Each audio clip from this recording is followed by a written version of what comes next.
You under Section 107 of the Copyright Act of 1976. Allowances is made for fair use for purposes such as criticism, comment, news reporting, education, and research. Fair use is permitted by copyright statute that might otherwise be infringing.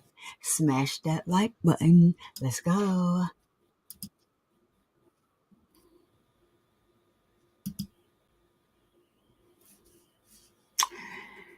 Oh, wow. What's up?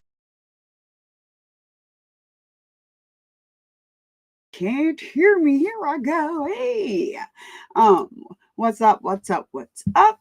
It is your favorite breast cancer survivor, Survivor Speaks, back with another live stream.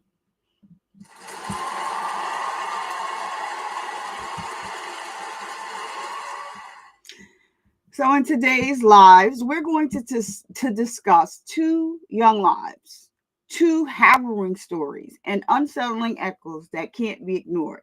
What happens when two cases separated by time and space share chilling similarities that demand deeper investigation? Welcome to Survivor Speaks. Today, we're diving into the parallels between two heartbreaking stories, Iyana Sawyer and Naziah Harris. These cases are more than just headlines. They're windows into systemic patterns, unanswered questions, and the search for justice. So what do these cases tell us? Not just about their victims, but about the world we live in. Stick with us because this is a conversation we all need to have. So, for the Naziah Harris case, I am still going to be covering that case. As we all know, the court date is scheduled for March 7th of 2025.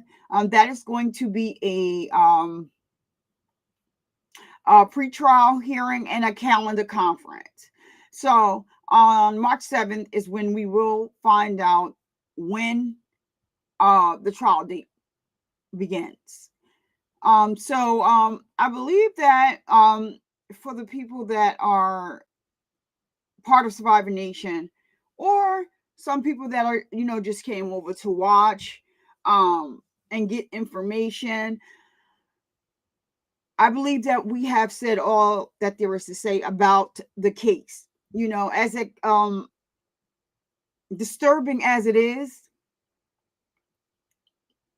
I'm going to move from it and get into this Iyana Sawyer story. We're going to go back, backwards, because the similarities in these stories are mind-blowing.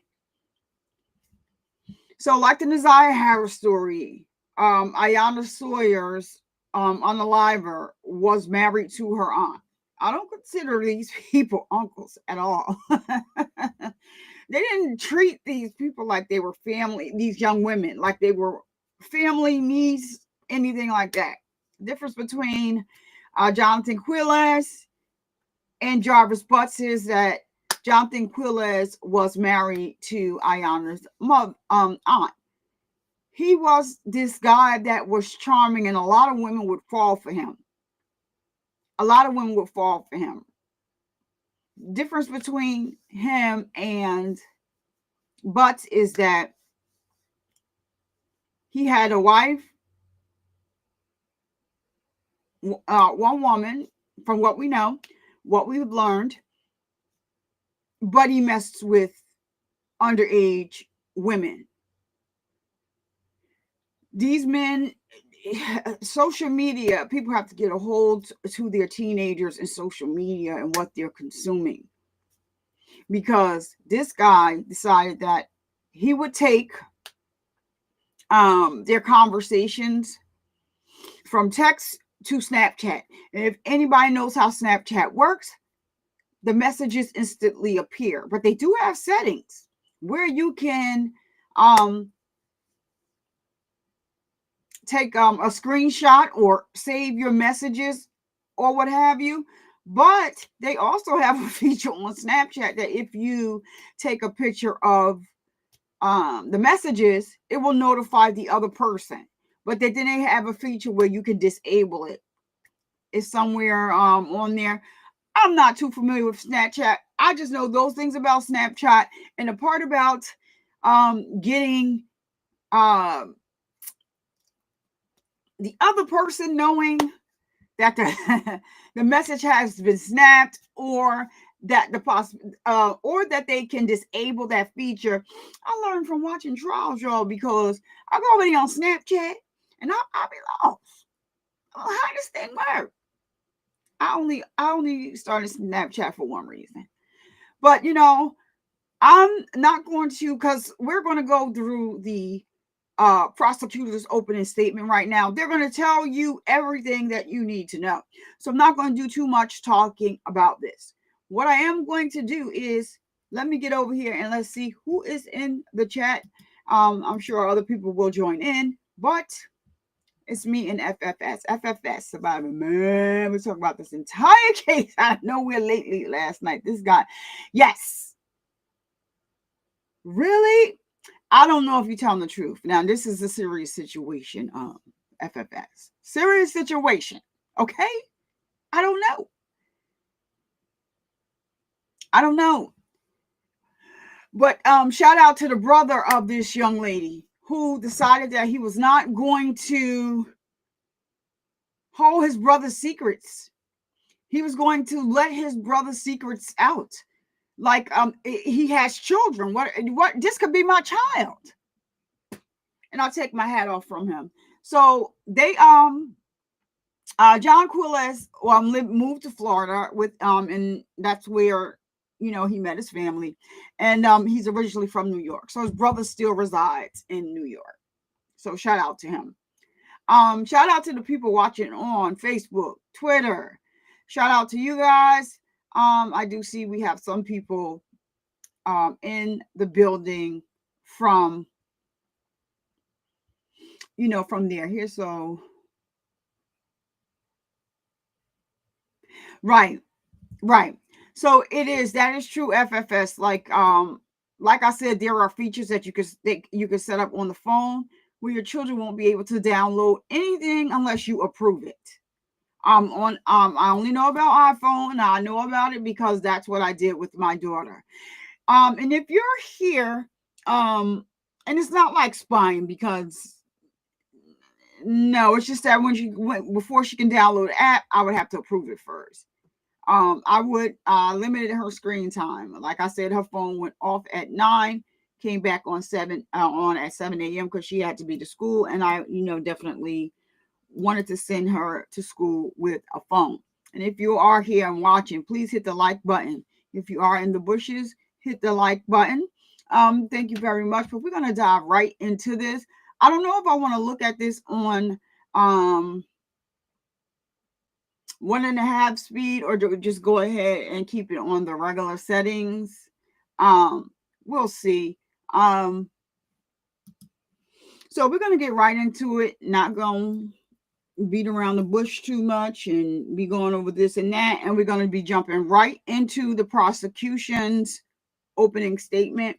Let me add this first before I start it, because for some reason they always put it there and then you have to switch. Oh no, okay. So yeah, it went right to it. So good stuff, good stuff. And let me do my trigger warning. Who knows? Not gonna start it without that, because it's a lot sometimes. All right, here we are.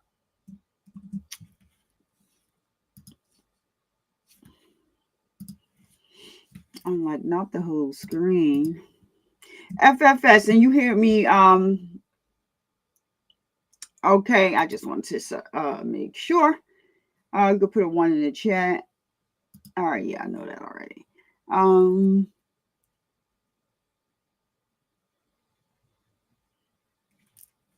I'm looking like, why didn't it show? Duh.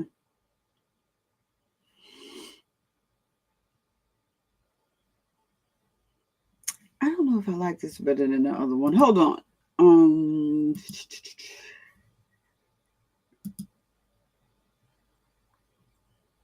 Oh well. Did I change the colors or something? I don't know. Anyway, I'm not gonna this.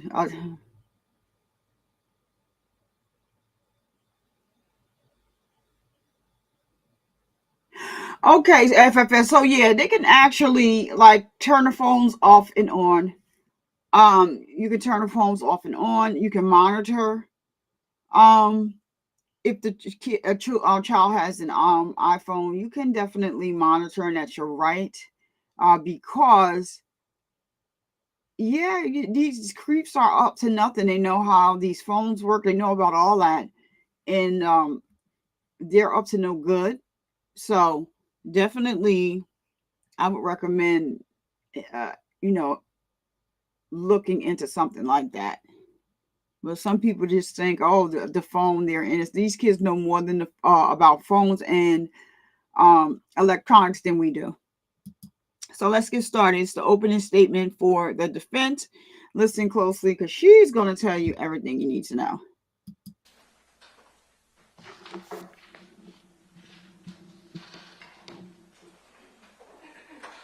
The girl might be pregnant.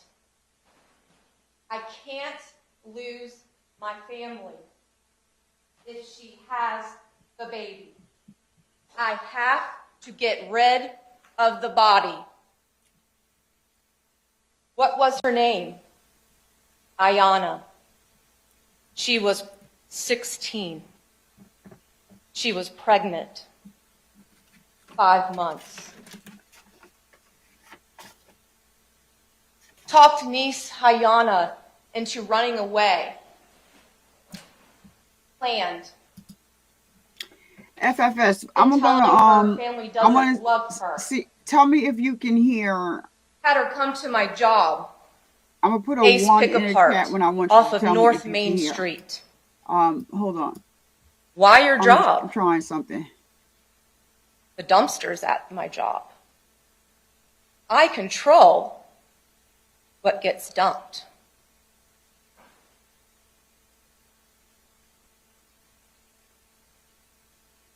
Could you hear the video? Did you kill her one day in the chat and dump her body the next? Yeah. They're going to give me the needle.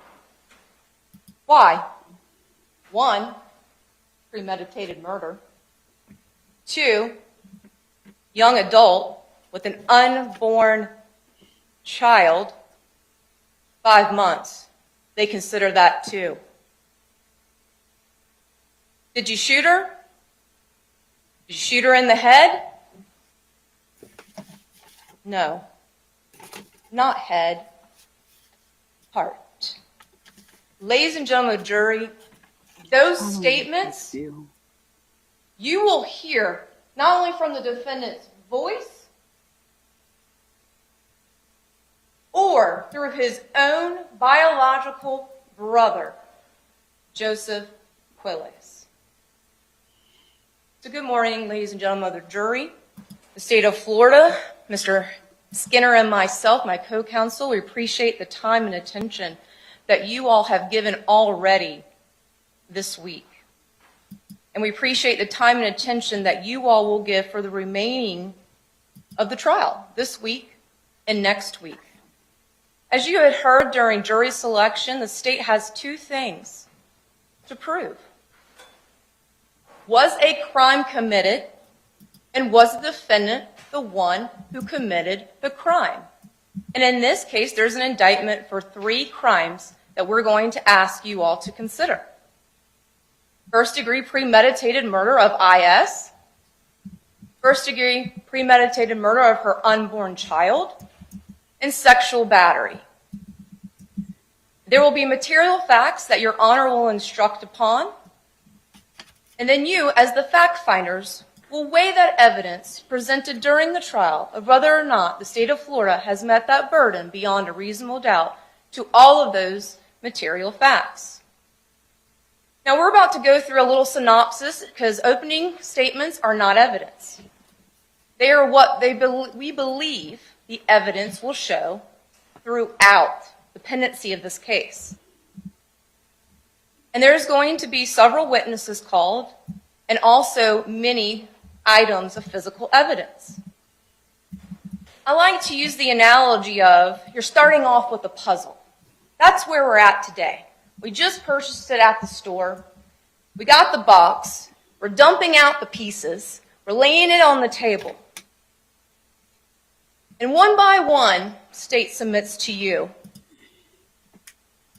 Each piece will start to come into place. And then by end of the trial, that puzzle will be completed. So in thinking about, again, why we're here today. On December 19th, 2018, I'm going to say her name one time, but then I'm going to be using her initials. But Iyana Sawyer was 16 years old. She was 5 months pregnant. She was a high school student at Terry Parker. She was in the 10th grade. She went to school that day. However, she left school early. You will see video surveillance. The last time her family knew her to be alive. When she walked off of that school lot at approximately 11 a.m. For several hours, it was unknown that I.S. had left school. It was not known until you will hear she has a sister by the name, and I'll say her name one time, Iyana Sawyer. They were only 1 year apart. They went to the same school. They were set to ride the bus home that afternoon. But I.S. was not on that bus. And then that's what started the events of why we're here today. So I'm going to bring you back in time just a moment. You are going to hear some evidence from March of 2018. You are going to hear that I.S. had had a sexual relationship with a neighbor. I.S., you will hear, was 15 at the time. You will also hear that the neighbor, his name was Kamar Humphrey, and that he was 20 years old at the time. The mom of I.S. and S.S. you will also hear from, Kimberly Mobley. She found out. She reported it to police. And her 15-year-old daughter, I.S., went through a sexual assault examination. That examination was sent to the Florida Department of Law Enforcement. You're going to hear from an FDLE analyst by the name of Nicholas Kutu. He is the one that analyzed the various items in this case involving potential DNA evidence. He processed that case. He found the DNA, you will hear, of Kamar Humphrey. However, What you're also going to hear from that March 2018 sexual assault kit was another male's DNA that was found on the crotch interior area of her panties. IS comes back to the defendant. His DNA. Because you are going to hear the relationship between the defendant and IS is uncle and niece.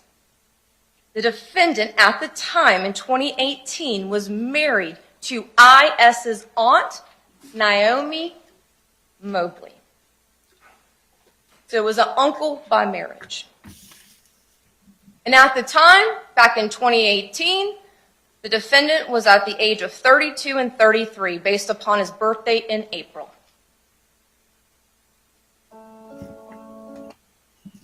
However, when these results did not come right away in March, so it was unknown to the family at this time and to law enforcement that the defendant's DNA was there on a 15-year-old's panties of her uncle who was in his early 30s.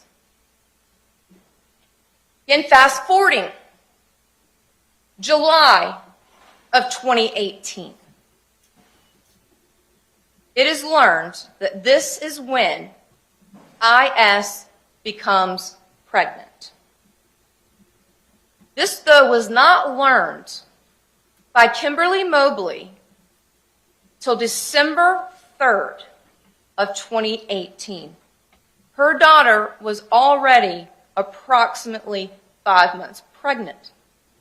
Kimberly Mobley is going to tell you how her daughter was able to keep this from her. You're going to hear that she was tall, 5'8", however, she was quite thin. And it was, of course, the fall, getting to the winter time frame, and she was wearing hoodies. However, you're going to hear from Nancy Ware, who is the paternal grandmother of IS. And there's a lot of names, a lot of dates. Again, this will be through the course, and we'll tie it up at the end during closing arguments. Nancy Ware encouraged IS to tell her mother, Kimberly Mobley, about the pregnancy. So she finally tells her. However, IS will not say to her mother who the father is. So Kimberly Mobley takes her daughter after learning on December 3rd that her 16-year-old daughter is pregnant. Obviously, at the time of conception, she was 15, because you're going to hear that IS's birth date was September the 6th, 2002. So in July of 2018, she would have been 15. By the time December 2018, she was 16. Kimberly Mobley sets up her first appointment to find out about the pregnancy. You are going to hear from Dr. Amanda Atchu. She is the doctor that had that appointment, and that appointment was on December the 13th of 2018. So 10 days after learning. Dr. Atchu is going to tell you all that she was approximately 22 and a half weeks pregnant. She also sent off to find out the gender, which was followed through, as Kimberly Mobley also, she was there present at all of the appointments. And it was determined that she was going to have a girl. And in fact, you are going to hear that the family had already named the unborn child of IS. Her name was going to be... Objection, Your Honor. Legal basis?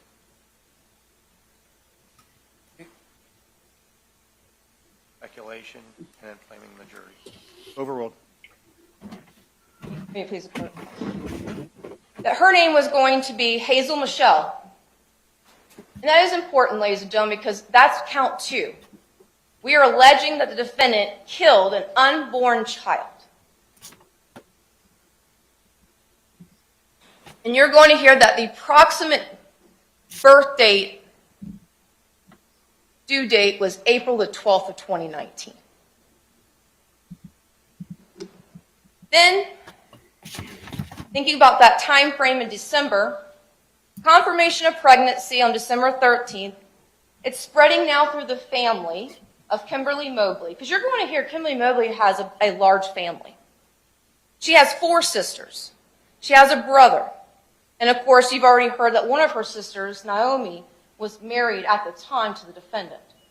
So the news of I.S. being pregnant is now through the family. It is now learned. Kimberly Mobley is trying to find out who the father is. She will not disclose. So in thinking about that, you're also going to hear from Nancy Ware. Again, that is the paternal grandmother. You're going to hear from Jemetta Mobley, Margie Mobley, in regards to the family dynamic, in regards to the communication aspect, because Kimberly Mobley is going to tell you all that when she did the math of December 13th back to 22 and a half weeks, it was approximately the time frame of July 7th weekend. And Kimberly Mobley is going to tell you that weekend was of an important weekend because that is the grandmother's birthday. Mother of Kimberly Mobley, grandmother of I.S. And that Kimberly Mobley is going to tell you all that that time frame after that party, that her daughter had went and stayed at the defendant's house. That's where she put the math back. Because what you're also going to hear is that Naomi Mobley and the defendant, they had a daughter at the time. Her name was Ziyah.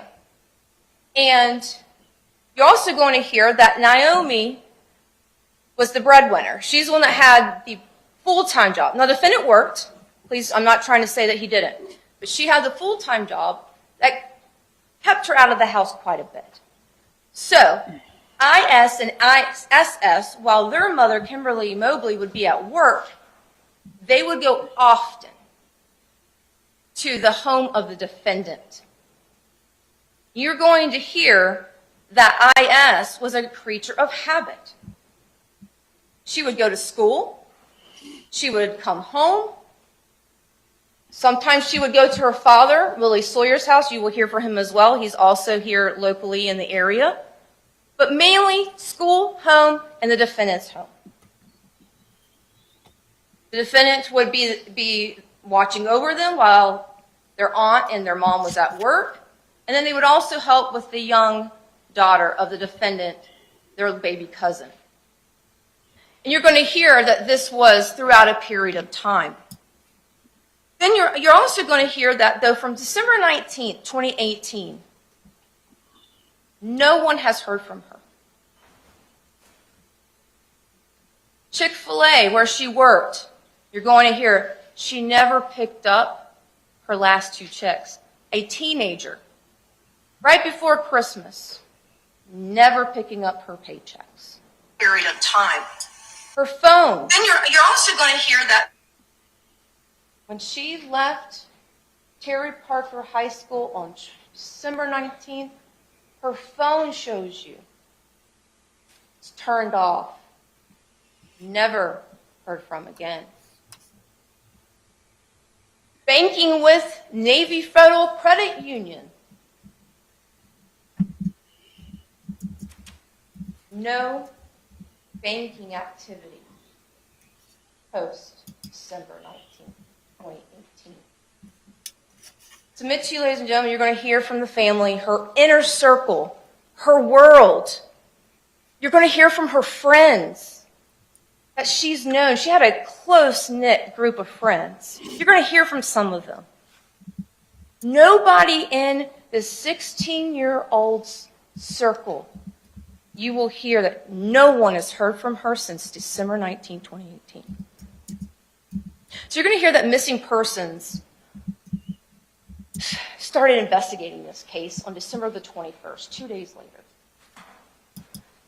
And then you're going to hear shortly thereafter, it went to homicide. And you're going to hear from Detective Billy Abbott. He was the one assigned to the case. But ladies and gentlemen, fast forwarding, this case, you were going to hear broke open because the defendant's biological brother called Jacksonville Sheriff's Office on January the 8th, 2019. You were going to hear from Joseph Quiles, his biological brother who lives in New York. Joseph Quiles called to tell JSO that his brother, the defendant, called him back in December 19th or 20th. He said he couldn't remember the exact date, and told him that the girl might be pregnant. I cannot lose my family. If she has the baby, I have to get rid of the body. Joseph Quiles is going to tell you that the defendant was having an inappropriate sexual relationship with his underage niece. He thought the baby could be his. The family was pressuring for the identity of the father. Asked about an abortion. The family did not want an abortion. The pressure is on. The defendant has her come to his work because he works at Ace Pick-A-Part, and you're going to see some photographs to kind of get an understanding. It is a large area off of North Main Street where people can come and get parts. They crush vehicles, have tires. Yes, you're going to hear there's video surveillance there, and you're going to see some of it. But guess what? The defendant knows that it doesn't capture everywhere. There are areas for the public, and there are areas just for employee personnel. The defendant says, I have her come to my work. I have her come to back area where no one can see her. This is what he tells Joseph Quiles. I submit you're going to hear. He tried to strangle her, but said he couldn't stomach it, so he shot her. Even when asked, well, how did no one hear that shot? Well, it's loud, all the machinery. Well, what did you do with your body? Joseph Quiles, again, does not know about Ace Pick-A-Part at all, ladies and gentlemen. Stated that his brother told him, I submit to you're going to hear, he put her body in a container, a dumpster that was being collected. And lo and behold, ladies and gentlemen, you're going to hear, on December 20th, 2018, a dumpster was collected. That dumpster then was tracked to the Otis landfill. And you're going to hear that the Jacksonville Sheriff's Office spent 16 tirelessly days there. However, it was a disadvantage already. The defendant said he killed her on or about between that 19th and the 20th. And when I say on or about, because, ladies and gentlemen, not only I submit you will hear from Joseph Quiles, you are going to hear that the Jacksonville Sheriff's Office homicide detectives put a wire on Morris McClendon. And George Jackson was present. And on the wire, that's also where I talked about those statements that I first started out with. And then the defense even asked in the wire submit to you, well, what if something happens with that container? The defendant talks about, well, I've got the elements to my advantage. It's been raining. And you will even see on the Ace video Pick-A-Part, it's raining. You'll see the defendant. He's going to be in a rain suit. Bright neon. Pretty easy to pick out. I submit to you. Again, make your own assumptions later. It's raining. It's the holiday time. And by the time detectives find out on the 8th, there's already been a couple of weeks. And I submit to you common sense, and you will hear from testimony, that garbage is piling up at that landfill. And by the time Jacksonville Sheriff's Office can get there and start, it's January 15th. Several days, several couple weeks later. And you're going to hear, ladies and gentlemen, we own it. We did not find IS. However, there were items found at the landfill. Because what you're also going to hear is that IS liked the brand Victoria's Secret, and that she left with several items of her Victoria's Secret brand that she had. And there are a couple things that the family will point out, Kimberly Mobley and Iyana Sawyer, that is in fact IS's. But you're also, and you're going to hear about the firearm. The defendant talks about, I used my 9mm firearm. You're going to hear, I submit to you, you'll hear that in the wire. And he states, and so the same day, I also had to go and, fire the gun just in case. So Jacksonville Sheriff's Office goes to the gun gallery, and lo and behold, on 12/20/2018, the defendant came and shot his 9mm firearm. That 9mm firearm was taken, and it is in custody, and you all will see that during this case. Another thing, too, to think about is you are going to hear that Don Quay and parsley. And I submit parsley is a common thing that most people hear about for cooking, but a lot of people not necessarily heard about Don Quay. We're going to hear that if a woman takes those two items, you're going to hear from Dr. Thomas, she also did the sexual assault examination of IS back in March of 2018, you are going to hear that those two items combined can make a woman have a miscarriage. And you are going to hear from SS that that's what was given to IS and SS in regards to the Don Quay and the parsley for IS to have a miscarriage. Because you're going to hear that there was a code name for the defendant. The code name for the defendant was Jose. That's how IS would refer to the romantic partner in her life, as Jose. But SS is going to tell you that Jose was in fact the defendant. Because when you even hear from IS's friends, they only knew the person to be Jose. They never knew who the person was either. This was a deep, guarded secret. But again, it was her own.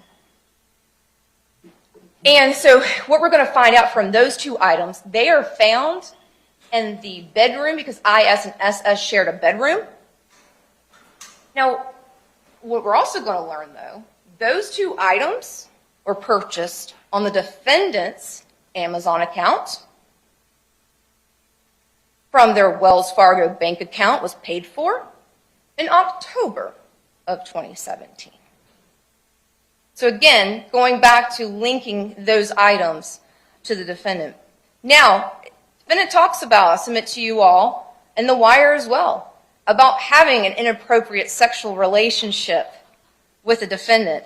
In fact, at one point, even in the Wire, I submit, you're going to hear, they ask, well, how did you manage to have sex with your wife around? And then the defendant's response, I submit that you will hear, just random spots. You know what I'm saying. Go to the store, in the car. I submit to you this was going on during this 2018 year.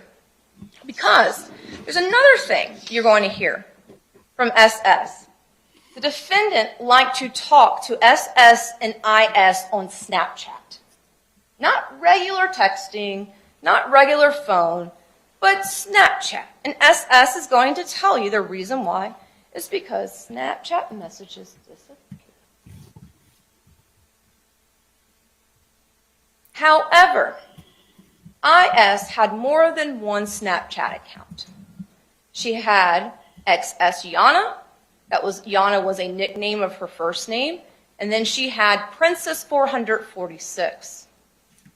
And ladies and gentlemen, submit to you that the defendant was using Princess 446 so nobody would know. And I submit to you, you're going to see these messages. And these messages are from 2018. And they show about the horrific sexual relationship the defendant was having with his niece. There will be indicators in those messages that it's clearly the defendant. You're going to hear about his wife, your mother, you're 16, you're going to go to college, can't believe you're pregnant, even telling her, I'll give you another child.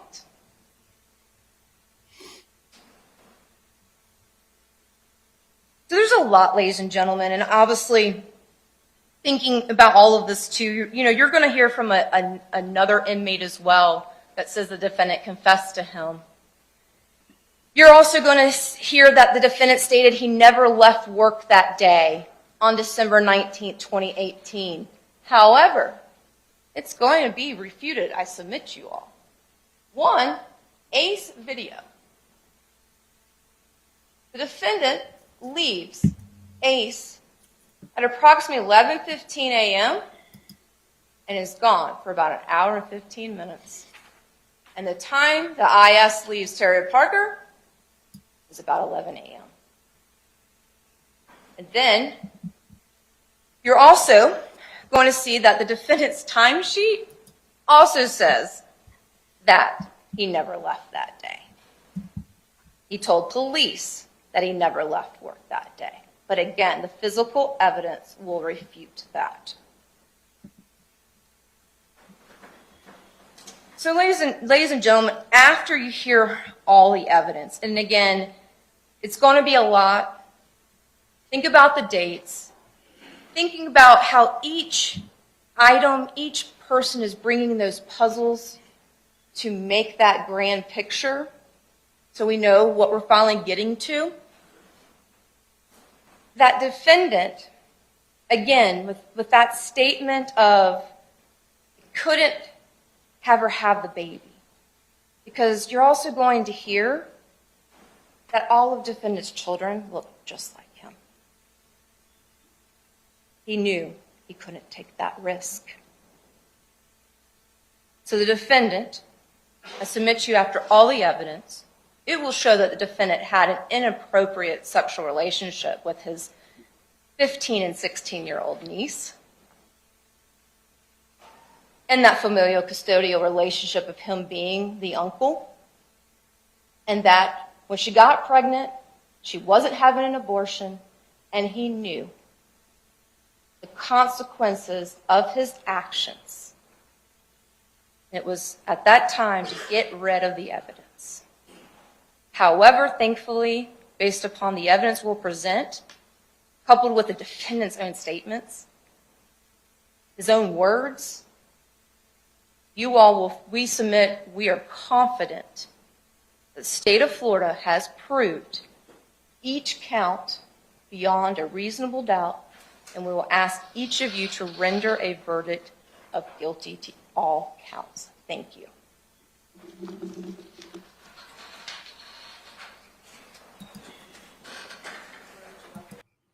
So that is the opening statement.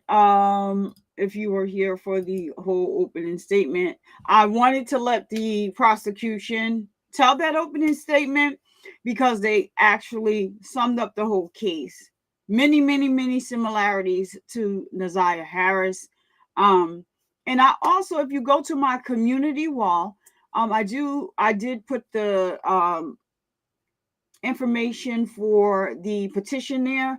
You can just take your phone and scan the QR code. It'll take you directly to the petition to sign. I believe justice needs to be demanded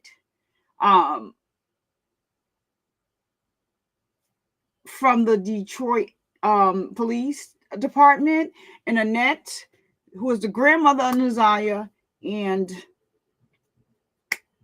Shannon, who is the aunt, need to be arrested. They are no, you can just, if you've been following that case, you can tell that they knew, from the text messages. Shannon definitely knew. There's some stuff in there where Naziah does say she can't because her nana, I can't get away because of my nana. But I think she definitely knew what was going on. But she got on the line and on the stand and perjured herself. She said that he never hardly came in the house. He always pulled up and waited outside. But that's not true. We learned from hearing the detective read those disturbing text messages.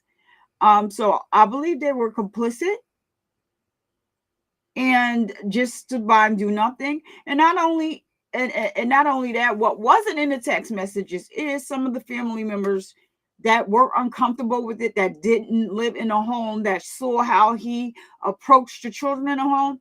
They did go ahead and tell Annette, the grandmother, excuse me, tell Shannon and it's inappropriate. He's a PDF file, and he should not. And PDF file, you read between the lines. YouTube doesn't allow you to say words that aren't. I don't believe that they are harsh. It's just words that the law has for these type of people, but we can't say it here, so we're going to call him a PDF or PDF file. And so yeah. So we're going to get into the defense opening. I'm going to just tell you up front, I don't like the defense attorney, the lady on the defense attorney side. I do not like her at all. I understand that Jonathan is innocent until proven guilty, even though he got on a wire and saying, just telling the people in jail what he did. Knowing they trying to get out, so they wearing a wire, asking them the questions, he getting right to the point. But I don't like his defense attorney, the female. I understand she has a job to do for him, but I think she went too far. And as we watch this trial, y'all can tell me whether or not you agree with me, but I do definitely believe that she went too far. Let me say hello to some people that are in the chat that I didn't speak to before we started that opening statement from the prosecution. First Best Gigi, thank you so much for coming and supporting the channel. And Tag Clouds, hey. Tag Clouds, my Tag Clouds is here as per usual. FFS was here this morning. We already spoke to him. She. Thank you so much. Thank you so much. I am somebody that I am an advocate for many things. And I think that this is a topic that is very important for our time with all of social media. I think people should be looking into these things. TikTok is not up today. If you're a content creator, you use CapCut. CapCut is not up. Now, they didn't talk about CapCut. I didn't hear anything about CapCut going away. But apparently, the same company that owns TikTok owns CapCut. Now, I'm not going to say too much on this because this is off topic a little bit. But I think this is a, what do I call it? A mind F to the people. I truly believe that it is, because, and I'm not taking anyone's side here. I don't like to get into politics because it's a sensitive area and people go crazy about it, but I'm just talking the facts here. So Joe Biden said he was not going to enforce the ban today. He was going to let the next administration handle it, right? Trump is for TikTok staying, remaining in place. He has, how did they say it, billions of pieces of content over there as well. So he benefits from TikTok as well. And this came from the man that owns TikTok. He knew, so he came out with a statement. He thanks the Trump administration for meeting with him to resolve this issue. And then they're going to be moving forward. Why is TikTok down? Why is CapCut down then? It is a mind F to the people. Oh, this administration took it down. Oh, all hell and praise for, no, you didn't have to take it down. And the reason why I feel so passionate about this, a lot of Americans have their businesses over there on TikTok. That's how they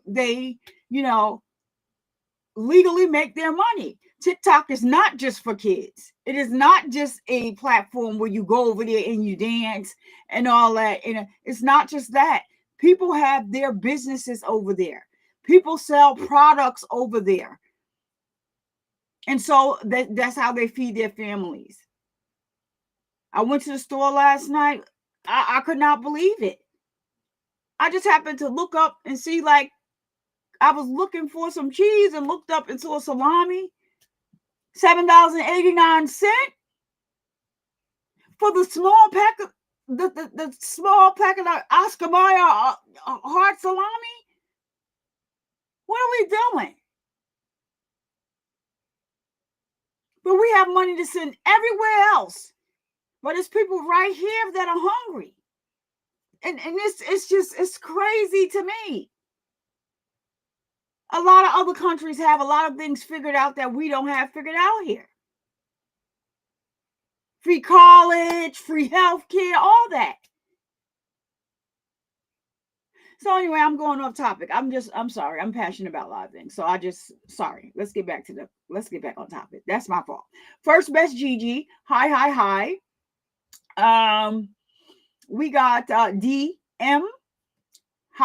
I like your name. DEEM. Hi. Brooklyn's in the house. Hey, Brooklyn. All right. $9 for eggs.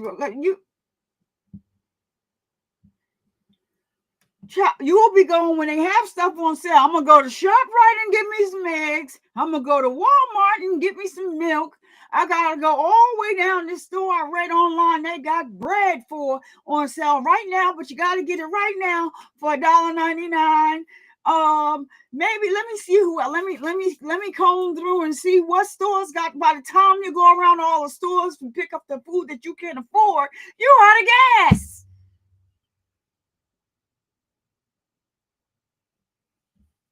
I'm sorry. Yeah, FFS. I'm sorry. Yes, I was just looking for some cheese slices. I like the little Sargento cheese, and it was on sale. And I looked up. And they have the 8 ounce and then the 16 ounce at $7.89.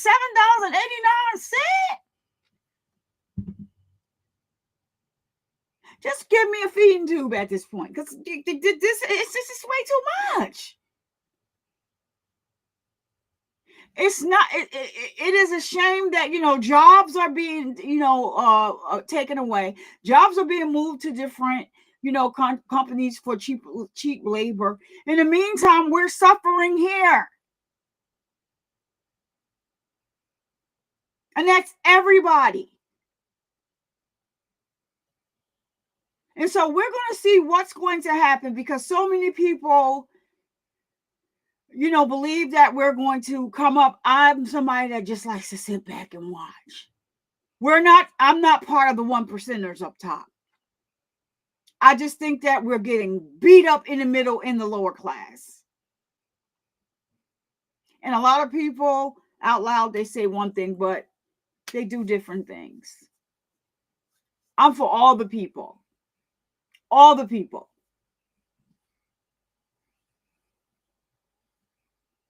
Yeah, Tech Cloud. Just give me a feeding tube, because you can't even afford water in the store. So like, back on topic, because I don't want to stay too far off topic. So we went the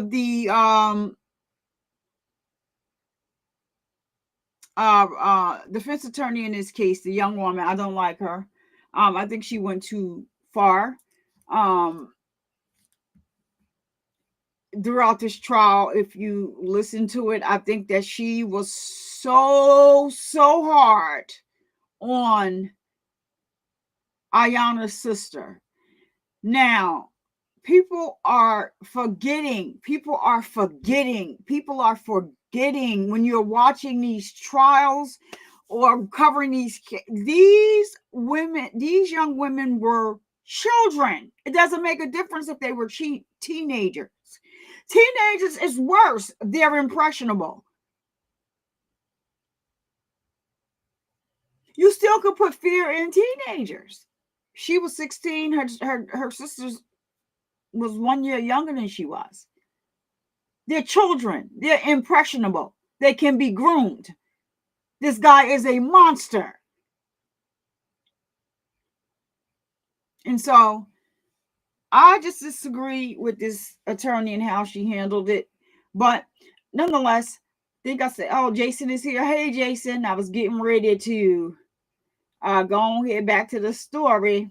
Rich went shopping this morning, a few things at the supermarket, and spent $50 on nothing. Ciao. You sound like me last week. I was like, well, what in the heck did I buy? What did I buy for this money? Like, yeah, it's a lot. So let me see where we at over here.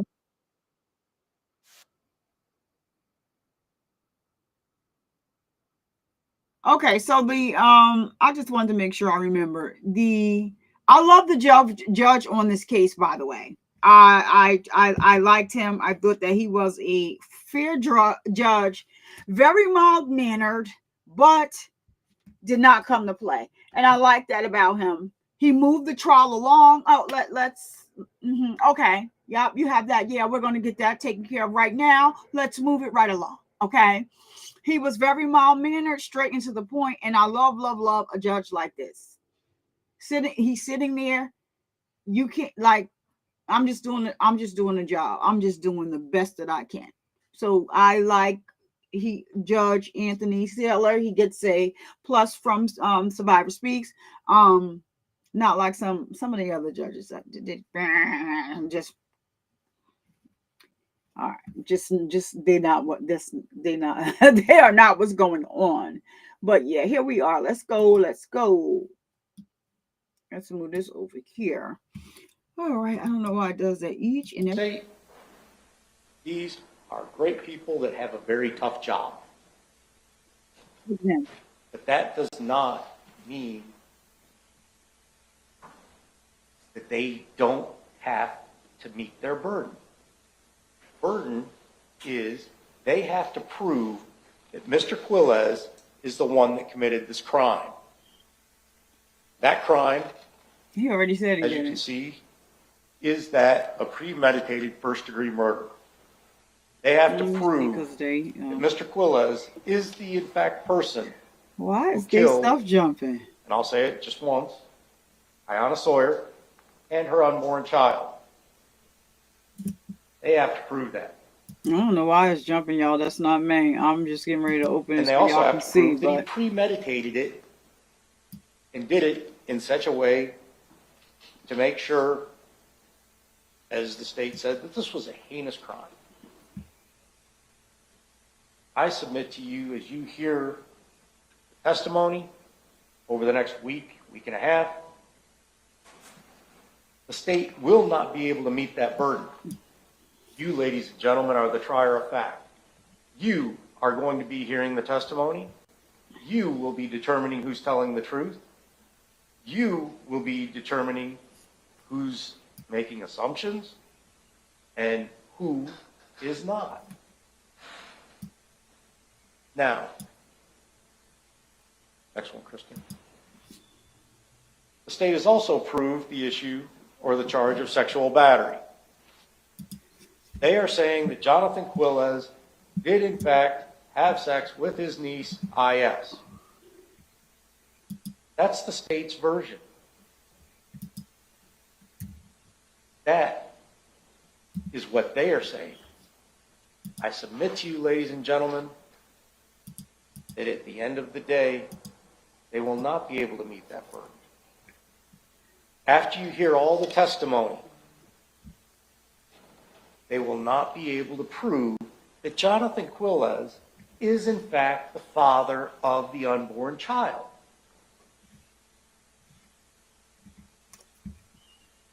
There will be speculation that he is. There will be assumptions that he is. And we believe that the testimony you're going to hear by the family, as the state said, they're going to come in here, this is a big family, they're, for the most part, a fairly tight-knit group. But they will be assuming that based on that July weekend and thereabouts in that short time frame, they will be assuming that Jonathan Quiles is the one that fathered that child. There will be no direct evidence to say that he did. You will not hear it. You will hear from SS, who says she believes that he's the father. You're going to hear from Kimberly Mobley, the mother of IS. She believes that he's the father.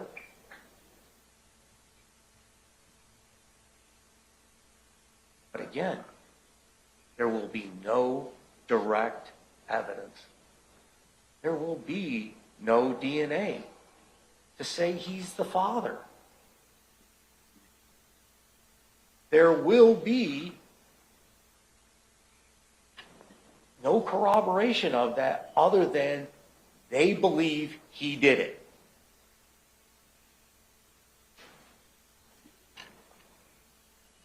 Go ahead. The state must prove that Jonathan Quiles was in fact the person that killed IS. Again, they have to prove this. And they have to prove it in such a manner that it is beyond a reasonable doubt that Jonathan Quiles is the one that did it.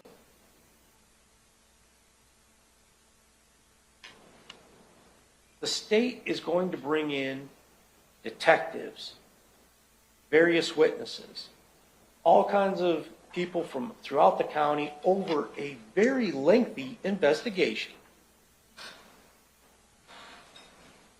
The state clearly said it. They don't have a body.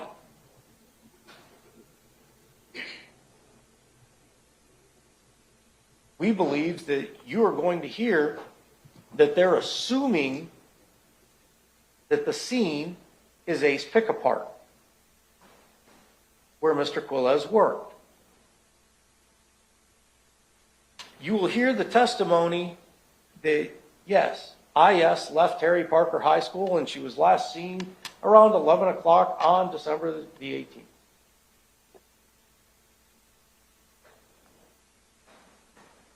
They cannot say for certain that she went to Ace Pick-a-Part where Mr. Quiles worked. They're going to show you these videos. You're going to see it. What you're not going to see is IS at Ace Pick-a-Part. What you're not going to see is any blood of a crime scene where he's alleged to have murdered her there. What you're not going to see is an actual killing and the use of a gun to kill IS, as the state has alleged. You're not going to see it.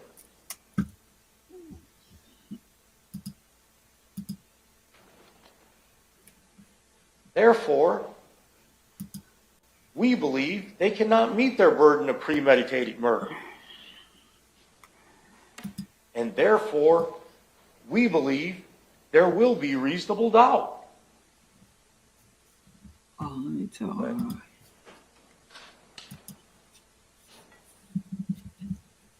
Again, Mr. Quiles has entered a plea of not guilty in this case. Mr. Quiles sits there with us at this table, and he is innocent of any and all crimes until they can prove otherwise. Ladies and gentlemen, I believe after you hear all of this, they cannot meet that burden. During jury selection, we went over this time and time and time again. Mr. Quiles doesn't have to prove anything. Not one thing. The state, Mr.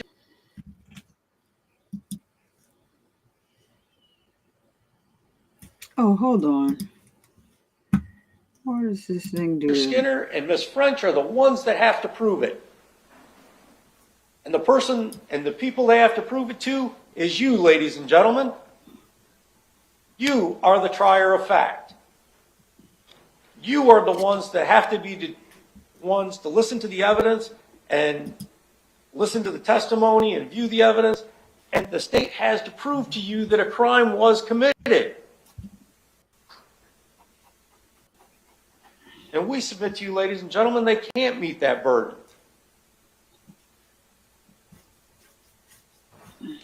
Again, we brought up during jury selection and questioning as to reasonable doubt. And that should be in front of you there on the screen.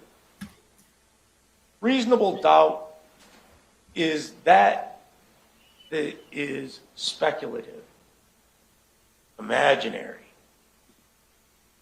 or a forced doubt. Ladies and gentlemen, the state is going to present to you over the next week, week and a half, a voluminous amount of evidence. Please pay attention to all of this. Pay attention to their timeline. We believe that their own timeline isn't going to fit. What? Why is that?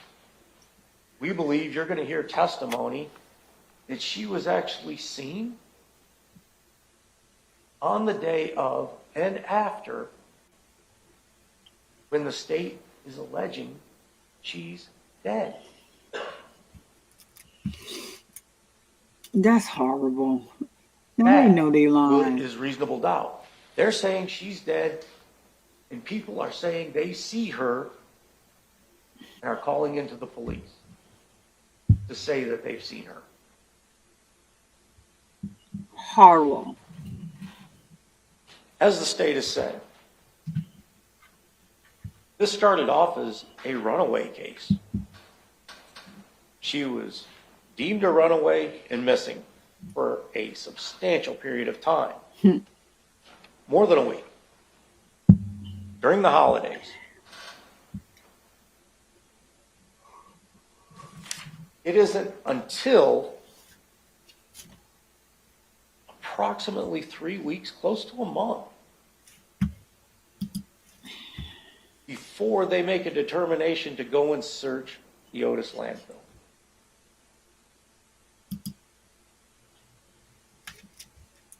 And we believe the testimony you're going to hear is after 3 weeks of searching, couldn't find the body. You are going to see items from Victoria's Secret that is said to have been found there.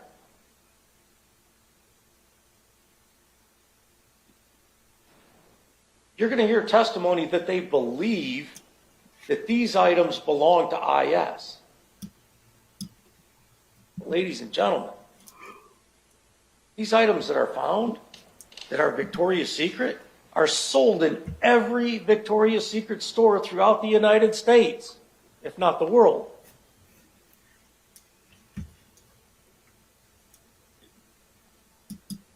And we don't believe the state can actually prove that the items that they're going to show you, they believe are IS's, but they cannot prove for a fact that they are IS's. Again, ladies and gentlemen, that is reasonable doubt. It's speculative.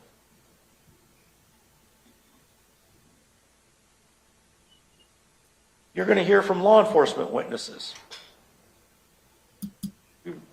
You were asked about all of this during voir dire. The fact that a witness is employed by law enforcement, he's just another witness. He's no better, no worse than anybody else that's going to take this stand. And you, ladies and gentlemen, will determine the truthfulness, the veracity, and the weight of the evidence and the testimony that they are going to be giving to you. They are no better, no worse than any other witness that takes a stand. They're human beings and they make mistakes just like everybody else.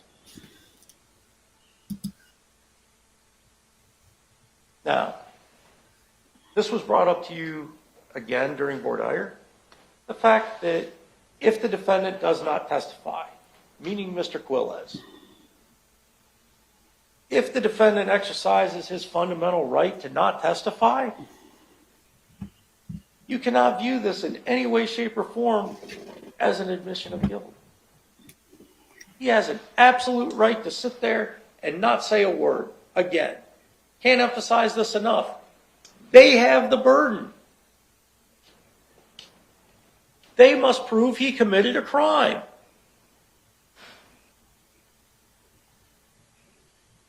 And ladies and gentlemen, you of the jury should not ever be concerned that he doesn't make a statement, or even if he doesn't present any evidence. We live in the greatest country in the world, and I say that because in other countries throughout the world, you have to profess your innocence. We here in the United States don't. We don't have to prove anything. The state must prove that he's committed a crime. In other countries, that isn't so. You have to stand up and profess your innocence and say, I didn't do it.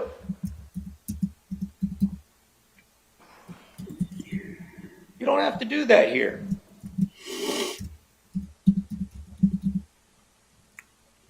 They have to prove it. And we submit to you, ladies and gentlemen, again, they cannot meet that burden in this case. You will be able to evaluate the witnesses, the capacity and the opportunity of the witness to observe, whether it's the offender, on video, or whatever.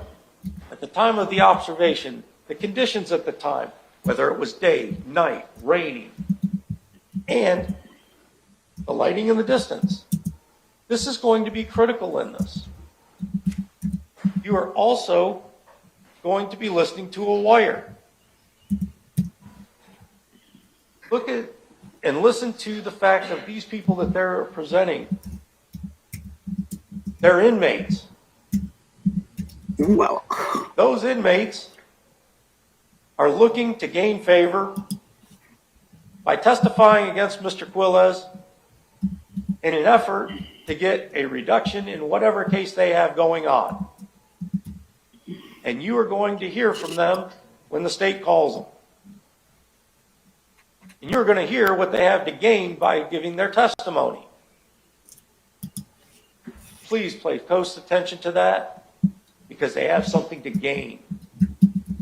The state wants you to use your common sense. Absolutely. Use your common sense.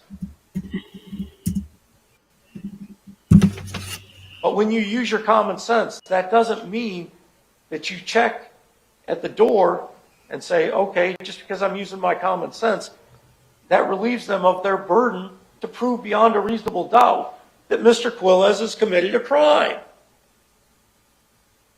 Okay. Pay attention to everything in this case. Hold the state to their burden beyond a reasonable doubt. Listen to the testimony. You're going to watch videos, you're going to listen to testimonies, listen to the recordings, and make the state prove their case beyond a reasonable doubt.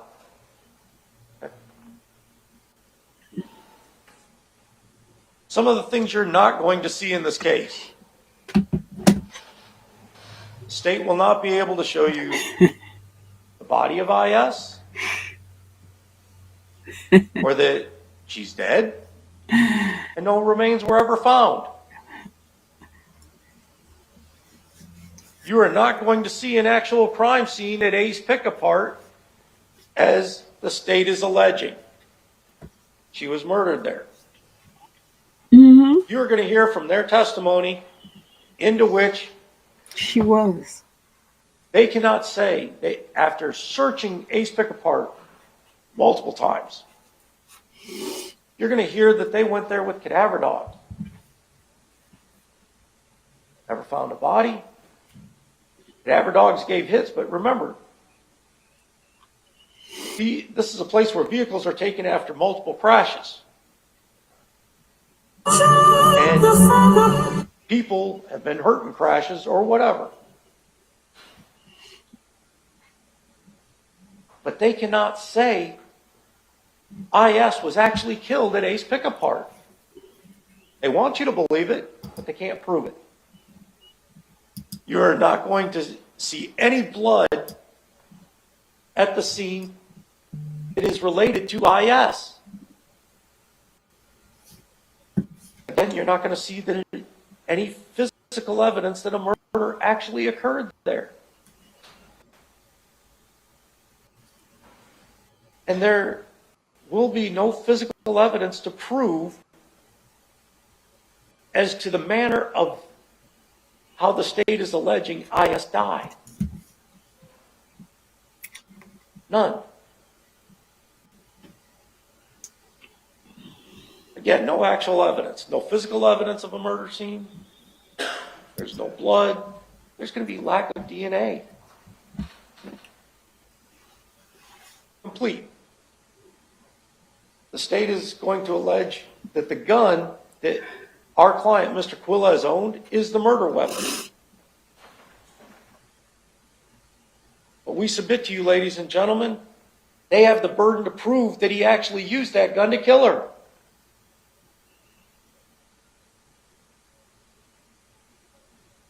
The state's version of how the alleged murder happened cannot be confirmed in any way. Pay close attention to this. Pay attention to the facts, their timelines, and what they're presenting. The fact that you're going to hear testimony that Mr. Quiles left A's pick-apart for an hour around the same time that I.S. is alleged to have left Terry Parker High School and met up with him. Pay attention to the testimony, ladies and gentlemen. We don't believe the state can meet their burden to prove that they met.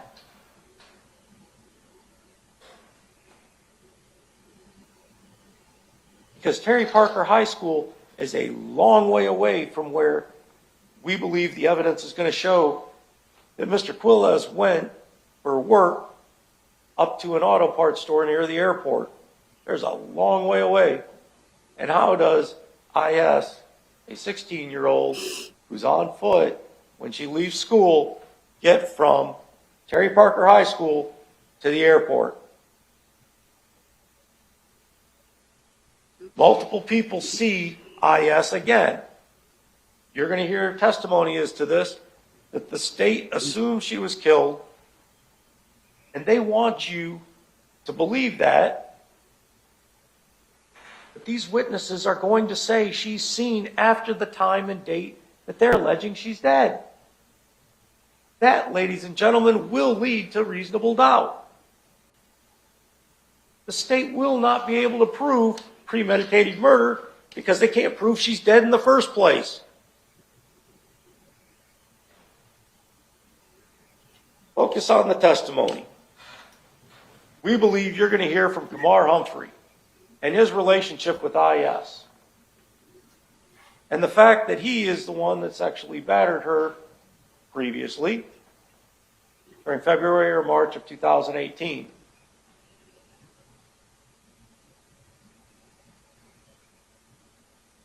We believe that when he takes the stand and testifies, that you're going to hear that he lied about where he was on the date I.S. went missing. And the police, we believe the testimony you're going to hear, is the police failed to properly investigate him as a possible suspect. And they didn't look into it as close as they could have. They're human. They made a mistake. Police never confirmed his alibi. The use of IS's credit card will come into play on the date she goes missing. Because at the time they're saying she is with Jonathan Quiles, her card is being used in a completely different side of town. But the state wants you to believe that Jonathan Quiles has taken her somewhere else.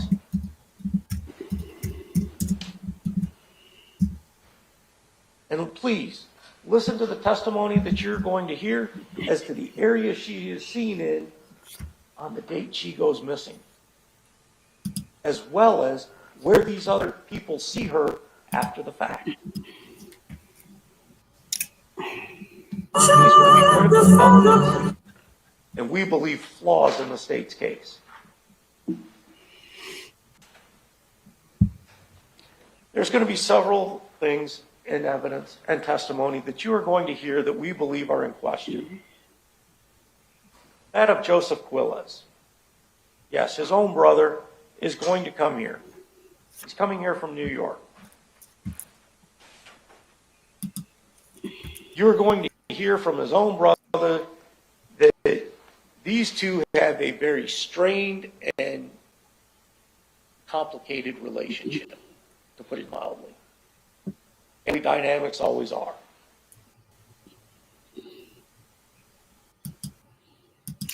I'm sorry, I was trying to adjust. As they said in their opening, Joseph Quiles says that Jonathan Quiles made all these statements about confessing to doing these things to Iyas. We believe that the testimony you're going to hear is Jonathan Quiles made statements, but his brother thought he was joking. We believe the testimony you're also going to hear is he doesn't believe his brother could even do it. He's not that type of guy. Not a violent person. If that's too fast for anybody, please let me know. He believes in his family. But yeah, he needs to go. He needs You're going to hear to from move Damien Hatch. right on along. Maybe I Damien Hatch is going to be called to testify as to this alleged conversation that occurred over at the jail. There are going to be several things. Pay attention to this testimony, ladies and gentlemen. Because There's inconsistencies with the Lord here. When you hear these inconsistencies, it will make you, we believe, question the truthfulness and veracity. You're also going to hear potentially from a couple of others that are jailhouse snitches, liars. But again, what is their motive? They're doing this to get something from the state so that they can get either a reduced sentence or gain favor with the state in their own case. You're going to hear, as the state said, about a DNA rape kit. Going to be that of Kamar Humphrey in the crotch of IS's underwear. You're going to hear from FDLE as to that. Now, the state has alleged that Mr. Quiles' DNA is also there. We believe the testimony you're going to hear from FDLE is that Kamar Humphrey's DNA that is there is that of semen. The DNA of Mr. Quiles is not, or could not be confirmed to be semen. It's just a DNA transfer. The state wants to use that as proof that they say Mr. Quiles had a sexual relationship. I submit to you, ladies and gentlemen, when you hear the testimony, Kamar Humphrey did, but there will be no evidence to prove that Jonathan Quiles actually had a sexual relationship with IS. Your role in this case as a juror is to listen to the evidence, evaluate those witnesses, again, their truthfulness, their veracity, and their accuracy. All right, so I just got to stop it right here and say this guy is a creep. This attorney is a creep. He's trying to mislead you. He's trying to do all sorts of things. The young man that he is talking about lived across the street from Ayanna. Some type of relations happened. I'm not remember right now if they said it was great, but the fact that he was much older than her, her mother called the authorities. They did a great kit on her. His DNA was found. He served whatever, he moved, served whatever time, I think it was, on probation, and hadn't been back again. So they're trying to muddy the waters with two separate things. That already happened. He moved away, never to speak to Iyanna again because her mother was not playing with him. But that's what happened. And Jonathan tried to keep bringing this up to try to say, and you'll see that he started to try to plant little seeds, because I believe either she got rid of the child, which she knew she wasn't. She already discussed that with her mother. Her mother already told her how much responsibility it was going to be. She was already 5 months when her mother found out. He was already thinking in his mind, my wife is also pregnant. Did I drop that like that? His wife was a high-risk pregnancy at the time. She was pregnant, both of them. So I can't let this happen.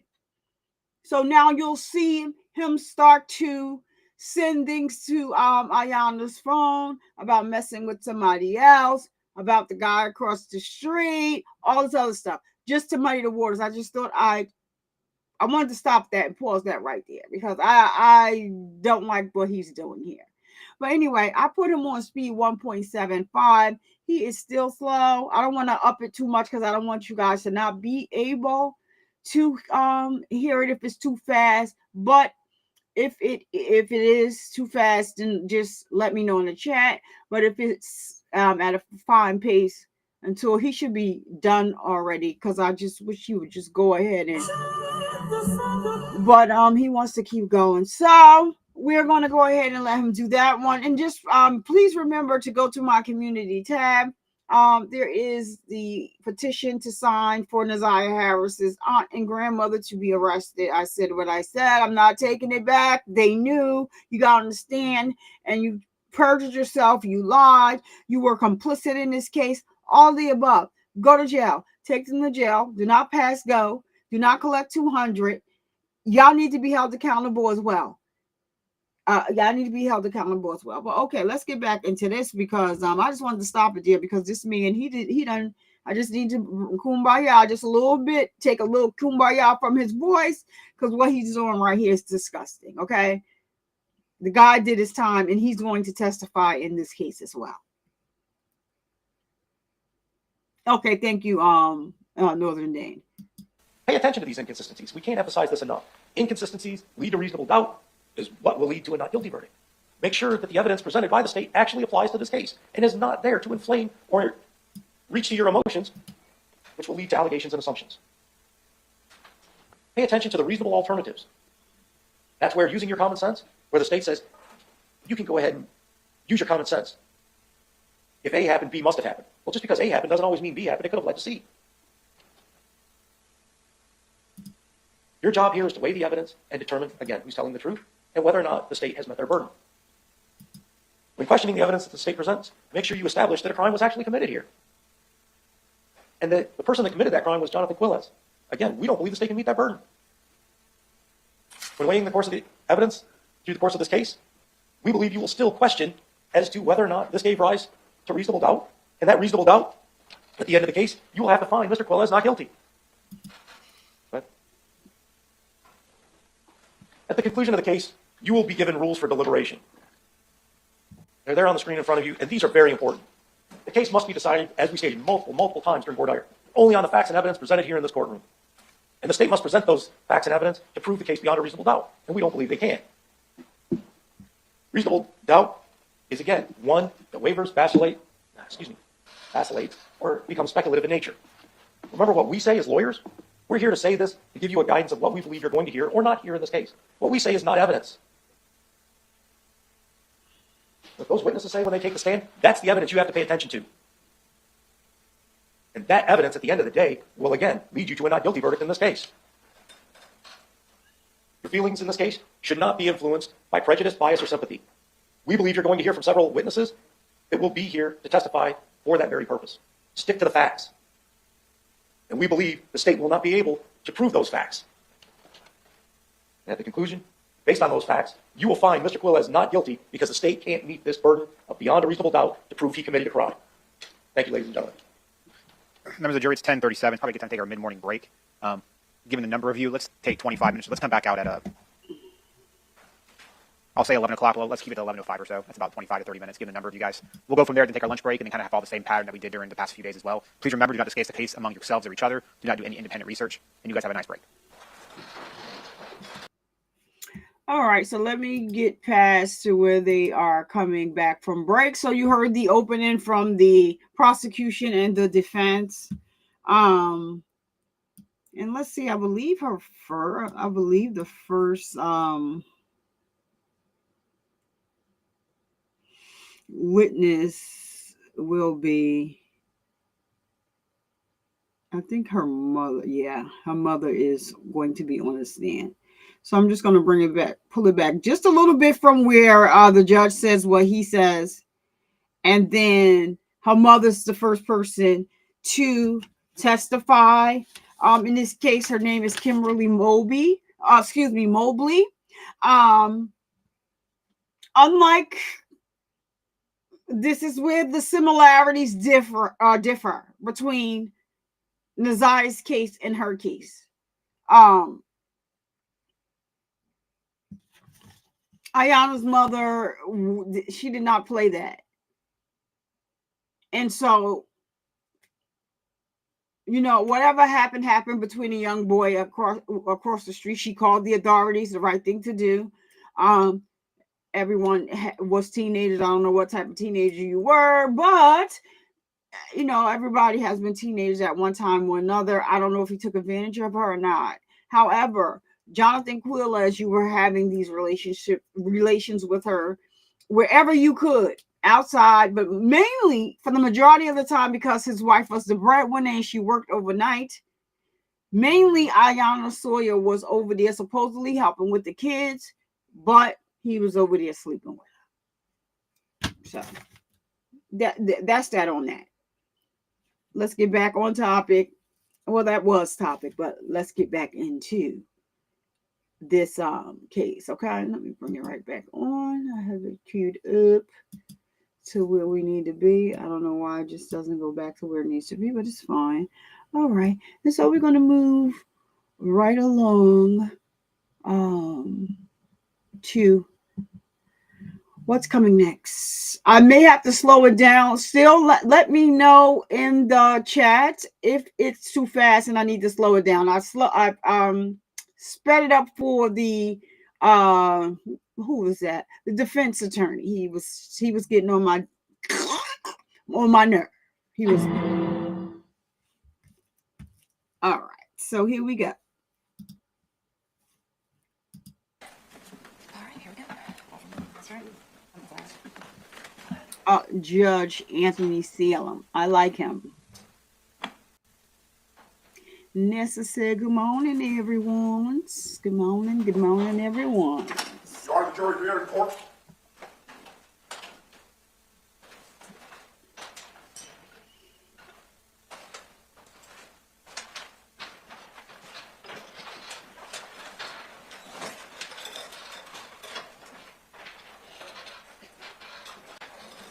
I thought I wanted to pay this here. You guys may have a seat. Members of the jury, welcome back. Hope you had a nice mid-morning break. We'll probably take a same lunch break like we did the past couple of days, depending on the flow of testimony, but I don't plan on being any later than it was the past few days. With that said, State, you may call your first witness. Kimberly Mobley, Your Honor.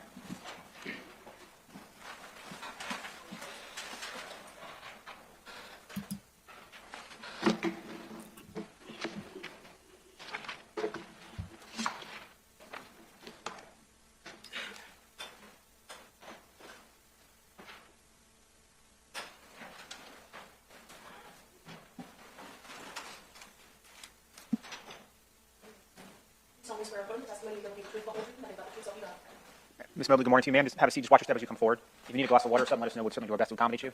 The only request I would make is that if there is an objection made at some point during your testimony, just let me roll in the objection before you start talking, okay? You can adjust the microphone as you deem necessary. Can I have a cup of water, please? Yes, can you get her a glass of water? Thank you. Certainly. If you need a moment or anything, just take your time, okay? Okay.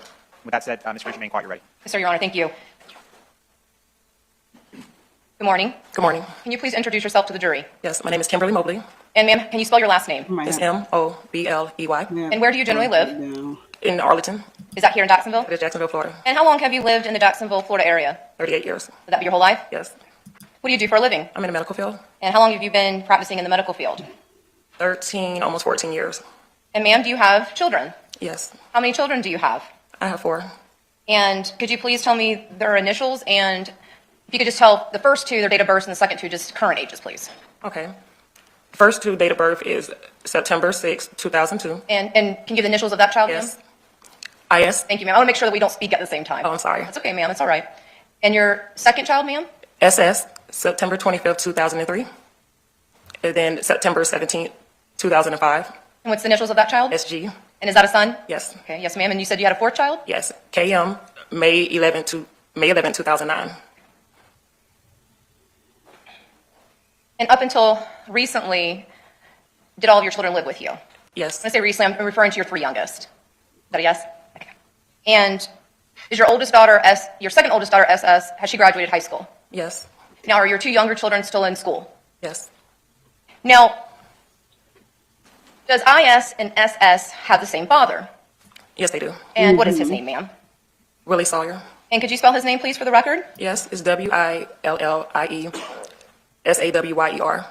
And are you currently in a relationship with their father? No. And how long have you not been in a relationship with IS and SS's father? Maybe like, I think, close to like 16 years, 17. So the 2 of you ended a relationship early on after having SS? Yes. And does Mr. Willie Sawyer live here in the Duval County area? Yes, he does. Now, ma'am, do you have a big family? Yes. How many siblings do you have? I have 4 sisters, a brother. And could you tell us their names, please? Yes, my brother is James Mobley. My older sister is Jemetta Mobley. Then there's Margiela Mobley, Naomi Mobley, and Paula Mobley. And could you just please spell Jemetta for us? Yes, it's JAMETTA. Thank you, ma'am. You're welcome. And do all of your sisters live here in the North Florida area? Yes. Oh, one. When you say yeah, you can explain a little bit more if you need to. Well, yes. One saying Yulee. I'm not sure what I can say. So would that be Nassau County? Yes. Okay, just north of us? Yes. Okay. And is that just one of your sisters? It's Jemetta and Margie. Okay. Does Paula and Naomi live a little bit closer? Yes. Okay. And what is your mother's name? Winella Haynes. Can you spell her first name, please? Yes, it's WINELLA. Thank you, ma'am. Now, are you close to your sisters? Yes. Are you also close with any of their spouses or partners? I would say yes, we're close. And would that be obviously the relationship? Yes. Remember, make sure that we don't talk over each other. Sorry. It's okay, ma'am. I know it's hard. Now, back in 2018, was your sister Naomi Mobley married? Yes. And who was she married to? Jonathan Quiles. And do you recall approximately from today's time frame that you had become acquainted with a Jonathan Quiles? You asking how many years? Yes, ma'am. If it's from today, maybe 10 years. I'm not sure. But give or take almost a decade. Yes. From today's time frame. Is that a yes? Yes. Yes, ma'am. And is your sister still married to him today? No. Would you recognize this person, Jonathan Quiles, if you saw him again? Yes. Would you please take a moment and look about the courtroom to see if you recognize the person you know to be as Jonathan Quiles? Yes. And you just nodded your head. Do you see the person that you know to be Jonathan Quiles? Yes. Could you please identify that person, where they're located, and 2, something that he is wearing? Yes. He is sitting by Michelle at a table wearing a blue button-down shirt with his hair in a ponytail. And is he wearing glasses? Yes. And Your Honor, let the record reflect that the witness has identified the defendant? So reflected. Now, back in 2018, did Naomi Mobley have any children? Yes. How many? One. She had one at a time. And was that a daughter or a son? A daughter. And was she quite young at the time? Yes. And were her initials NQ? Yes. Since 2018, has Naomi Mobley had another child? Yes. And was that a son? Yes. And was that son born earlier 2019? Yes. And is the defendant the father? Yes. Now, I want to draw your attention to your oldest child, I.S. Back in 2018, we'll talk about the fall time frame. Was she in school? Yes. Where was she attending? She was attending Terry Parker High School. What grade was she in? She was in 10th. How did she get to school normally? She would ride the bus. Now, your other daughter, SS, was she in middle school or high school back in the fall of 2018? High school. And what grade was SS in? 9th.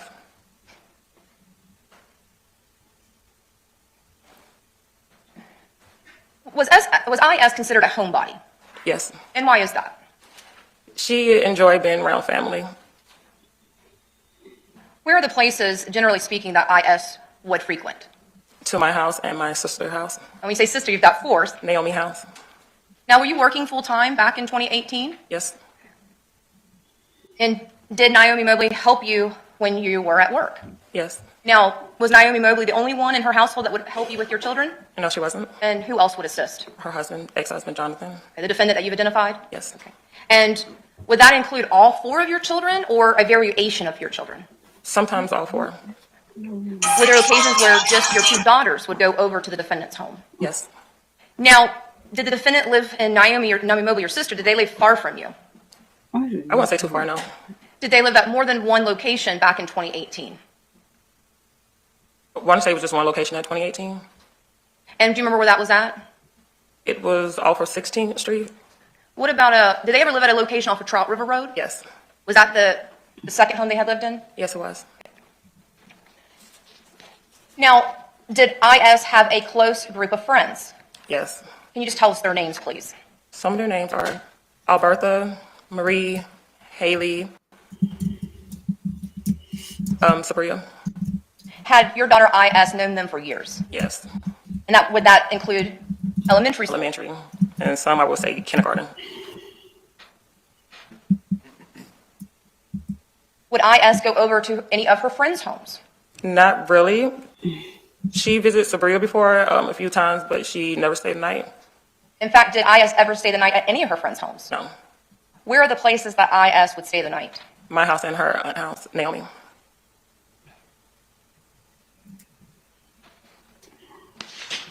Was IS a good student? Yes. In fact, did she have straight A's? Yes, she did. And was IS preparing for college? Yes, she was. Did IS have a cell phone? Yes. And did someone in your family help provide that cell phone to her? Yes. And who was that?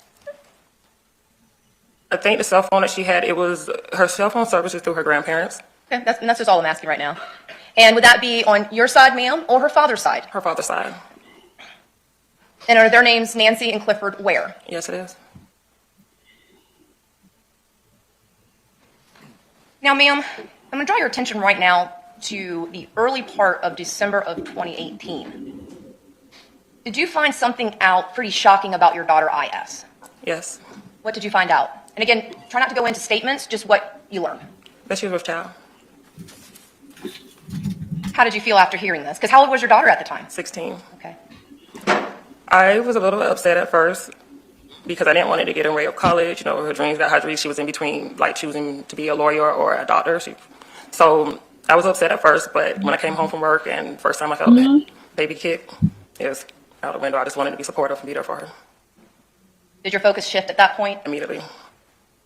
Did you set up a OBGYN appointment for her? Yes. And specifically, do you remember what date you learned that your daughter IS was pregnant? December 3rd.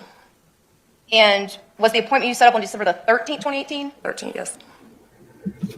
And did you go with IS to that appointment? Yes, I did. And was the pregnancy confirmed when you were at that appointment? Yes.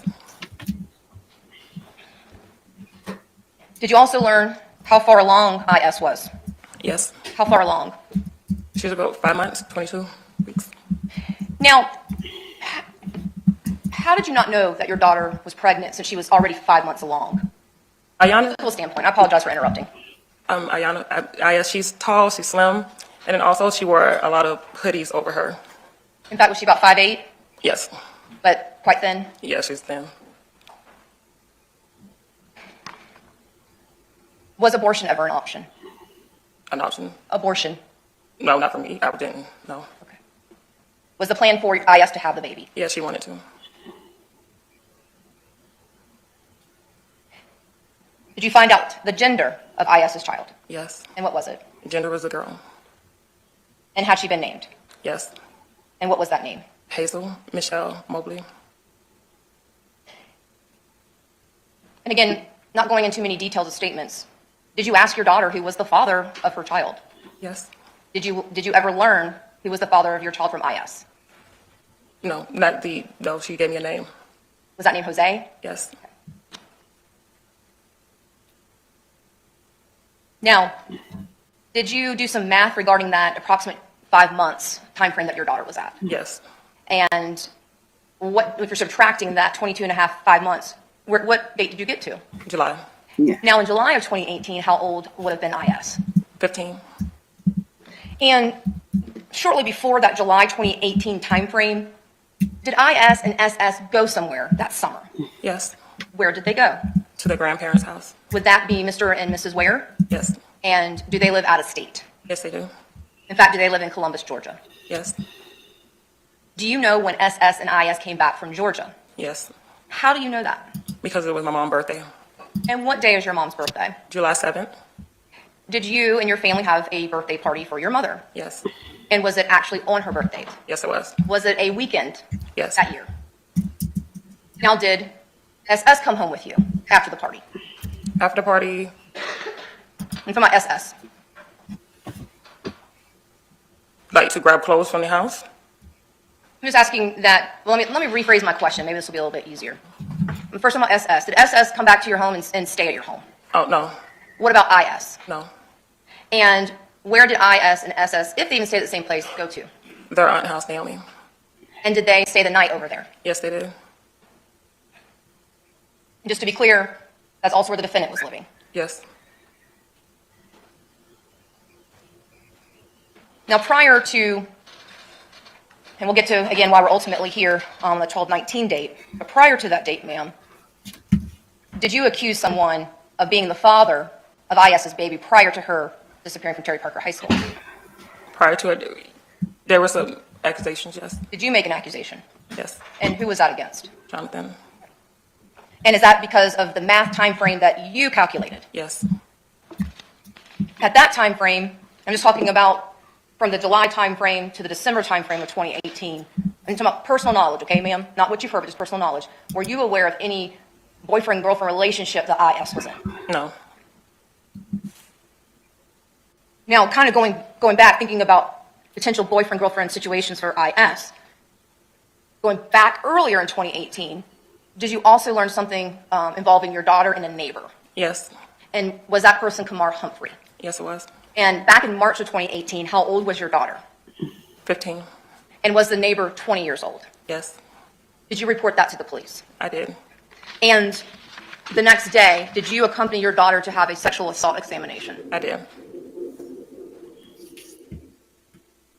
Now, after you, again, personal knowledge, after you reported the incident involving your daughter and the neighbor, Kamar Humphrey, did you ever see Kamar Humphrey again? No, maybe like once. I think he ended up moving. Did you ever see him talking with your daughter? No. And did you ultimately press charges against Kamar Humphrey on behalf of your daughter, IS? Yes, I started the process.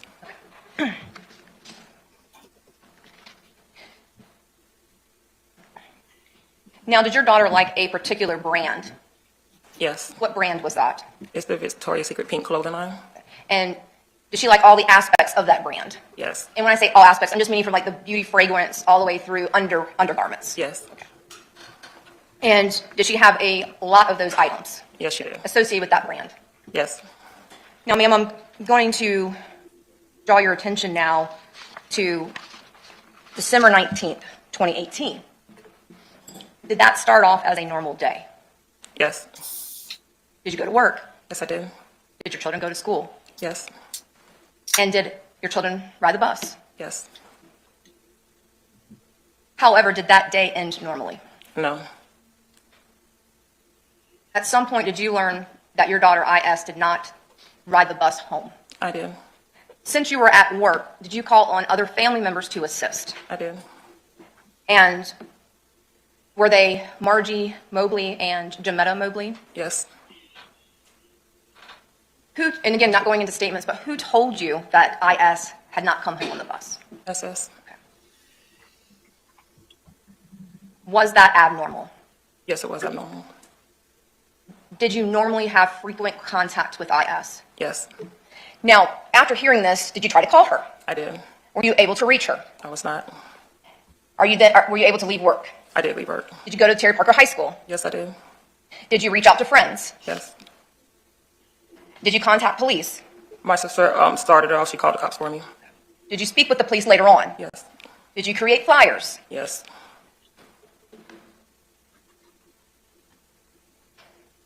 However, did you ever hear from IS? No. Where did IS work back in 2018? At Chick-fil-A. And did you ultimately obtain her paychecks that she never picked up? Yes.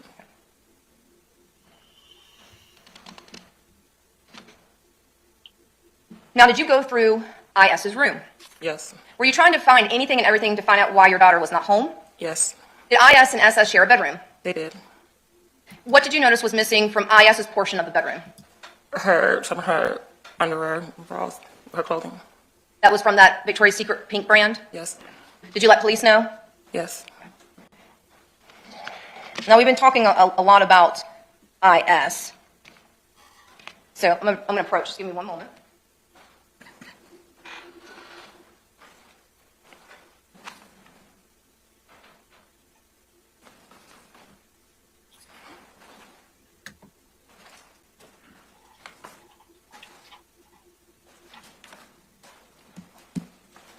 Ma'am, I'm showing you what's been marked as stipulation states evidence 22. Do you recognize this person? Yes. Who is it? My daughter.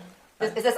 Yes, it is. And is this what IS looked like when she never came back in December of 2018?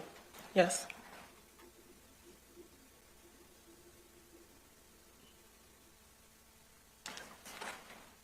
Next, I'm showing you state's evidence 23. Do you recognize it? I do. And can you tell us what is state's evidence 23? It's IS. And what is it showing about IS? Her pregnancy, her stomach. Can we see that she is pregnant in state's evidence 23? Yes. And is she also wearing her favorite brand? Yes.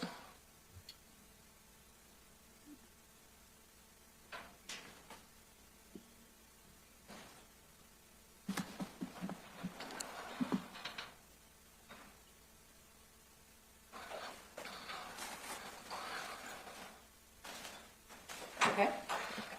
And in state's evidence 23, was this photograph taken near the time frame before December 19, 2018? Yes. Next, I'm showing you state's evidence 24. Do you recognize it? I do. And what are we looking at in state's evidence 24? My granddaughter Hailey. And is this a sonogram picture? Yes, it is. And was this taken on December 13th, 2018? Yes, it was. When you were present and the pregnancy was confirmed? Yes.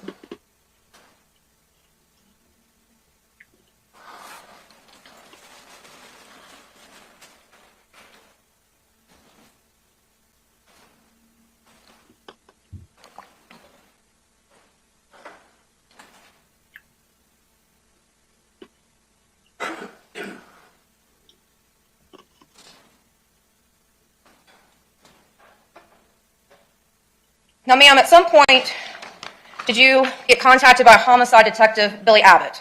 Yes. And is that when you learned that the investigation of your daughter had turned into a homicide investigation? Yes. And based upon your knowledge, had anyone seen her since December 19, 2018? No. Now, ma'am, I'm going to show you,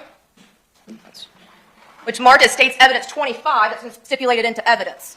Ma'am, is your screen up? Yes, it is. Okay, yes, ma'am. I know we got a big screen, but you got a screen right beside you.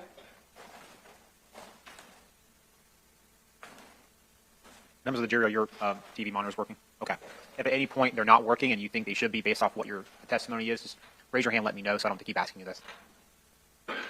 Now, ma'am, in state's evidence 25, are we looking at Terry Parker High School? Yes, we are.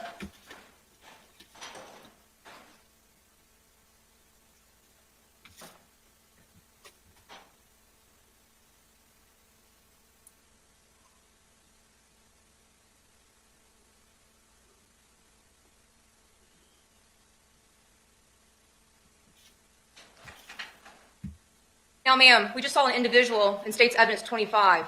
Who was that person? I.S. And is that from the last day that she was at school? Yes, it is. Now, ma'am, did you ever, or was I.S.'s cell phone ever recovered? No.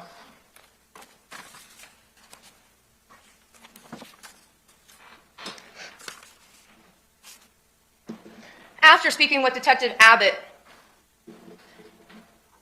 were you informed that they were going to search the landfill? Yes. And were you asked to look at some of the items from the landfill? So, Some of the items that were found from the landfill later on? later on? However, while JSO was at the landfill, were you asked if you could describe any of the Victoria's Secret undergarments? Yes.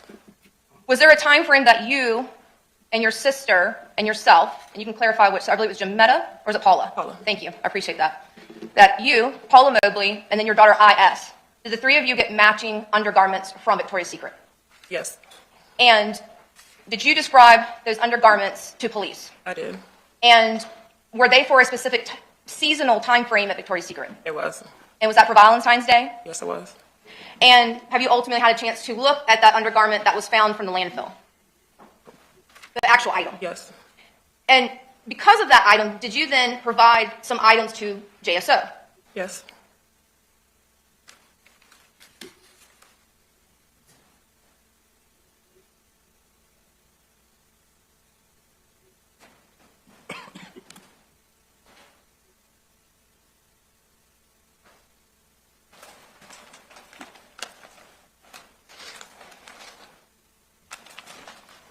So, ma'am, I'm showing you State's Evidence 45 and 46. Do you recognize them? I do.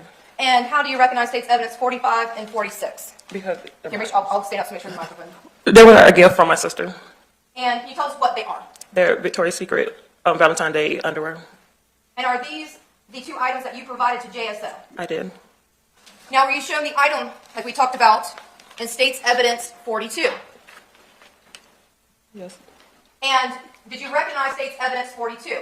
Yes. What did you recognize State's Evidence 42 to be? Iyanna's I.S. underwear.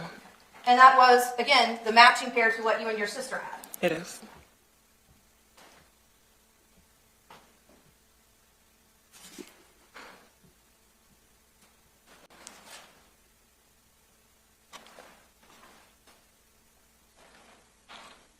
Now, Ms. Mobley, just to be clear, these items, 45 and 46, were in your possession, correct? Yes. However, State's Evidence 42 was from the landfill. Yes.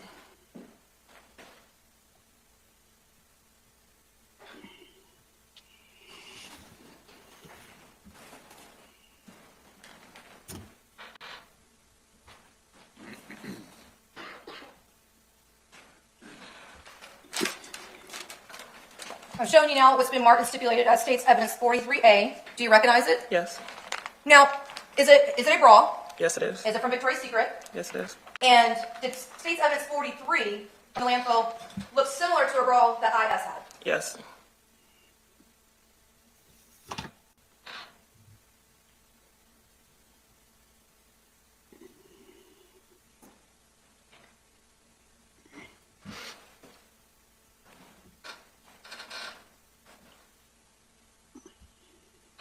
Now, State's 43 is composite, where there's actually 3 bras. However, the only one that you recognize is the first one. Is that fair to say? Yes. And again, I'll show you just to make sure. But the one that you feel more confident about is 43A? Yes.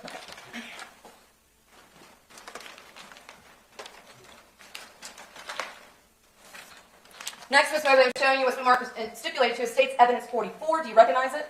Yes. Are we looking at another bra? Yes. And is it a bra from Victoria's Secret? Yes. Who do you recognize State's Evidence 44 to be? I.S. And do you feel confident about State's Evidence 43? I do.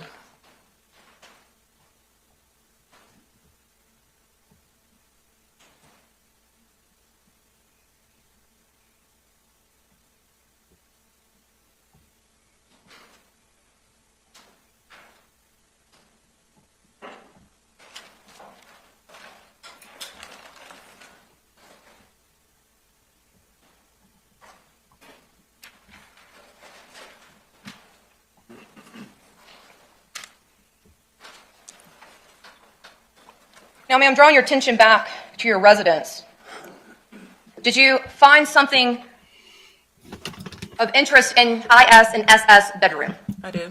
and specifically in the closet area? Yes. And what were those items? Pills. And did you call police? I did. Did you have police come out? Yes. And did they take photographs? They did. And did they collect those items? They did. So next I'm going to show you what's been marked in as composite states 18.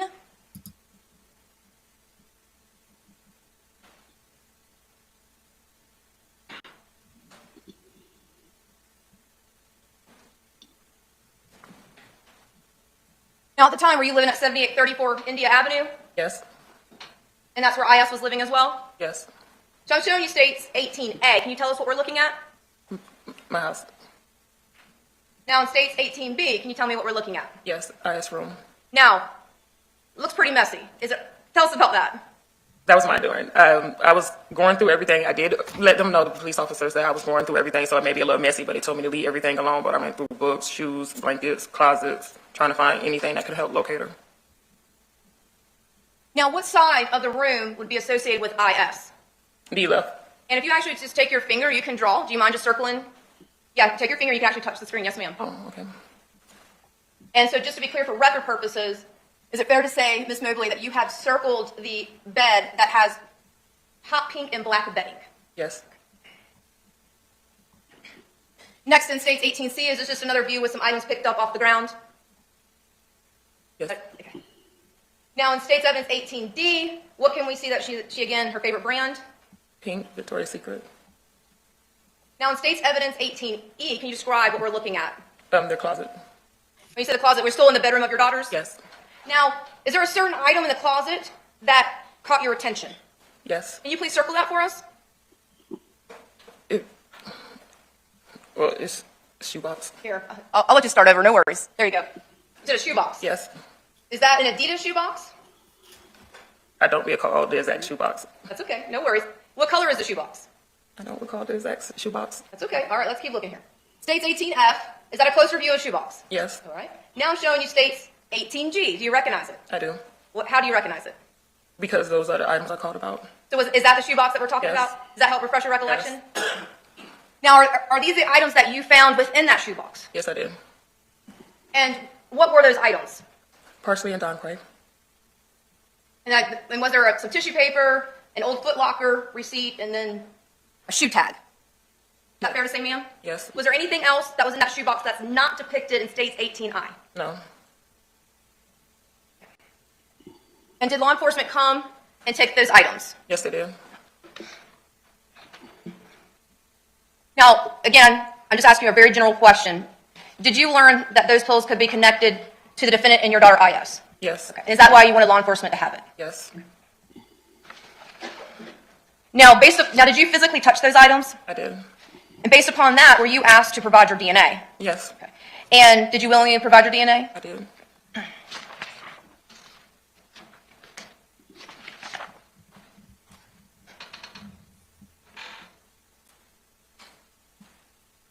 You ready to have one moment?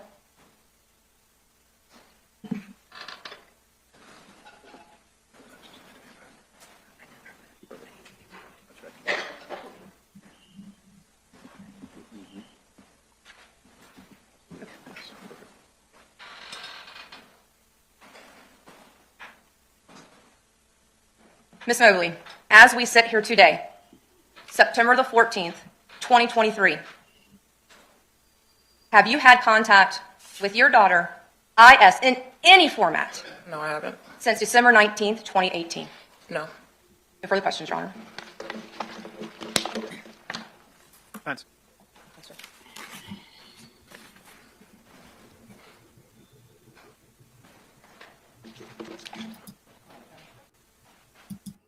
All right, y'all. Let me just take a break to say hello to everyone that came in. The disrespectful lawyer that I told you I don't like her. She's about to get up here and start questioning Miss Mobley. I just think that she did too much. And yeah, anywho, let's move around along. So I did not we have some Loa. Hi, how are you? I hope you're doing well. Laugh, always have fun. Hello. Good morning, Child Diggy. Good morning. Good morning. I said hi to Tat already, but good morning again. Jason Hodges, good morning, good morning. So for the channel members, I have not made an emoji for Iyanna as of yet. So just want to go over some of the similarities and the many similarities, the differences in the family. This is the mother. And what you, I don't know. Let's, if you've ever heard of Don Quay and Parsley to do, get rid of a child, let me know in the chat. Like, it was my first time when I saw this case that I heard about that Don Quay and Parsley, and some pills that he gave Iyanna to take, but she didn't take them. Thank goodness. In Brooklyn, I said hi to you. So if you're in the chat, if you're in the bushes, wherever you are, please hit the like button. They won't tell me. We don't know who hit the like button if you don't want to be known. I just wanted to let you know of that. But for engagement, for education, to get this out into the algorithm, I ask that you please hit the like button. And we do, I do have a petition. The flyer is on my community wall. You can actually use your phone and just take a picture of the QR code. It will bring you directly to the petition to sign. And that petition is in the case of Naziah Harris, calling for justice and demanding that her Aunt Shannon and her grandmother be arrested. They perjured themselves on the stand. I believe they both knew that Jarvis was taking advantage of or essaying Naziah, and they were complicit. And Shannon Harris had a choice to not even deal with Jarvis, because Jarvis told her he was a PDF. And she said, okay, if society is giving you another chance, I'm going to give you another chance. She went on to have a relationship with this man. She has 5 children, allegedly, all by this man. And I believe she was in some type of competition with Naziah. You can't tell me that you can't look at the pictures of Naziah and tell that she was with child. So that's how I just wanted to get those few things out, say hello to whoever I didn't say hello to, and just to let the people in the bushes know that they can come out, hit the like button. It will not populate your name. And it's not like Instagram and all of that. It won't populate your name. But please like the video to get it out in the algorithm. And it's for the free 99. You can take advantage of becoming a member. Members have special emojis that they have access to. So you have that option too. The moderators will be dropping those links in the chat. Feel free to donate to help the channel, if you will. You can donate through right here through YouTube by pressing the money sign down on the bottom, or my Cash App is scrolling, is on the screen here, and they're dropping the link in the chat. That's totally it is not mandatory.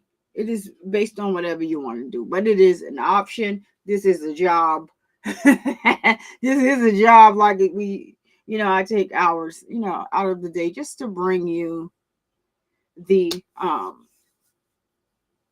what's current and what's old in regards to true crime. I do rewinds as well. Sometimes people haven't heard about this, and I actually already have another case on the brain I think you guys would like.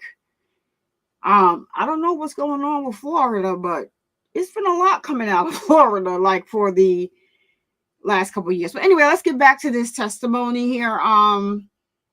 So this is going to be the defense doing the across. I don't like the attorney, and I'll say it over and over and over again. I don't like her. And then I watched an interview that she did after this case was over, and it was like,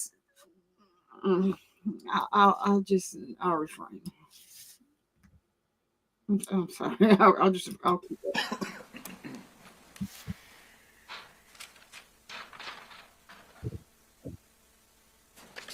Good morning. Let's start, if we can, with the day that Did I.S went missing. The day that she went missing, you said and you testified that your daughter informed you, SS, that IS did not get on the bus. Is that correct? Yes. Did you question SS about where IS might be? Yes. You did not receive any information as to what her whereabouts were outside of the fact that she did not get on the bus, correct? Correct. In fact, that continued, that there was no knowledge of where she might be, what could have happened, or anything outside of she just didn't get on the bus. Is that correct? Yes. Okay, and that went on for days and weeks, in fact. Yes. After IS went missing, you started searching, correct? Yes. You were doing whatever you could to try and locate her and find out where she might be, correct? Yes, sorry. Yes. Thank you so much. When you were searching, at some point did you come across, or did you try to search for her debit card usage? Yes. Okay. And did you in fact find that she had used her debit card the day she went missing? We wasn't sure. It looked like there could have been a transaction, but I don't have direct access to her bank account. We wasn't sure. Okay. And that bank account, was that one that I believe you testified to that was set up by her grandmother? Yes. Okay. And is that Miss Nancy Ware? Yes, it is. So she might have a little bit more information as to that credit card usage. Yes. As best as you can recall, though, do you recall that credit card potentially being used at a Wendy's? Yes. Okay. Did you follow up on that usage at the Wendy's? Did you go to that Wendy's? I don't recall. Okay. Do you remember if you gave that information to police and asked them to follow up with that potential lead? Yes. Okay. Do you know if they actually did in fact follow up with that to see if she had been to that Wendy's the day she went missing? I want to say they looked into it. Okay. Do you know what side of town that Wendy's was on? I think the south side. South side? East South side? I think, yes. Okay.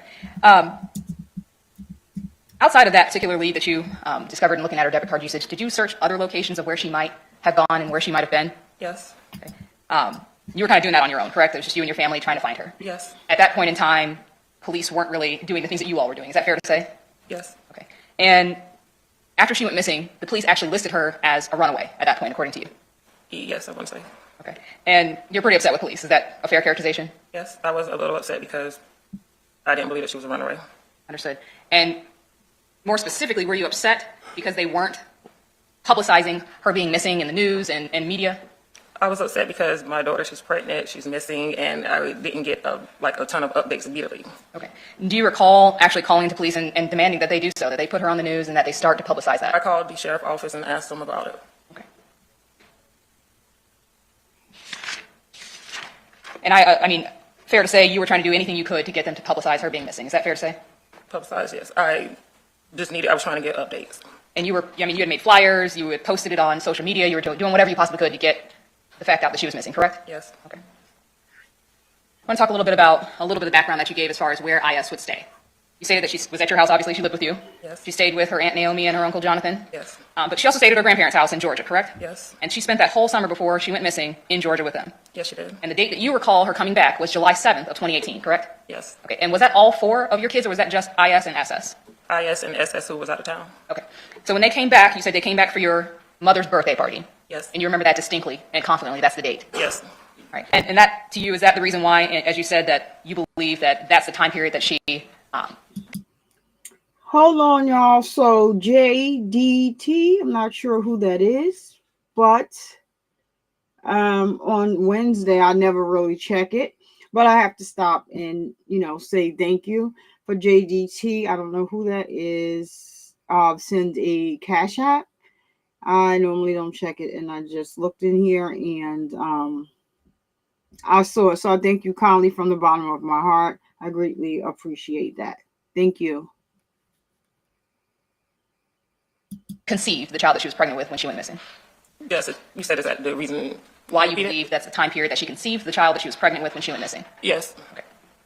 Did you also believe that she spent a lot of time at her Aunt Naomi's house and her Uncle Jonathan's house, and so that's part of the reason as well? Yes. Okay.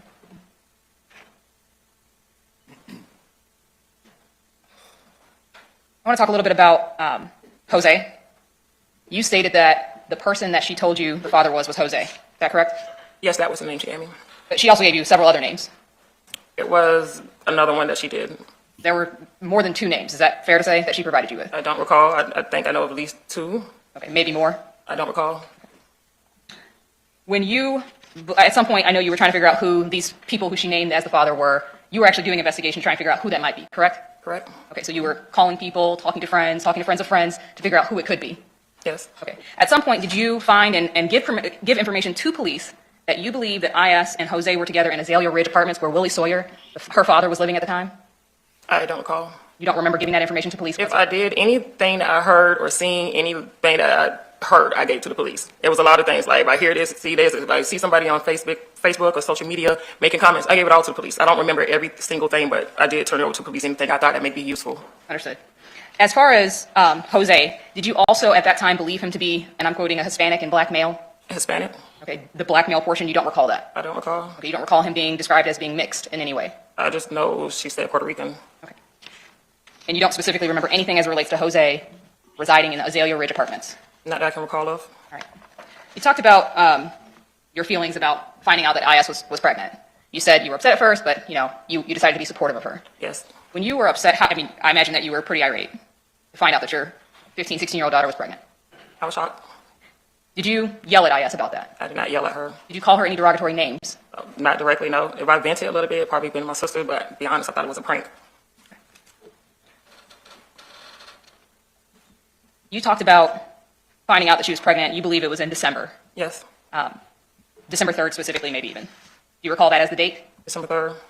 And then 10 days later, you set the appointment, and that's when you all confirmed that she was in fact pregnant and 5 months pregnant. Yes. Okay. Prior to, well, you mentioned during your direct examination that accusations had been made about who the father was and that you made the accusation. It came from you that it was Jonathan Quiles who was the father. Yes, that was one. Yes. I'm sorry, repeat yourself? Yes, I did. Okay. And that accusation, you say you made that after you find out that she was pregnant? Yes. Okay. Had there ever been any accusations prior to that of Jonathan Quiles having any sort of sexual relationship with Iyas? You said prior to it? Prior to Iyas getting pregnant? Not that I recall. Okay. Let's talk about Kamar Humphrey. Do you recall when how you found out that Kamar Humphrey had sexually battered Iyas? Battered. That he sexually assaulted Iyas? That's it, yes. How did you find that out? I found out through my son. Okay. At that point, you did in fact report that to police? I did. And you asked police to investigate that? I did. You provided them all the information that you could as far as what you knew about that situation? Yes. You mentioned, when you were asked actually, whether you had seen him any after that.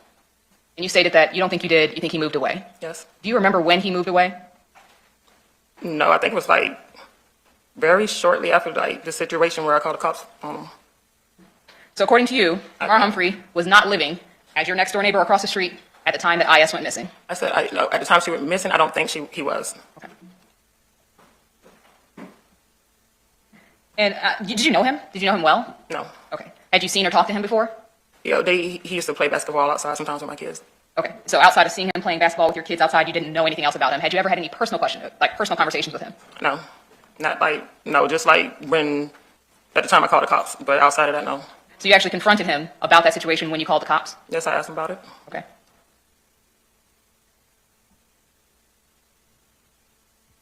And after that situation with Mr. Humphrey, isn't it true that accusations that there was a sexual relationship between Jonathan Quiles and Iyas come out at that time? After Humphrey? Yes, around that time period. I don't recall. Following that time period and going throughout that entire year, you stated that your kids would continue to spend time at their Aunt Naomi and Uncle Jonathan's house, correct? So, yes.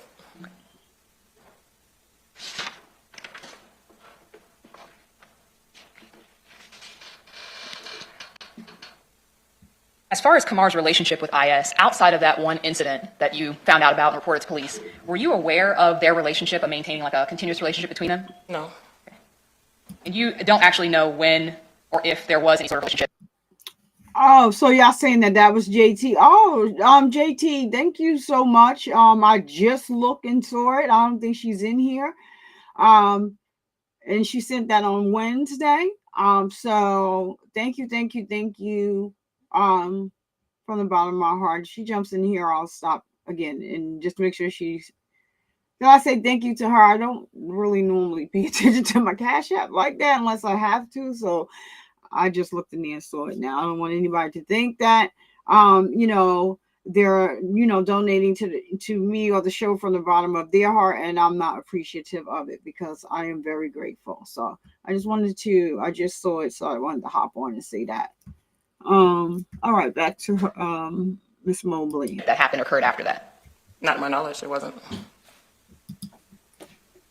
right, I want to talk to you about the items of evidence that you were shown. The first was the underwear, the Valentine's Day underwear as you described them, correct? Yes. All right. That and the bras, those bras that you identified or believe belong to IS, you cannot, as you sit here today, say for certain that those items belong to IS. They look like the items that she have. Exactly. Thank you. They look like items that she knew to have in her had in her possession, but as far as knowing that those are hers, you cannot say that. Well, the underwear, I could definitely say that they look exactly like the ones that she had. Okay, and that's fine. You can definitely say it looks like the ones she had. Yes. Okay. As far as the size, do you know what size those underwear were? The ones that are in evidence right there. I don't know what size they are. If I told you they were a large, is that IS's size? Iyanna picked up a little bit of weight with her pregnancy. She did sometimes. That's not her regular size as a large, but if she really wants something like boy shorts or even regular clothes, she will upsize. She didn't care. All right. When you said she was quite thin, so what would her normal size be? I don't recall. I have to go back and look at my planner. You don't know if your child was a small, medium? It was either, I'm not sure, maybe a medium. I'm not sure. When those underwear were purchased with you, I believe your sister, you said it was a gift, and for IS, was that when she was pregnant, or was that prior to when she was pregnant that you guys obtained those underwear? Before she was pregnant. Okay, would that have been, you said Valentine's Day, would that have been February, around Valentine's Day? Because that was well before she got pregnant. Yes. Okay, so when you say she picked up a little weight, you're talking about during pregnancy, correct? Yes. Okay, so at that time, she would have been maybe a medium, according to you. She could have been. Okay, so if those underwear are large that you identified, that would not be her size, correct? I wouldn't say that because she do wear large underwear, boy shorts, and like I said earlier, she do tend to wear larger clothing. She takes my clothing. All right, let's talk about a couple other things.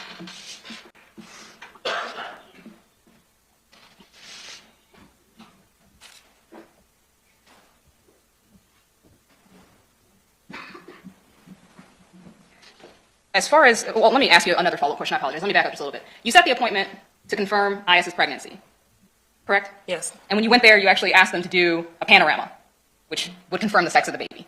I actually I got a referral to have it done. Okay. And so the doctor did send that referral out for you all. And that's how you were able to confirm that it was a girl or a boy? Yes. Okay. Did you guys do any blood work or anything like that? Or was there anything that you requested specifically to find out who the father may be? No, we just took her to find out what the sex of the baby was. There was nothing else. There's no DNA or anything like that to confirm who it is. So as you sit here today, you do not know who the father of IS's unborn child was.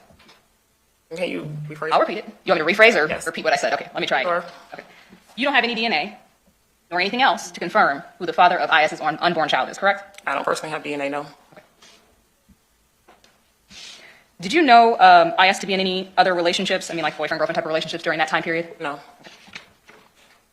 And was that something that she would have confided in you about? Is that the type of conversations you all would have? We had all type of conversations, but I wasn't aware of any boyfriend. Fair to say that might be something she wouldn't share with you. If it's not, you can say she would share with me. That's fine if that's how you feel. I think to a certain extent she may. All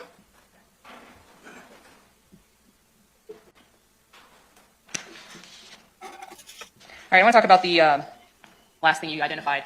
You said that you had been searching IS and SS's room for any evidence of where she might be, correct? Yes.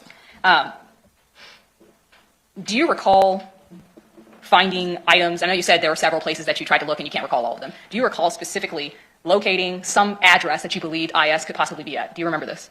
Yes. Okay. Did you follow up on that yourself? I did. Okay. Did that lead to anything as far as there may be someone that she was with at that time? No. Okay. As far as you know, that address that you listed and that you found it did belong to a person, correct? A lady. Okay. It was a lady and she had children, correct? Yes.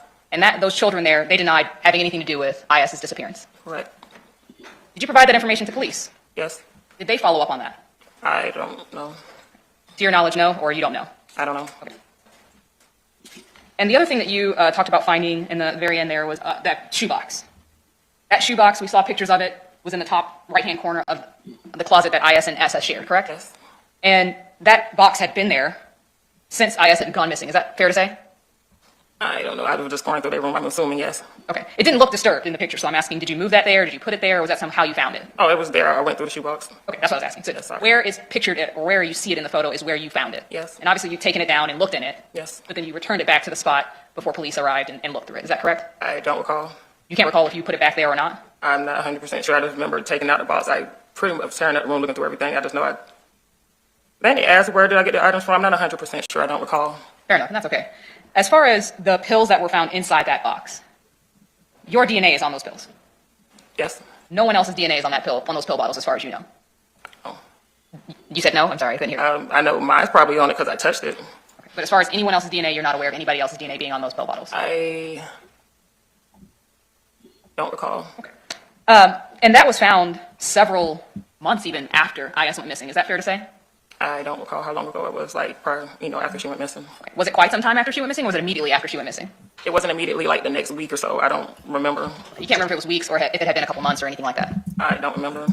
And I'm assuming you did report it to police, so the day that you reported it to police would be the day that you found it? Yes. Okay. So if law enforcement told us that it was months later, that would probably be the most accurate, correct? Correct. Okay. And those pill bottles, had you ever seen them before?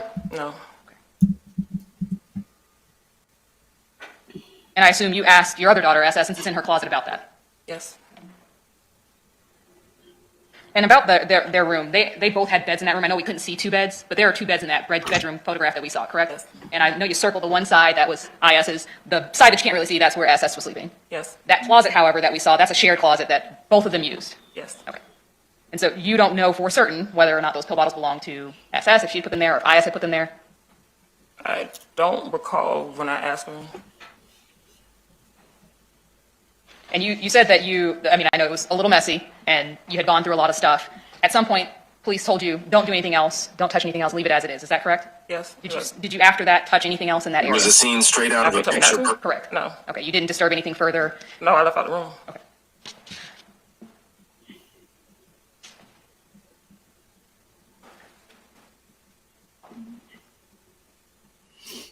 One moment, Your Honor.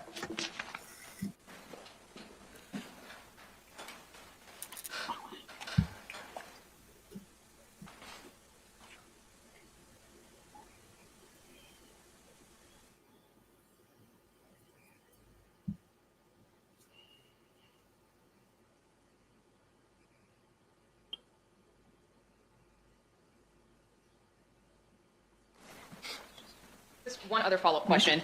In your search and in trying to figure out where IS might have been, do you recall there being a plane ticket found at some point? I remember something about one, but I don't remember detail. I just remember something about it. I don't know details or anything. Okay, that sounds familiar to you, though, that there was I a think plane I ticket. heard one time. Sorry, I didn't finish the question, so let me just finish it. You do recall hearing something about a plane ticket being found in relation to IS going missing? I heard something in regards to the plane ticket, but I don't remember. You don't remember the details? Yes. Of like where it was and exact dates, those I sort of do things? not recall. Understood. Would that have been information that you provided to law enforcement? I don't recall. Okay. I don't have anything further, Your Honor. Thank you, Your Honor. Ms. Mobley, did you ever receive any information that your daughter took a plane flight? I don't recall. Were you going to do a DNA test of the baby after it was born? It would have been more so like Iyanna's IS decision. Did you want to learn who the father was? Yes. Because your daughter was underage. Yes. So was that something to be addressed once the baby was born? Yes. During the time frame of between March 2018 and December 2018, did you have any after reporting Kamar Humphrey to the police, did you have any problems with Kamar Humphrey? Yes, before. Just from the situation that you called the police on? Yeah, it was just a little tension between the household. Did you, though, have any issues with Kamar Humphrey after reporting him to the police? No. And the accusation against the defendant being the father of IS's baby was prior to December 19, 2018. Can you repeat that? No problem. Did you accuse the defendant of fathering your daughter's child prior to IS leaving Terry Parker on that December 19th date? Yes, it was, yes.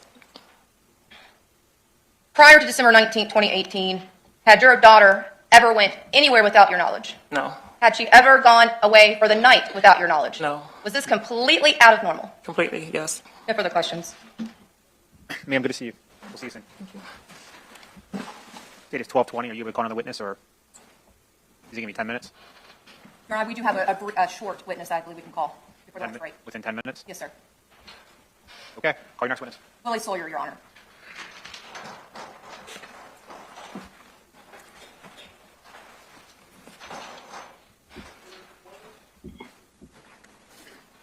Members of the jury, obviously this will be our last witness before we take our lunch break.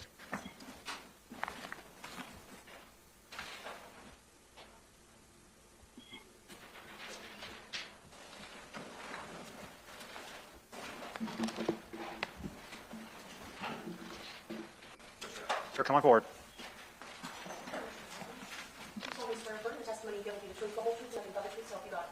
All right, sir, come over here to your right. Watch your step as you come forward. If you need a glass of water or something, let us know. We'll do our best to accommodate you. If there's an objection made to your testimony, just don't answer the question until I rule on the objection, and then we'll go from there. That said, state, may inquire, you're ready. Yes, sir, Your Honor. Good afternoon, actually. Good afternoon. Could you please introduce yourself to the jury? I'm Willie Sawyer, Iyanna's father. And does she share the same last name as you? Yes. Okay. Just moving forward, we'll refer to her as I.S. So thank you, sir, for telling us, though. Okay. Is she your only daughter? No, I have 2 daughters. And does your other daughter have the initials SS? Yes. And is their mother Kim Mobley? Yes, ma'am. And do you generally live here in Duval County? Yes. And how long have you lived here in Duval County? Almost all my life, 20-some years, plus years. And what do you do for a living? I actually do all types of stuff, handyman. And you talked about your 2 daughters. Do you have other children? Yes, my stepkids. I have 4. Now, back in 2018, did your daughters live with you or their mother? Their mother. And did you have a good relationship with IS and SS? Yes. Now, where do your parents live? They stay in Columbus, Georgia. And is that Nancy and Clifford Ware? Yes, ma'am. Do you go visit them? Often, every now and then. When you get the time off, probably. Get the time off. 6 kids can keep you busy, that's for sure. Yes, sir.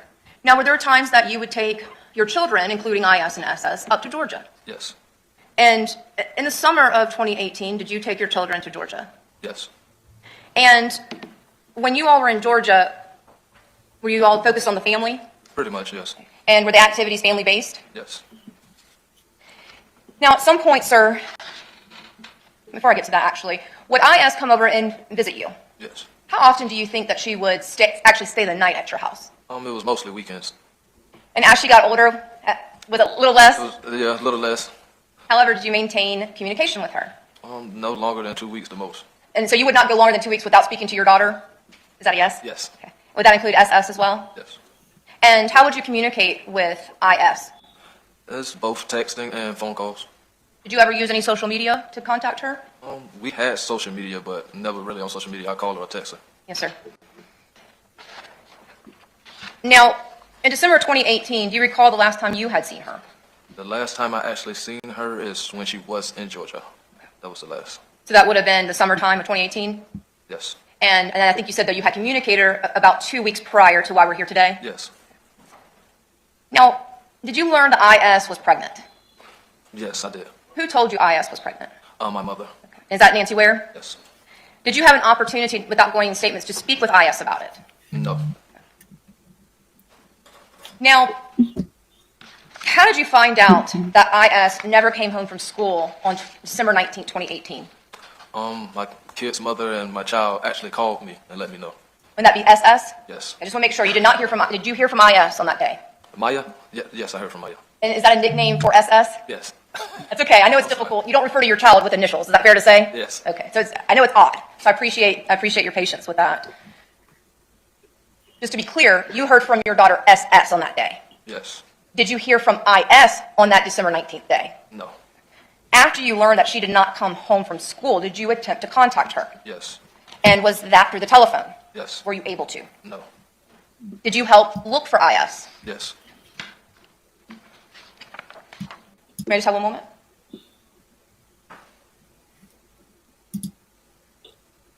So my last question for you, sir. Have you had any contact with IS since she left Terry Parker High School early on December 19, 2018? When I say contact, sir, I mean letter, email, phone, social media, through a third party. Any contact, Mr. Sawyer, with your daughter? No. No further questions.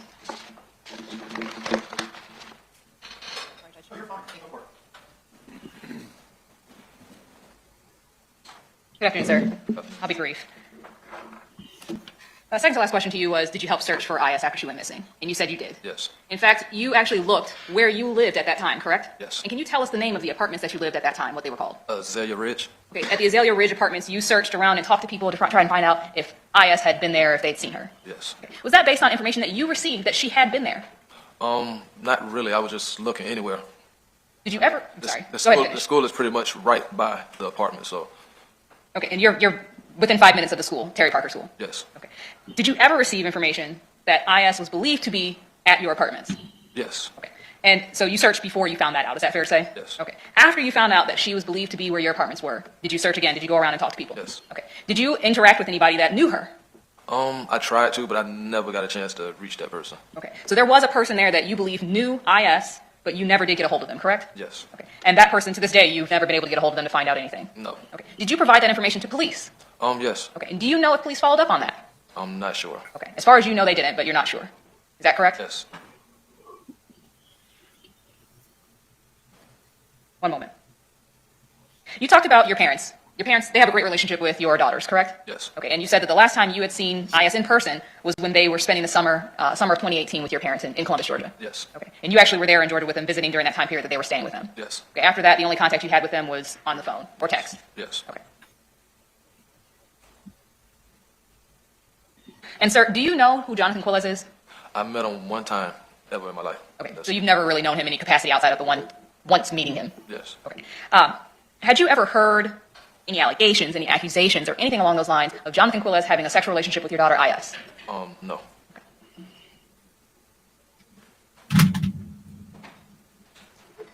Just one moment.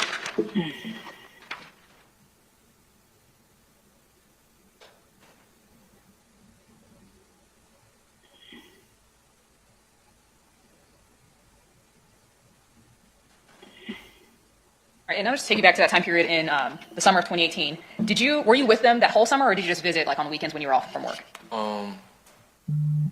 Pretty much the whole summer. Okay, so you spent that summer with them there. Yes. And did they have friends and know people in the area? No, normally when I have my kids, they're pretty much in my eyesight. They don't even leave my side for real. Understood. Thank you so much, sir. Nothing further. No further questions, and this witness can be excused by the state. I'm not sure if the defense is okay. You guys can handle that outside me. Mr. Sawyer, good to see you, sir. Have a good rest of your day. You too.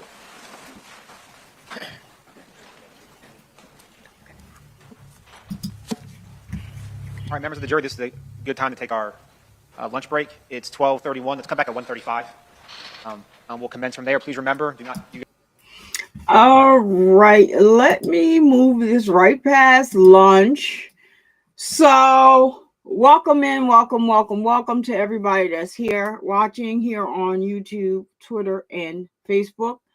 Thank you so much for joining in. And just briefly, we are watching this trial because it's so many similarities to the Naziah Harris case, right? And since the next court date for Naziah Harris is March 7th, I feel that we put everything out there so far that we have learned. So many other people are now, covering, reiterating what went on with Naziah. So I wanted to switch gears and take a look at this case because it is so similar, with the exception of Iyanna family cared, and I don't believe that, the family members that were in the home of Naziah, I don't believe they cared. There are several family members that try to ring the bell like, hey, you guys, he's not supposed to be there. He is a PDF file, and that's what we're calling, because we can't say the other word here on the YouTube. So yeah, he is a PDF. They didn't like the way he was approaching the children in the family when they're around. So yeah, do that. They try to bring awareness. Roxy Rocks on Facebook. You can follow her. She is a family member. Shout out to Sierra, who was essayed by Shannon Harris, according to her, allegedly. According to her, did an interview. We showed that here the other day. She broke way down, telling her story and telling, trying to appeal to Shannon Harris and her grandmother to, not her grandmother, Shannon's mother, which is Naziah's grandmother, to tell the truth.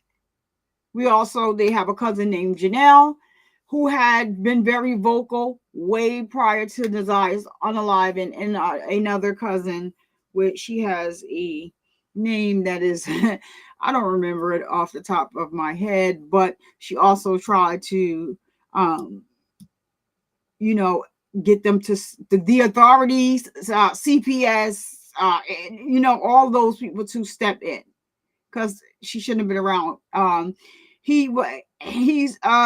Jarvis had been on the sex offender list since 2005, had no business being around children. Also, Naziah's grandmother, Annette, is not supposed to have any children in her home. How she got away with that? The CPS system is broken. So I'm going to play this from here, and then I may stop it again because I want to see if this is the video where this piece of poop walks back into the courtroom with a smile on his face. What are you smiling about, sir? What are we smiling about? I'm going to play it, then stop it, because I believe this is, and moving on to the next witness, I believe this is, I just want you to see the evil that we're working with. I'm not understanding what he's smiling about. It's bothering me. So let me just add him to the stage, and let's watch him walking in. I'm confused as to what you're smiling about, sir.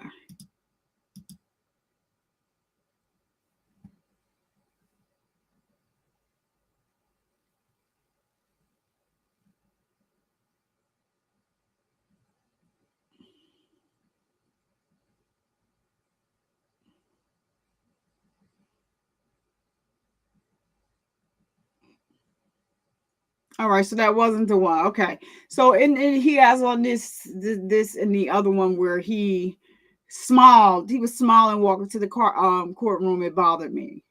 Is it on the thumbnail? I did show it. It definitely bothered me.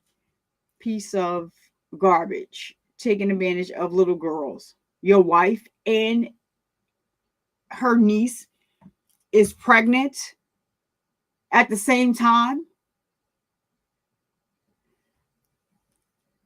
We can't make this stuff up. All right, let me take them off the screen so I can get this video to where we need it to be so that we can get started. But yeah, I just asked that Karma do his thing for him. Hope he's having a time.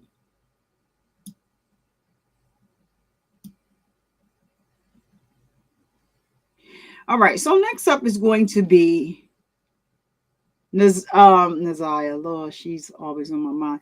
Iyanna's grandmother is the next to testify in this case. And let's bring her right on. Let's bring her on. Get the switch in. Yeah, I don't know why it does that, but anywho.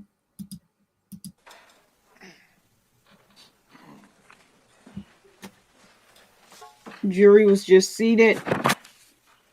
I love this judge. Good morning. You come here to your right. Just watch yourself as you come forward. You need a glass of water or something. Let us know. We'll do our best to accommodate you. Thank you. And you can adjust the microphone as you scoot in to let your voice project. If there is an objection made during your testimony, just let me rule on the objection before you. This is Kimberly Mobley's mother, the maternal side. Ma'am, good afternoon. Will you state your name? My name is Winella Maxine Haynes. Yes, ma'am. Will you spell your first name, please? Winella. Right. And do you live here in Jacksonville? I do. How long have you lived in Jacksonville? About 40-something years. It's been a while. Yes, ma'am. And who is your husband? Michael Haynes. Can you say that one more time? Michael Haynes. Thank you. Can you direct your attention, ma'am, to the year of 2018? Were you still here living in Jacksonville at that time? Yes. All right. Who is Did I.S, Iyana Sawyer, to you? My granddaughter. All right. And who is her mother? Kimberly Mobley. And is that your daughter? My daughter. Yes, ma'am. Can you give the jury an idea of how many children you have? 5. And how many grandchildren you have? About 22. It's quite a ma'am. few. Now, from your daughter Kim, you have another granddaughter, Samaya, SS. Yes. Right. Ma'am, was there a time period where one of your daughters, Naomi, was married? Yes. All right. And who was she married to? Jonathan Quiles. All right. And how long would you have known Mr. Quiles from that time period till now? Well, for Naomi, about 5 years, but about 7 years in total. Okay. Can you identify Mr. Quiles by pointing where he's seated in the courtroom, please? Yes, he has glasses, a light blue shirt. His hair is back. He's right over there. Thank you, ma'am. Your Honor, may the record reflect he's identified the defendant. So identified, or so reflected, excuse me. Thank you, sir. Ma'am, at the time I.S. went missing, approximately how long had Naomi been married to the defendant, your daughter? Probably about 5 years. Okay. And ma'am, would the defendant be your granddaughter's uncle by marriage? Yes. Would you describe for the jury at first what kind of uncle he was to IS and if that changed? At first, he was a good uncle. At first, he was a good uncle. He was teaching and talking, and he was a good uncle, a cool one. At some point in time, did that change, and was that based on observations you made? Yes. How did that change? As time went on, I walked into him. I'd seen him hugging her. He was like close to a lot of the kids, but he was closer to her. Okay. And just in terms of big picture, was he around her often? Excuse me, could you repeat that? Of course. Just big picture, in 2018, was he around IS often? As much as I know, yes. It was pretty much by his choice. As time wore on, did he become more attached to IS? Yes. You describe that, please. When I realized, when I walked into, I saw him hugging her, and he wasn't hugging her like you would a buddy, a pal, or a niece or nephew. He was hugging her like you would your spouse, your mate, or someone you're in love with. Okay, let's talk about that. Let's talk about what you just saw. Was that in 2018? Yes. All right. And where did that take place? At my daughter's house, Paula's, at one of my other daughter's house, Paula. And was that at a family function? Yes. Was that at a family dinner? Yes. And is what you're about to describe take place in the backyard of this family dinner? Yes. All right. Was there a lot of folks there at this particular occasion? At the house, yes, but outside, no. That was my next question. When you walked out into the backyard during this dinner, how many people approximately were out there? It was just me and my husband, and then him and her. All right, and so the record's clear. So it was you and your husband, Michael? Yes. And when you say him, are you referring to the Jonathan? Yes. And when you say her, are you referring to IS? I am. Yes. Is this evening time? It was. All right. And when you walked out, will you describe the best you can, ma'am, what your eyes saw when you walked out there? When he was hugged up, when he was hugged, he was hugged. His hands was around, he was hugged. They was in a full embrace. And when they see me, it startled him. It startled him? Yes. Did he break loose from that hug? Yes, he did. Is that right when he saw you? Yes, when he seen me. Okay. Was your husband next to you when this happened? Yes. Did that cause you some concern, ma'am? Yes. Would you describe the type of hug the best you can with your own words, the type of hug this was? It was like a full embrace, like a full body embrace. Did it appear to be a hug like an uncle should be giving? No. What do you mean by that? Because usually if a uncle, you hug higher, hug quick, move on. But that wasn't, they was attached. He was hugging her. He had an embrace. Okay. Thank you, ma'am. Would you describe this hug as intimate? Yes. Now, Ms. Haynes, upon seeing this hug, did that cause you, at that point moving forward, did that cause you some concern? Yes. What, if anything, did you do about it once you saw what your eyes saw? I spoke with her mother. I spoke with my daughter, Kimberly, her mother, and I said it might be a wise thing not to let him be around them by themselves. And did you, don't say anything she told you, but did you tell her that you were uncomfortable by what you saw? Yes. Did you tell her that your position was that he ought not to be around the grandchildren? Yes, well, around the female, because around Iyanna, and if he did that, females, yes. Yes, ma'am. Can you give our jury an idea approximately when that happened in 2018? It was like right when it was around the Thanksgiving. It was in that area because that Paula's house, my daughter's house, that's where we usually have a big Thanksgiving. Then all the family, we meet there. And we was breaking up. We were dispersing, getting ready to go home. Okay. And just so we're clear, that would be November of 2018? Yes. Right. Now, despite moving forward from that point, and despite telling your daughter, Kim, what you told her, did you notice moving forward the defendant was still seeing his niece, your granddaughter? Yes. Tell us about that. In my opinion, by this point, he knew Kim's schedule. And so Kimberly told him, she was trying to say, don't go around my children unless you get my permission. So he knew her schedule. So he knew when to be there. Overruled. The defense made a motion, objection to speculation. That objection is denied. You may continue. I don't know where we were in the question and answer. Yes, it got fumbled. You may want to restate the question. That way their transcripts are clear. Doesn't stop you from raising the objection later on if you deem it necessary. Absolutely. Thank you very much, Your Honor. Ms. Haynes, once you advised your daughter, Kim, that the defendant should not be around your granddaughter anymore, what, if anything, did you observe that caused you continued concern? Because he still would be around her. And I would see her around her. And this was even after her mother told her. But he was still around her. Did you observe occasions where he was still picking her up from Terry Parker High School? No, I didn't, because I was in a different part of my life, no. All right. Were the occasions that you observed them together at Kim's house? No. Tell us where you observed them together moving forward. At his house. At Naomi and the defendant's house? Yes. All right. And did you see that on multiple occasions? A few, yes, and yes. Ma'am, as time progressed from that November 2018 time period when you saw the hug, did you learn thereafter that IS was pregnant? Yes. All right. And you're certain you learned that after that hug? After. Okay. And did that cause you even greater concern? Yes. Now, could you give the jury an idea of what was going on around the time the whole family learned she was pregnant? Were they trying to figure something out? And if so, what? We was trying to find out who was the baby's father. All right. And ma'am, did you have a good relationship with IS? Yes. Did there come a time period after the hug that you saw that concerned you and after you found out she was pregnant that you took her on a walk by yourself? Yes. All right. And where did that walk take place? That was around my house. They all came to my house. And was that in between the Thanksgiving, November 2018 time period leading into December 2018? Yes. Okay. Was the purpose of your walk to ask her who the father was? Just, I would like to talk with her anyway, but then, yeah, I did ask her. I'm like, well, is something that will embarrass the family? Because she would never say who the father was. I'm like, so I'm trying to understand why not, but she would not tell me. All right. So with your question, were you asking her, is it someone that would cause shame and embarrassment to the family? Correct. All right.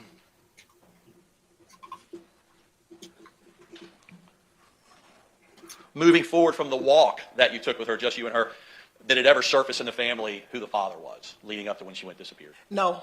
Okay. No. All right. Can you give the jury an idea of, sort of describe your granddaughter, IS, what type of young lady she was?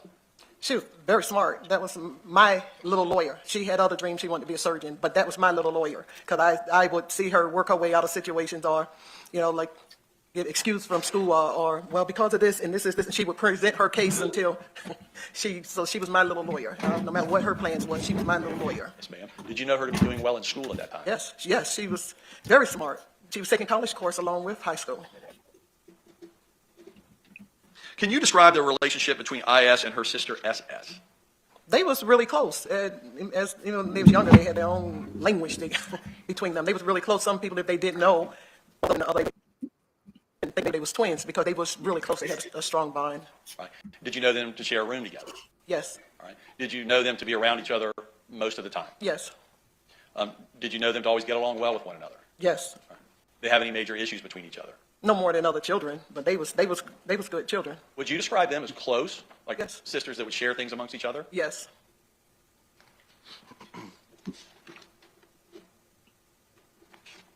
Ma'am, moving again forward to December 19 of 2018, okay? Was that the day that Iyanna went missing from Terry Parker High School? Yes. Without telling us what anybody said, can you tell us how you were advised of that? I found out from one of my daughters, and all of them was getting, Iyanna didn't come to school, she didn't come home, and so all of us, I got up from work, and all of us started looking for her. Let me ask you this way, were you at work when you learned about this? Yes. All right. Where did you go from work the day that you learned she was missing? Where did you go? To Kimberly's house. Is that where kind of the family congregated? Yes. Was the family searching through her room? Yes, searching everything that could give us any sort of idea how to find her. Where was she? All right. And were you part of that yourself? Yes.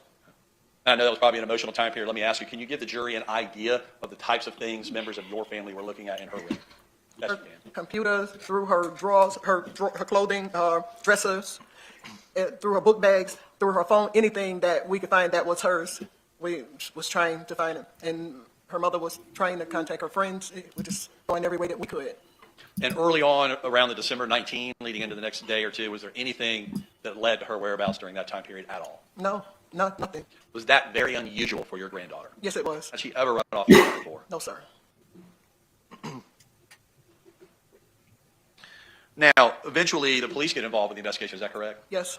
What, if anything, did you do with the information about that hug you saw about a month prior? Did you ever go tell the police that? I spoke with one officer. Do you want me to say the name of I spoke with an officer. I think it was Milwaukee, and she asked me, did I see anything that was unusual, and I told her about the hug. All right. And would that be Detective Milwaukee? Yes. That's okay. You just mispronounced it. Yes, ma'am. Milwaukee. Was there anything else of concern that you shared with the police, or was that generally what you shared? That was generally what I talked to her about. And you had mentioned that you received a phone call the day she went missing while you were at work. Where were you working at that time period? At Northeast Florida Safety Council. What were your duties there, ma'am? I was a DUI administrator.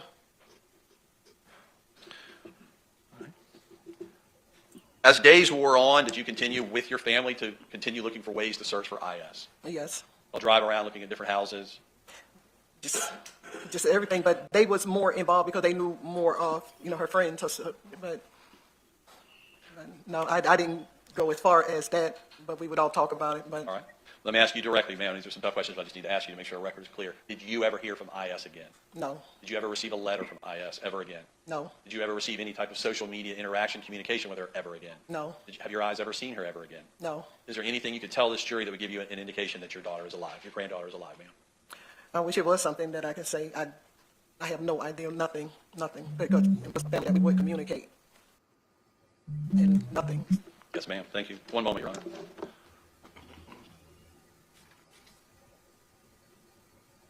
Nothing further. Thank you, sir.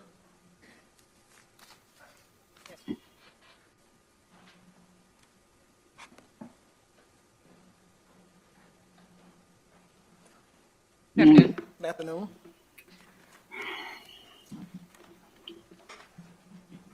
All right, ma'am, let's start with the hug. When you observed that hug, you said that it was Thanksgiving of 2018. Is that correct? If that was the big dinner we had, yes. Okay. Are you certain that that's the time period that you believe you saw it? That was the dinner that we had, yes. Okay. Do you recall giving a deposition in this case on June 5th, 2023? I remember giving a deposition when, I don't remember the date, but I do remember. If I represent to you that it's June 2023, that sounds about right. Is that fair? Okay. Do you recall me asking you during that deposition when you believe this hug to have occurred? Yes, Do you recall answering that it was a year before this case started? that was in 2018. Correct. So if the case was December of 2018, you would agree a year before that would be late 2017, maybe early 2018. Then I was wrong in saying that because it was in 2018. Because the Thanksgiving, the walk, our dinner, she's gone. Your Honor, if I may approach.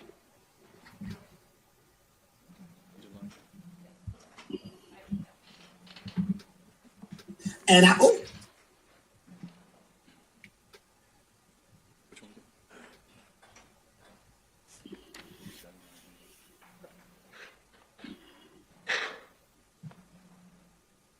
Ma'am, I'm showing you what is a copy of your transcript of your deposition from June 5th, 2023. Do you see that reflected Yeah. there? Yes.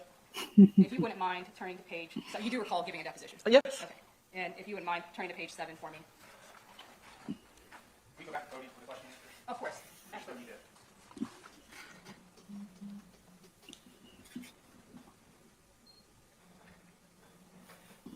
And ma'am, if I could direct your attention to page 7, line number 25. Do you see that there, ma'am? I do. If you wouldn't mind reading that line for me, please. Out. Read it out. Yes, out loud. If you, actually, in fact, what you could do, Time out. I'm going to rephrase, Your Honor, if you don't mind. Okay, hold on a second. You have something to say, Mr. Skinner? Yes, sir. Objection, improper impeachment. She's already admitted it. Okay, just legal basis. Improper impeachment. Sustained. If you wouldn't mind, if you could just read that to yourself, maybe that might refresh your recollection. Do you believe that might do so? You say read to myself? Yes, ma'am. Not out. Not out on the microphone. Correct.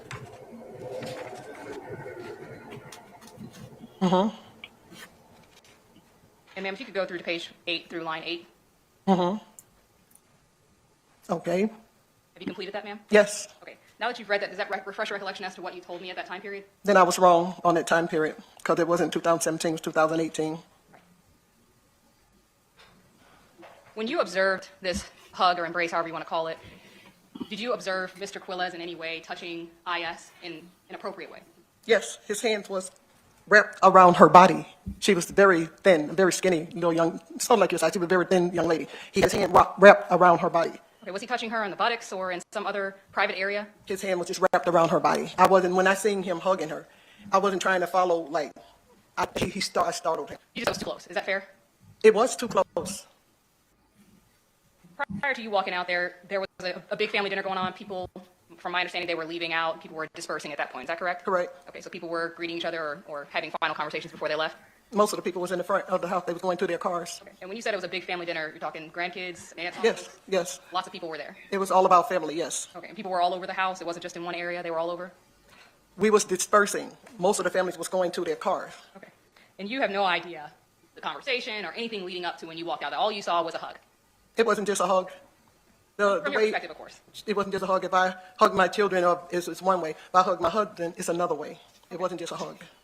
Right. And you distinguish those hugs based on what exactly? Well, one thing was reaction. When I walked out and I seen him, he was hugging her. He jumped. I startled him. When you say jumped, do you mean like jumped up in the air? Or do you mean they broke apart? No, he jumped loose. He came loose apart. Okay, so more so they broke apart part than physically jumping. No, I startled him. Okay, I understand what you're saying. I'm just asking as far as when they broke apart. That's the part that you viewed as startling him. Yes, he pulled a loose. He broke apart, yes. I'm just trying to make sure it's clear. Mhm. That's the part that you observed to be startled. Yes. Okay. And again, just to be clear, you don't know anything of the conversation that happened prior to that. You only know what happened when you walked out and saw the hug. They wasn't conversating. Do you know that? When I went out there, they wasn't conversating. Okay, when you went out there was no conversation happening. You don't know what happened prior to you coming out there. Mm-hmm. Is that fair to say? No, I don't know what happened prior to that, but they wasn't conversating. Not verbally. When you saw them, they were not, but you do not know prior to that, correct? I don't know. They wasn't, but when I seen them, they was not verbal. Understood. After that, after you saw that, did you talk to Iyana about that at all? Not that, no. I talked with her mother. Okay. And when you talked to her mom, you said that you did or did not tell her about this hug? I did not tell her about the hug. Okay. You never mentioned this hug to her whatsoever? No, I did not tell her about the hug. Matter of fact, today might be the first time she's hearing about the hug from me. In fact, you never said anything to anybody about this hug that you observed and felt was so inappropriate until Detective Milowicki talked to you and asked you about Mr. Quiles. Is that correct? My husband. Well, you said your husband was there with you, so he also was with me. Okay, so you never told anybody about this hug until Detective Milowicki asked you about Mr. Quiles. Is that correct? That's correct. And you say you told your daughter to not let Mr. Quiles be around your granddaughters anymore. I told her that he shouldn't be around them. She ought to monitor them, make sure she monitors them. He should not be around them by himself. But you didn't give her any reason why. You just I did not. told her that generally. Yes. There was no further inquiry or anything like that. No. She just accepted that as it was. She started acting on it. To your knowledge, at that point, she did in fact tell, you were there, or you heard her tell Mr. Quiles or whoever that they are no longer allowed to be around Mr. Quiles alone. No, she said it out. That the reason why I say she said it because he was around her one time. She said, I told you not to go around them unless I'm here. Don't come to my house and get them unless I'm here. And you were there when that happened? Yes. Okay. That when I talked with her, yes. And that was when? That was after. It was like around in 2018. It was between that. In the early of December. It was in the earlier part of December because I told her Thanksgiving was near the end of the month of November, and I told her, and it was one time he came around, maybe more, but he came around, and she said, I told you not to go to my house. I'm not there without me. And you were physically at the house when this happened? No, a lot of time I talk with my kids on the phone, and I hear the conversation. I conversate with Okay, so this is a I didn't conversation. see her tell him. I didn't see her tell him. You were not there at the house when this incident that you're describing, where you heard her say this is something that you overheard on the phone. Yeah, her telling him. I told him not to go around. I told her because she was very angry about it. And you believe this was after Thanksgiving, and on this occasion, you overheard this conversation. At that time, Jonathan Quiles was at your daughter Kimberly Mobley's house. I don't know if he was at her house at that time, but she was telling him she don't want him around here if she's not there. I don't know if he was at her house at that time because he made it a point not to be there when she was there. So tell me how you could have heard her telling Jonathan Quiles to not be at her house if he wasn't there and you also weren't there. I talked with my daughter's on the phone. She was on the phone. One of my other daughters was on the phone. We communicate. And I hear her hollering. I told him not to come to my house if I'm not here. It was over the phone. I didn't see him when she Did you ever called. hear her say specifically Jonathan Quiles, or did you hear what you just said? I told him not to come here. Yeah, she told him not to come there. Did you hear her say Jonathan Quiles' name? Oh, no, I didn't hear her tell, but I knew she was talking about him. I told John not to come to the house. Okay, can you guys do me a favor? I know the tension gets high, but I need her to finish the question and before you answer, because we have a court reporter present, and it has to be an accurate depiction of what occurs. So just wait a hot second after the question, then you can answer the question, and she'll do the same thing to you when you provide your answer, all right? Yes, sir. Thank you, ma'am. Ms. Michelle, you may continue. So my question was, did you ever hear her say his name in any way, or did she say, as what you said earlier, I told him not to come over here when I'm not here? She said, I told John. That's what we called him, John. We didn't call him Jonathan.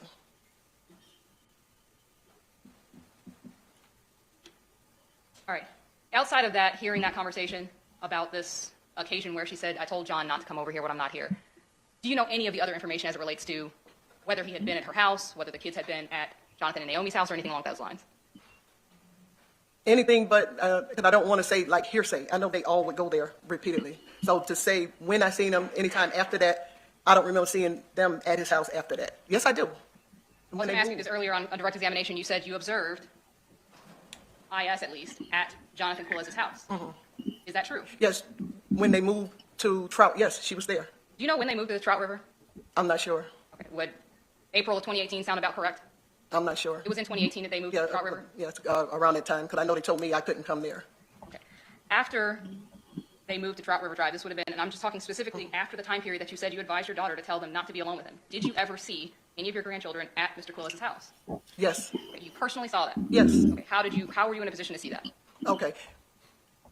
her daughter, Jonathan's daughter, birthday came up, and I took a gift over there, and they was there at his house. And when you say you took a gift over there, To Jonathan's house. and when you say they were over there, who are you talking about? IS and her sister. IS and SS? Yes. And they were at the house with whom? John was there, and Naomi was there. My daughter, other daughter was there, and their baby was there. And their daughter that you bring a Yes, gift their for was there as well? Their daughter was there. Okay, was anybody else there to your knowledge? Just Iyanna and his dad, his son. They was all there. Okay, so there were many family members there when you, on the occasion that you saw SS and IS there were several people there. Yeah, his father and his son. Did you ever, at any point in time, ever have the occasion to see IS or SS at the house with John alone? No.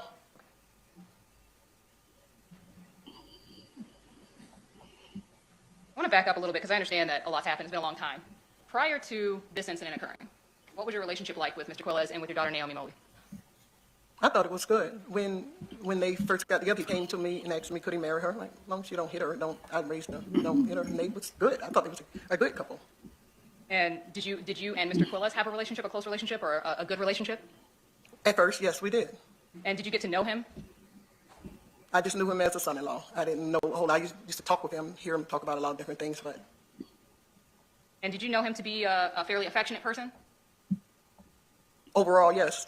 So, for example, would he hug everybody, call them pet names, that type of thing? No, I don't know about all that. Did he call you Mama? Was that a name he gave you? Yeah. And he called you that? Mom. As far as your observations of his relationship with your grandkids, specifically Kimberly Mobley's kids, he had a good relationship with them. Is that correct? At first, yes. Okay. Yes. And I believe you, at some point, you said that he taught them boxing and things like that. The boys, yes. And would you describe him as a good uncle? At that time, yes.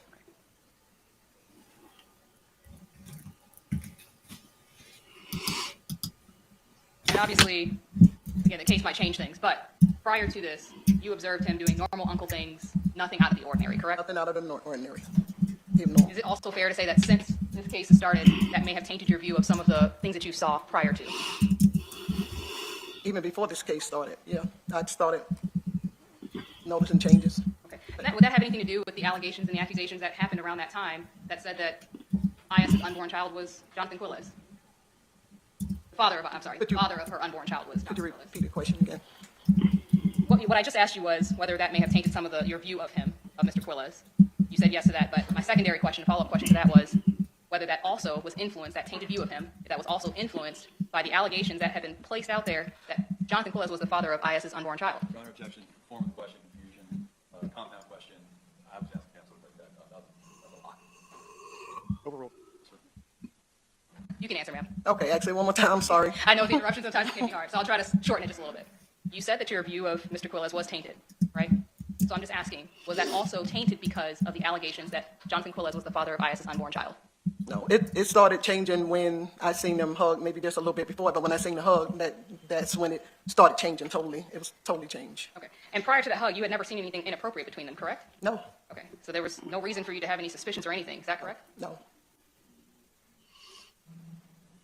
As far as Kamar Humphrey, did you know about the allegations of sexual battery that Kamar Humphrey did against IS? I heard about it, and that's all it was. I heard about it. Okay. You weren't a part of any of that process or anything like that, reporting or anything like that? No. Okay. And you didn't know him? No, I didn't know. And you never observed anything personally between Kamar Humphrey and IS in any way? I don't even know who he. If I was to see him, I wouldn't know him. Fair enough. And you said that you talked about a conversation that you had with IS. I believe it was around the same time period that we've been talking about this whole time, in the after Thanksgiving time period. You said you kind of went on a walk with her and talked to her about if this might bring shame to the family in some way. Shame. I asked her, would it bring shame to the family? And did she ever, and you don't have to tell me anything that was said, but did she ever at any point identify who the father was to you? No. Did she ever identify Mr. Quiles as the father? No. Did she ever at any point indicate to you anything whatsoever inappropriate happened between her and Mr. Quiles? No.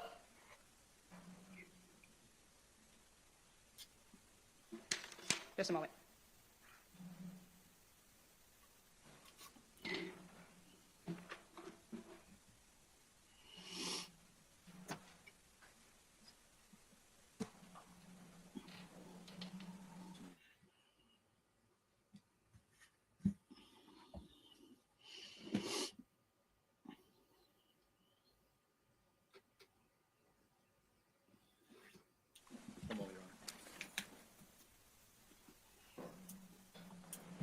further from the state. Thank you, Your Honor. Ms. Haynes, good to see you, ma'am. Thank you.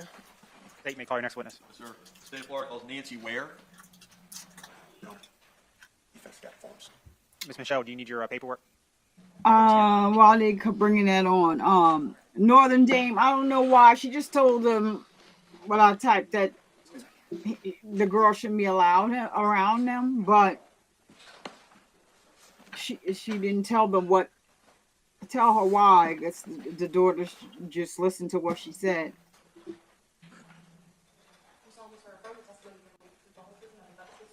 Yeah, and it gets worse slower. Watch your step over here to the right. So this is the paternal grandmother. You can adjust the microphone as necessary to kind of project your voice in the courtroom. If there is an objection made by an attorney during your testimony, I just ask that you pause, let me rule on the objection, and then we'll go from there, okay? Yes. All right, ma'am. State main inquiry ready. She Thank you, gets sir. worse slower. Good afternoon, ma'am. Good afternoon. You introduce yourself to the jury. Nancy Ware. And can you tell us where you live, ma'am? In Georgia. What city? Columbus. All right. And who do you live there with? Me and my husband, Clifford Ware. All right. And how long have you lived there? About 15 years. And does that mean you were in Columbus, Georgia in 2018? Yes. Who is I.S., Iyana Sawyer, to you? My granddaughter. And is that by your son? Yes. And is your son's name Willie? Yes. Does your son Willie have another daughter, S.S., named Ziyah? Yes. Will you first tell our jury and describe for us the relationship that you have with those two granddaughters?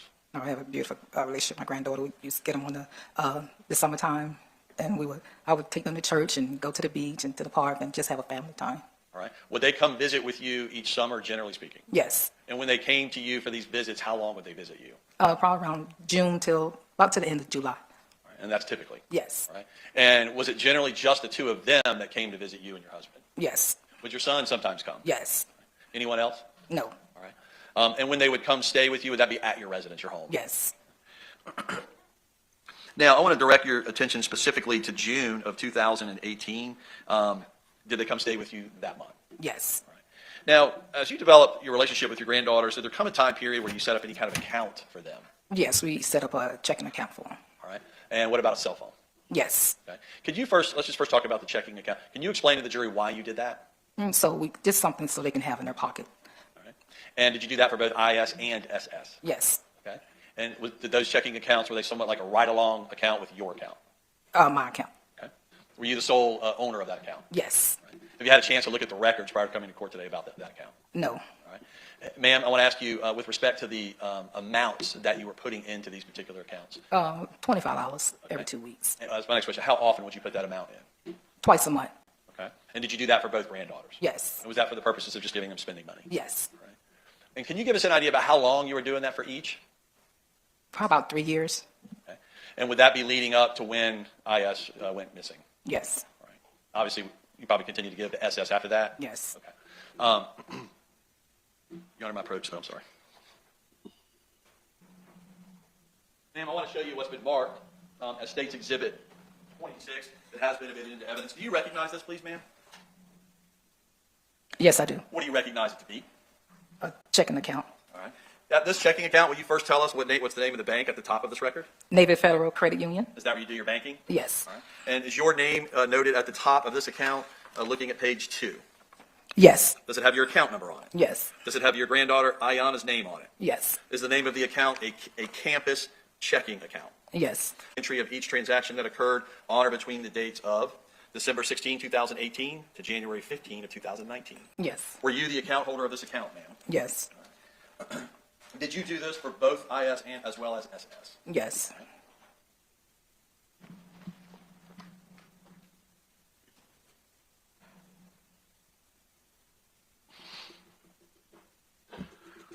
Now, with respect to the cell phone account, did you obtain a cell phone for both IS as well as SS? Yes. Was that through the company of Verizon? Yes.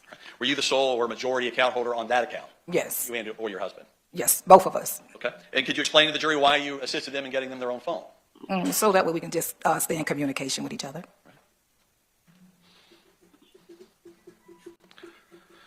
Now, the statement, the banking statement from Navy Federal Credit Union, did that statement come directly to your home address on a monthly basis? Yes. Did you continue to monitor that on a monthly basis? Yes. Did you continue to monitor that statement and account up until she went missing on December 19 of 2018? Yes, I did. Did you continue to monitor that account after she went missing? Yes. All right. Now, I noticed, ma'am, on that record that on 3 dates, specifically December 19, 2018, as well as December 31st of 2018 and January 2nd of 2019, 2 of those days after she went missing, you put $25 into her account? Well, it was coming in automatic. That was my next question. Great. So those 3 $25 deposits were made from your account? Yes. To her account? Yes. And was that done on a monthly basis and or biweekly basis automatically? Yes, automatically on the monthly every 2 weeks. Now, I noticed you did not stop the $25 deposits after she went missing. Tell the jury why not. Because I was having hope that someday she'll return back, and it would be soon. Did you notice any account activity, any spending, any specific charges or transactions that kept occurring after she went missing on December 19 of 2018? No. Other than the random recurring charge like to an Apple Tunes monthly Right. account? Yes. All right. Did you see that on this particular month I just showed you? Yes. Okay. As time wore on after she went missing, going into January of 2019 and all the months following, did you ever see any transactions whatsoever on that account for IS? No.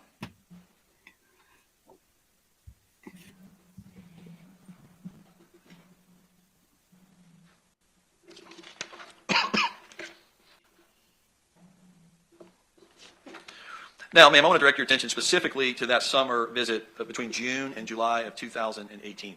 Did that particular summer visit end in the early portion of July 2018? Yes. Okay. And sitting here today, is there any way you can tell us the exact date, or is it just early July? Early July. Yes, ma'am. Now, when the 2 granddaughters, both IS and SS, left you, where did they go? They went back home. It's back home here in Jacksonville. Yes. And did they go directly there? Yes. Did your son Willie take them there? Yes.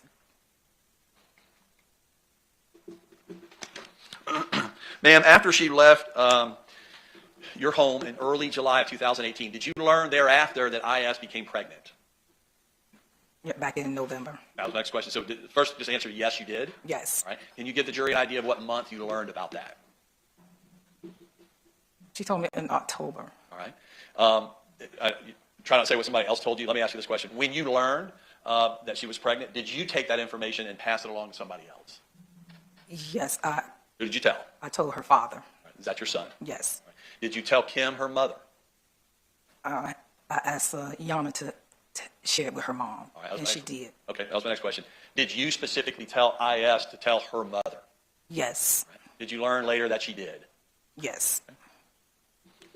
Did it surface in the family in that November time period to the rest of the family that she was now pregnant? Yes.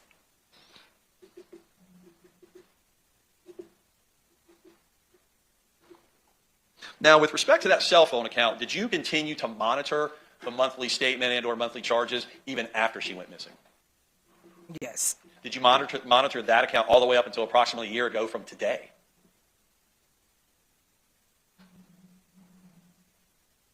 No. Tell me about how long you monitored that cell phone account after she went missing.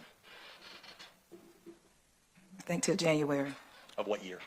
2019. Okay, all the way back to that time period. Was there anything that you ever saw on the cell phone account that indicated there were charges being made on that phone, transactions being made on that phone calls being made on that phone, anything of that nature? No. Did you have any sign of her ever again on either account? No.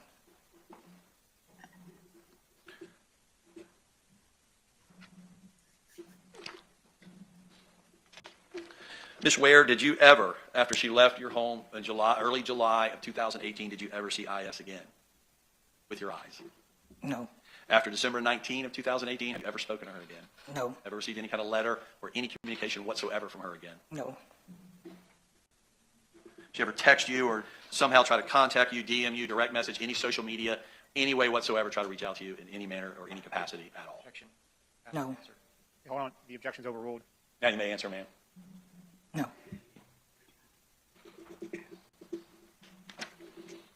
One moment, Your Honor. Did she ever text you?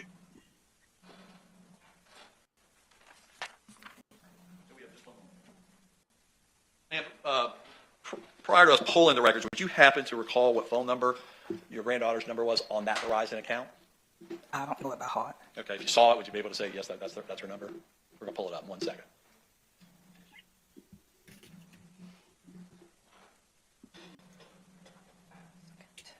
We're now showing you and placing in front of you, ma'am, State's Exhibit 27.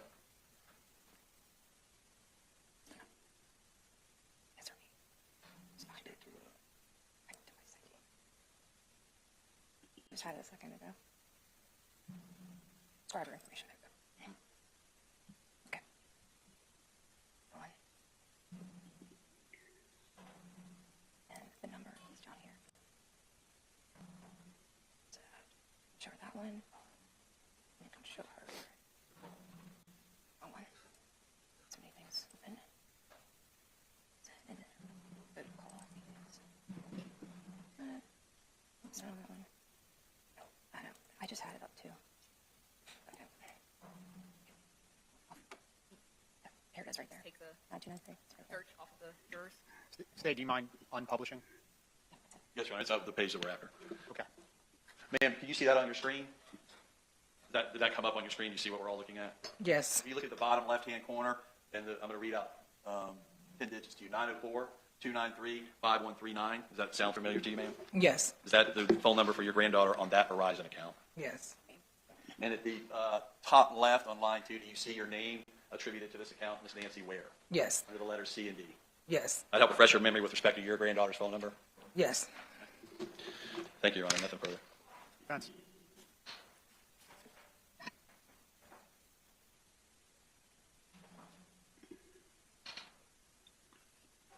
Good afternoon. Good afternoon. I'll wait till Mr. here. No, you're fine.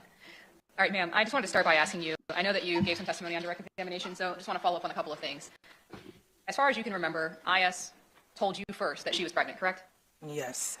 And you recall informing her that she should tell her mother? Yes. Okay. You yourself, you don't remember being the one to tell Kimberly Mobley that IS was pregnant? No. Okay. You did, however, tell your son? Yes. Did at any point IS indicate to you who the father may be? No. Did she ever eliminate anybody and say, I know for sure it's not this person or anything like that to you? No. Did she ever tell you that her father, the father of her unborn child, was Jonathan Quiles? No. Did she in fact tell you that it wasn't Jonathan Quiles? Yes. Now I want to talk a little bit about that time, around that time period when she went missing. You guys actually had made plans, or at least discussed plans, of her coming to stay with you. Yes. And that was because she felt like she wasn't going to have the support that she needed after telling everyone that she was pregnant. Yeah, she had asked could she come stay with us. Okay. This is before she let anybody know that she was pregnant, is that correct? Yes. After she had let at least her mother know, she still wanted to come and stay with you, is that correct? Yes. And is that just because it wasn't received well that she was pregnant? She was just really scared. Understood. And she trusted you, and she had a good relationship with you. Yes. And you guys were close, obviously you talked about these things, and she felt like she could confide in you, correct? Yes. Was she pretty truthful with you as far as you know? When it came to the pregnancy, she didn't tell me. She just didn't tell me who the father was. Right. But in general, she was pretty truthful with you? Yes. Outside of her not identifying exactly who it was, everything else you believe you talked to her about, she was truthful about? Yes. Now I want to talk to you about the debit card that we were talking a little bit about, or that you talked a little bit about with Mr. Skinner. That debit card you set up for her and that you were putting money into, she was using that from time to time, correct? Yes. Okay. And on the day that she went missing, were you, well, maybe it was after, but whenever it was, were you at some point asked to check her credit card usage, or debit card usage, sorry, to see if she had made any transactions? No. Ma'am? No. Okay. Did you yourself do that? No. Okay. Did someone check her debit card transactions at some point? They may have, I just don't remember. Okay. Is it to your memory, and if you don't recall, it's okay. Do you remember at some point being asked about a transaction at a Wendy's? Yes. Okay. And was that from the day she went missing?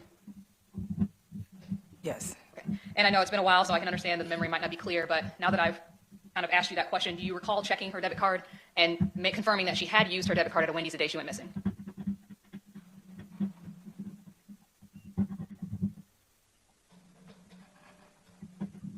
Can you repeat that? Yeah, of course I can. I know I asked you about the Wendy's, and you kind of seemed like you were coming around to it and remembering that. So now that I've asked you that question about the Wendy's transaction, do you now recall that it was you who checked her debit card usage and saw that she had a transaction at Wendy's the day she went missing?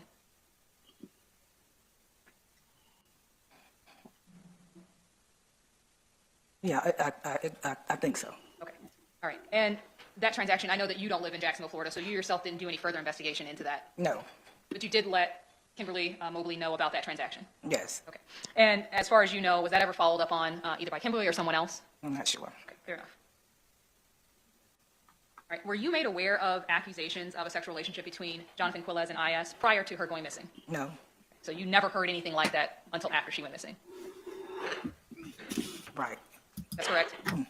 Is that a yes? Yes. All right, thank you so much. That's just for the record. I'm not being rude by any means. Just making sure the record's clear.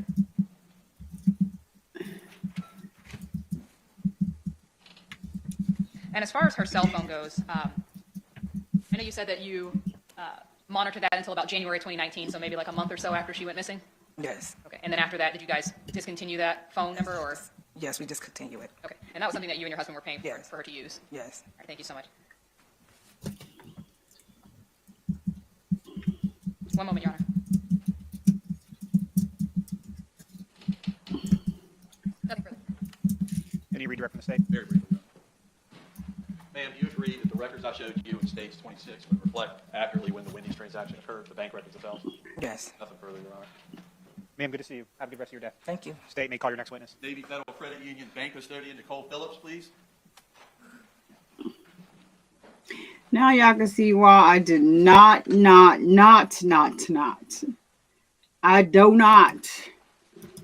do not like the attorney on the other side.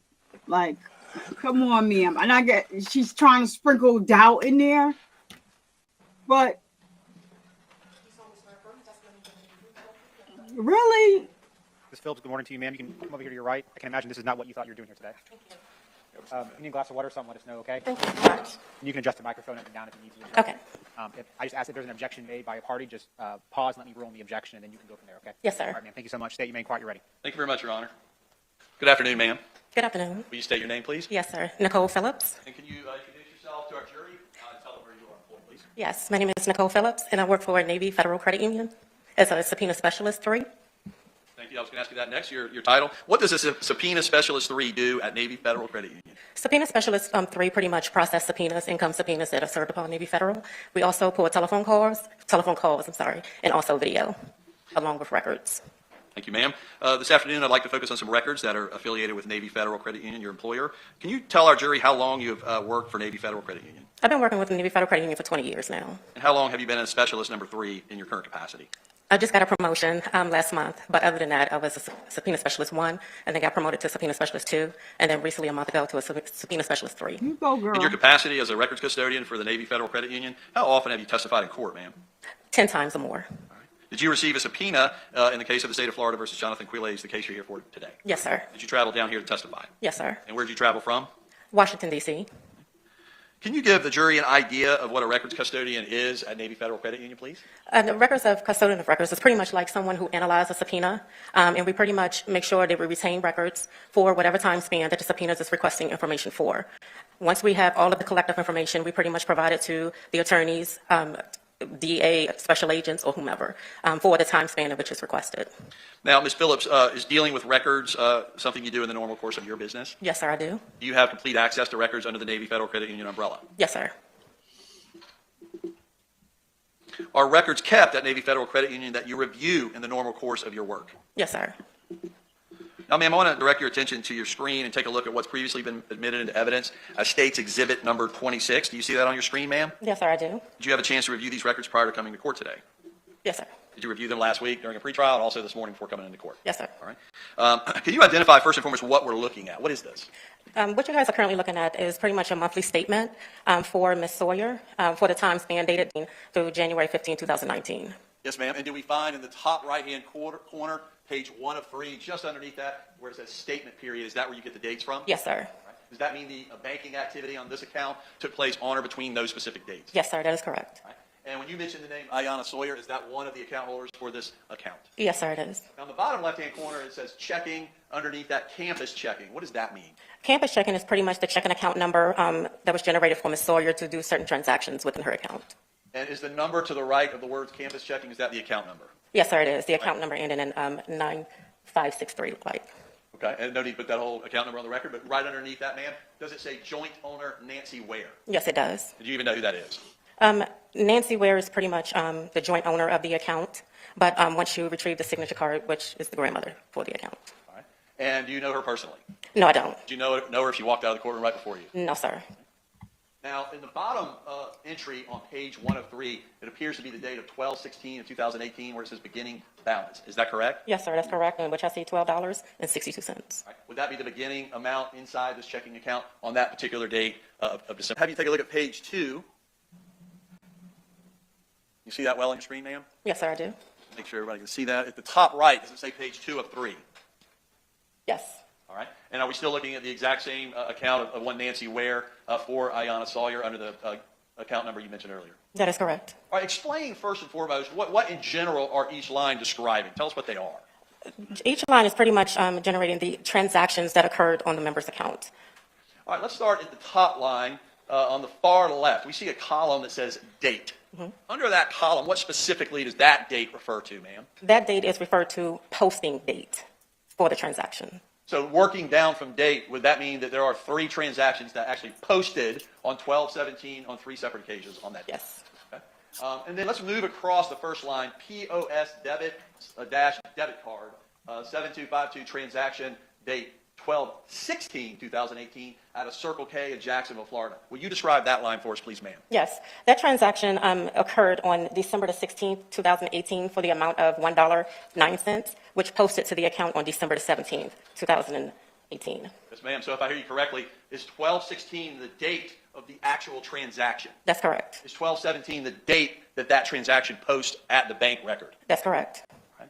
Now, moving down to line 2, does that mean, for example, in line 2, the posting date is December 17th of 18, yet the actual transaction at Dollar General was on December 14th of 2018?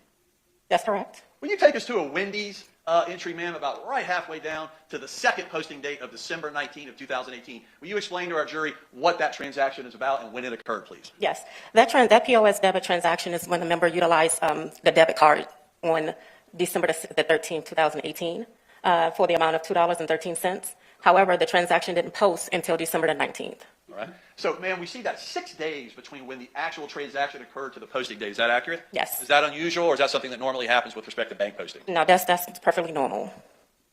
Is there any doubt in your mind, ma'am, that Wendy's transaction occurred on 12/13 of 2018? No, that's the date that it actually occurred. Now, ma'am, moving down this record, I want to ask you, there appears to be some recurring charges. Will you explain, starting in line 1224, I see there's 3 of those posting dates. Will you explain, for example, what those 3 PayPal amounts seem to be according to your review of these records? Yes, these type of transactions are pretty much something that the member had set up with PayPal to have come out of the account during certain time span of the month. Are these automatic deductions? Yes. Regarding the second entry on December 31st of 2018, we see what appears to be an Apple Tunes transaction. Will you describe that as well, please? Yes, that's another transaction that came out of the member's account for $2.99. The transaction took place on December the 30th, but didn't clear the account until December the 31st. Thank you. And the last Apple Tunes, I think it's at the very bottom, next to last line, is that also a recurring automatically charge to this account? Yes, sir, it is. And would that automatic recurring charge and that second one taking place on January 6th of 2019? Yes, sir, but didn't clear the account until January the 7th. Very much. And then finally, the ending balance of this account was January 15th of 2018 of $43.90? That's correct. So, ma'am, that means there were some additions or deposits made to this account. Is that correct? Yes. Will you identify for our jury, please, 3 deposits that appear to be made by one Nancy Ware on December 19, December 31, and then the next month on January 2? Will you Yes. describe those? On December the 19th, it appears to be an internal transfer from a checking account of Miss Nancy Ware for the amount of $25. On December the 21st, there was another internal transfer from Miss Nancy Ware for the amount of, it looks like $17. Yes, ma'am. And then another one on January the 2nd, internal transfer from Miss Nancy Ware for the amount of $25. Thank you, ma'am. And can those be set up by the account owner, for example, here, Nancy Ware, to be done automatically? No, sir, that's something that has to be generated by that member because Miss Nancy Ware is the only person that can authorize an internal transfer from her own account to that account. Her own only self. That's right. Okay. Now, at the very bottom, it says average daily balance current cycle. Can you explain that, please? Yes, the average balance is just something that's generated for all of the transactions for the total of the month. It's just an average. So from the dates that we see on these bank records from December 19th moving forward, was there any in-person transaction that you could point to this jury? No, sir, it wasn't. Thank you, ma'am. One moment, Your Honor.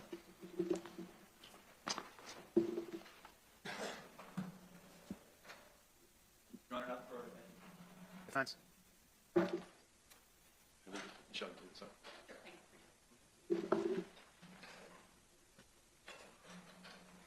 Good afternoon, Ms. Phillips. Thank you so much for being here with us. I just have a couple of questions. I won't take long at all. Yes, you said that the transactions, I'm going to point you directly to the ones that are highlighted from 1224, three transactions from 1224.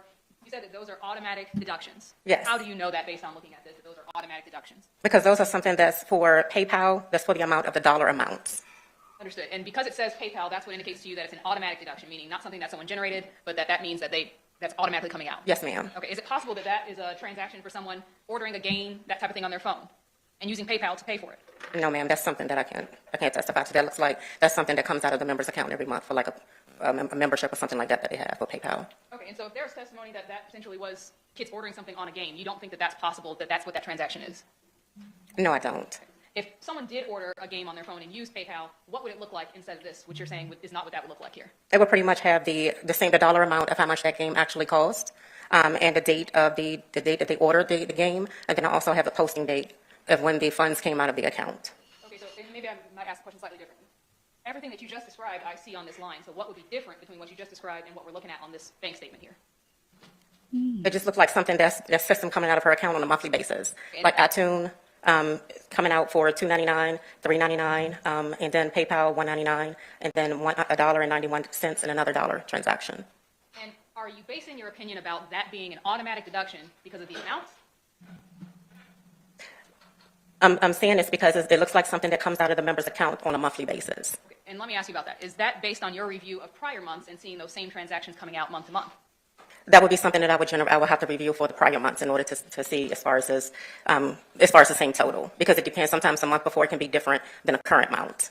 Right, and I guess maybe I'll ask the question again in a slightly different way. Is the reason why you have the opinion here as you sit today that this is a monthly deduction based upon your review of past monthly statements of this account? Yes. So you looked at not just this month, but months prior to this?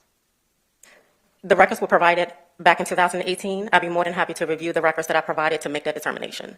Understood. And so I'm asking, did you do that prior to today?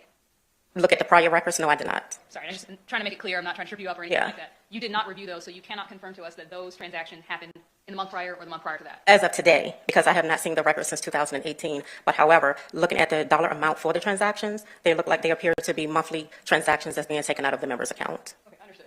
And that's what they appear to be, but you cannot confirm that for us right here and right now today. Without seeing the previous statements, because I haven't looked at them in quite some time. Understood. Now I'm going to move on to the 1231 and the 171. Those are also highlighted, and I'm just going to group them together because they're both Apple iTunes, right? Yes. Those two, similar kind of question. Yes. How can you tell by looking at this that those are automatic deductions? Because of the dollar amounts. It would be the same. And again, like if something was ordered on the phone or something like that from iTunes, you wouldn't be able to tell a difference looking at that she just signed up for that on that day or anything like that without looking at past records to confirm that they were multiple months in a row that this charge had come through. Correct, but they do appear to be monthly information. If they started at that month and created a monthly fee, you wouldn't be able to tell us if this is the first month, the 10th month. Without seeing the previous statements. And you pointed out some transactions of transfers from checking with Nancy Ware. Yes. You pointed out, I believe, the 1219, 1221, and the January 2nd one. There's also a December 31st transfer from checking. That does not have Nancy Ware's on it, correct? No, it doesn't. Nancy Ware's name on it. Let me correct that. Correct? Yes, correct. Those will be internal transfers. Okay. And so you cannot tell who made that transfer. Not without performance from further research, no, ma'am. And as far as that particular transfer, that could have been anybody who had access to that account, who owned that account. Between Ms. Ware and Ms. Sawyer. Okay, so either one of them could have made that. Or it could have been someone that's a member with Navy Federal that could have performed the transfer. Okay, so you can't tell us who made that transfer on December 31st. No, ma'am, not without further research in that transaction. Nothing further. Nothing further. Thank you, Your Honor. All right, ma'am, good to see you. Okay, thank you. Can we call one more witness, or is it lengthy? Okay, what call your next witness? We'll take a break thereafter. Yes, sir. I'll state the next call, Jack Brown. FFS, I don't see anything.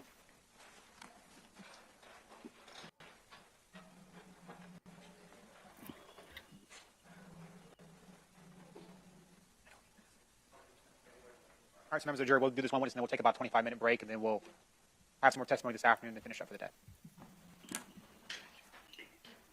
Judge Salem is not playing around. Mr. Brown, good to see you, sir. Just come over here to your right. Watch your step as you come forward. You need a glass of water or something, let us know. We'll do our best to accommodate you. You can adjust the microphone as you deem necessary to project your voice, and if there is an objection made, just pause before you answer the question. Let me rule on the objection. We'll go from there. That said, state, make quiet ready. Thank you, Your Honor. Good afternoon. Good afternoon. Please introduce yourself to the jury. I'm Jack Brown. I'm the owner-operator of the Chick-fil-A at Southside Boulevard at Tinseltown. How long have you owned that location of Chick-fil-A? 13 years. What are your responsibilities as an owner? Are you a franchisee? Yes, ma'am, I am. So what are some of your responsibilities as an owner? I'm responsible for all things to include hiring people, so the whole HR function, operations, marketing, so everything. Would that include business records? Yes, ma'am. Does that also include employment records? Yes, ma'am. And are employment records kept in the normal course of business at Chick-fil-A? Yes, ma'am. And would those records include date of hire? Yes, ma'am. Would they include how much an employee made? Yes, ma'am. And if there was a date of separation, would that also be part of the records? Yes, ma'am. Would that include check disbursements? Yes, ma'am. So, Mr. Brown, I'm going to draw your attention back to 2018. Is that a year that you particularly remember regarding your business there at Tinseltown at Chick-fil-A? Absolutely. We went through a remodel. And so did you actually have to close down the Chick-fil-A restaurant during that remodel? Yes, ma'am. And when it was time to reopen your business with the remodel, were you looking for new hires? Yes, ma'am. And did you put out that Chick-fil-A at that location was hiring? Yes, ma'am. Now, did you actually, as the owner, participate in the hiring process at that time? Yes, ma'am. Since Chick-fil-A obviously was not open, did you conduct interviews at a different location? Yes, ma'am. We conducted it at the Starbucks that was just south of our location.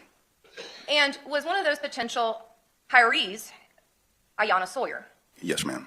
And did you actually personally meet, and I'm going to use her initials for now, on IS? Yes, ma'am.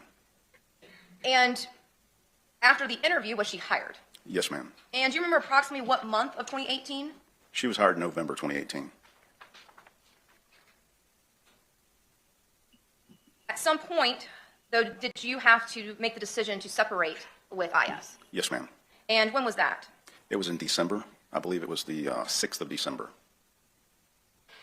Now, did IS have some outstanding checks available? Yes, ma'am. She had 2.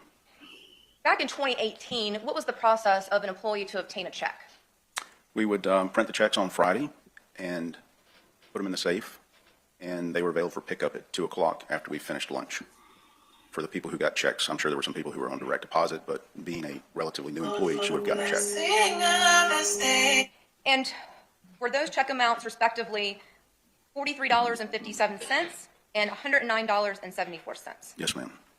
And during that time frame of 2018 going into January of 2019, did IS ever pick up those 2 checks? No, ma'am. In fact, do Chick-fil-A's checks at that time frame, if they are not cashed within 60 days of issuance, do they become void? I believe that is the case. Now, at some point, was corporate contacted to reissue those checks? Yes, ma'am. And was that in January of 2020? Yes, ma'am. And were those checks sent to 7834 India Avenue? That address sounds correct. And as part of the business records, did you review who signed off of those checks to be cashed? I reviewed it recently and had Chick-fil-A corporate send me the endorsed copy of the check. And did it have part of the signature parent? Yes, ma'am. It had Iyana Sawyer on there, and then there was, in parentheses, deceased, and then there was another signature on there that said parent.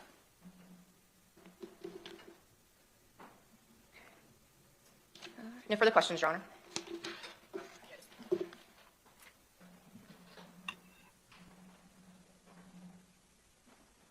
All right, just a couple of questions for you, sir. Thank you for being here. Yes, ma'am. You said that December 6th of 2018 was the day that you separated with IS. Yes, ma'am. Okay, and so if she had worked up until that date, when would that first check been available? Would it have been that next day, that Friday on the 7th? So she worked with us for 4 days, and she was in the middle of a payroll period. So we pay every 2 weeks on the Friday. So the payroll period ends on a Saturday night. The payroll is done on Monday, and then the checks are issued on Friday. So I don't know the specific date as far as the calendar goes. No, of course. So if the 6th was a Thursday in the middle of the payroll period, it wouldn't have been available the 7th, which would have been a Friday. It would have been available that following Friday, which would have been the 14th. Okay. Is that accurate if that's the dates, if those dates are proper? Well, I don't want to say that they're accurate without actually looking at the calendar to see when the check was done. Of course. But it's 2 weeks after. On the Saturday that it closes, it's 2 weeks from then. Okay. Even if you don't know the exact dates, and I can understand that, not having a calendar from 2018 in front of you. Right. It would have either been the 7th or the 14th because you get paid every 2 weeks. Right. Is that fair? 2 weeks. Yes, ma'am. All right. And so that time period for you that she did not pick it up in that time period, either the 7th or the 14th. Right. And you said she had worked there only for a few months at that point in time. Do you remember the exact length of time she had worked with you all? Well, it was 4 days. I'm sorry, days. I apologize. 4 days. Whole Her days. start date was the 24th of November, and her end date was the 5th of December. But in that time period, there were only 4 days that she worked. Understood. And is the reason why there were 2 checks during that time period because there was the first maybe couple of days or day Right. on one, sorry, I got to finish the question for the record, Okay. on one check period and then the other 3 dates or whatever on the following check period? Yes, ma'am. Okay, so is it possible that that first check would have been available even before that Friday of that week? Yes, ma'am. I don't have anything further. Thank you. Can you redirect? Yes, sir. Mr. Brown, good to see you, sir. I have a lot of questions about how Chick-fil-A does business, but I'll say that for another day. Absolutely. All right, good to see you, sir. Yes, sir. He Thank you. said he got a lot of questions about how. Members of the jury, we'll take a break now. It's 3:15. I'll give you guys 25 minutes. We'll come back at 3:40, and then we'll wrap up for our afternoon session. Please remember, don't discuss the case among yourselves or each other. Don't do independent research. We'll see you guys then soon. All right, so I'm gonna hit this off of the screen so that I can fast forward it.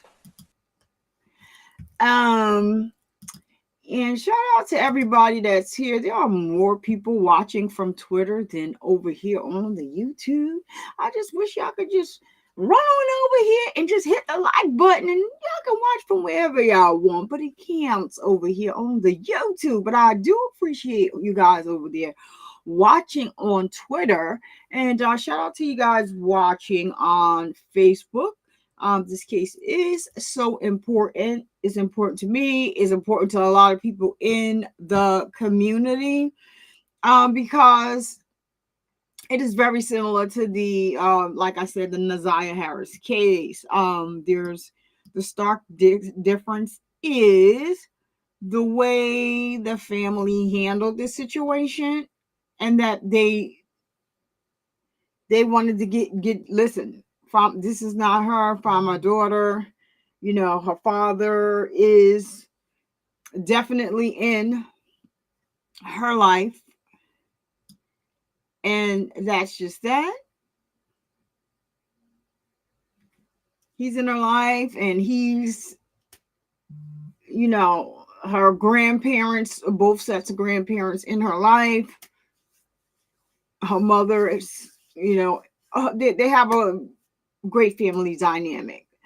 And, you know, and this is why, and I understand, like I said, she has a job to do, but the defense attorney is very offensive about some of the things she said. And I do believe in this case, she went a little too far. I understand you are this PDF has a right to a defense. And I understand that, you know, you are doing your job. But yeah, it's doing too much. 1 second.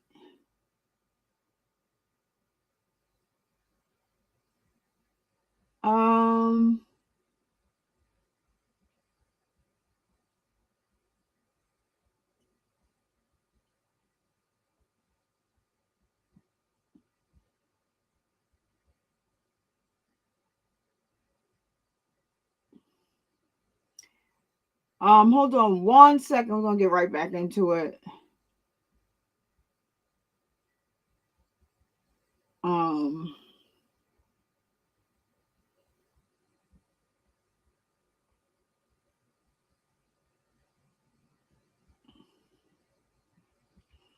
All right, so let's get this back over here so we can get this started. Judge Salem is on the bench. Let's see what he's talking about. Let's see what he is talking about.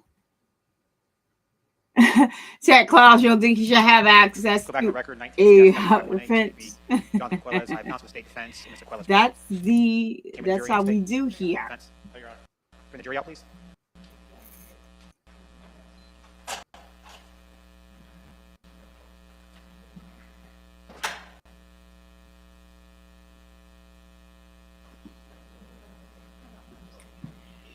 Oh, yeah.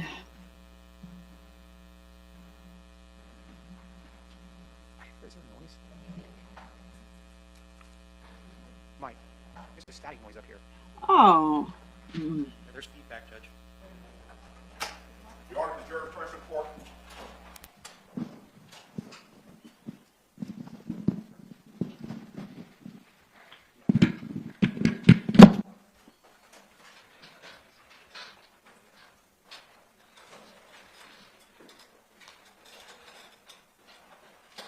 members of the jury, welcome back. We're going to continue with our trial. You guys may have a seat, of course. State, you may call your next witness. Yes, sir, Your Honor. State the next trial, Alberttha Bay.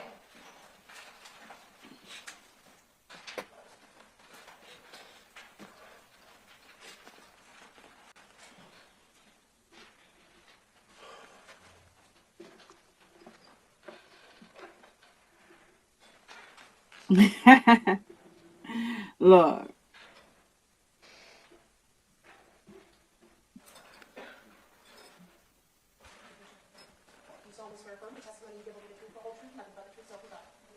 Ma'am, good afternoon to you. Just watch over here to your right. Watch your steps. You come forward. If you need a glass of water, let us know. We'll do our best to accommodate you. Okay. I only ask if there's an objection made during your course of your testimony. Just pause for a second. Let me rule on the objection, and then you can continue from there, okay? Yes, sir. And you can adjust the microphone as you deem necessary. Okay. Ms. French, you may inquire. You're ready.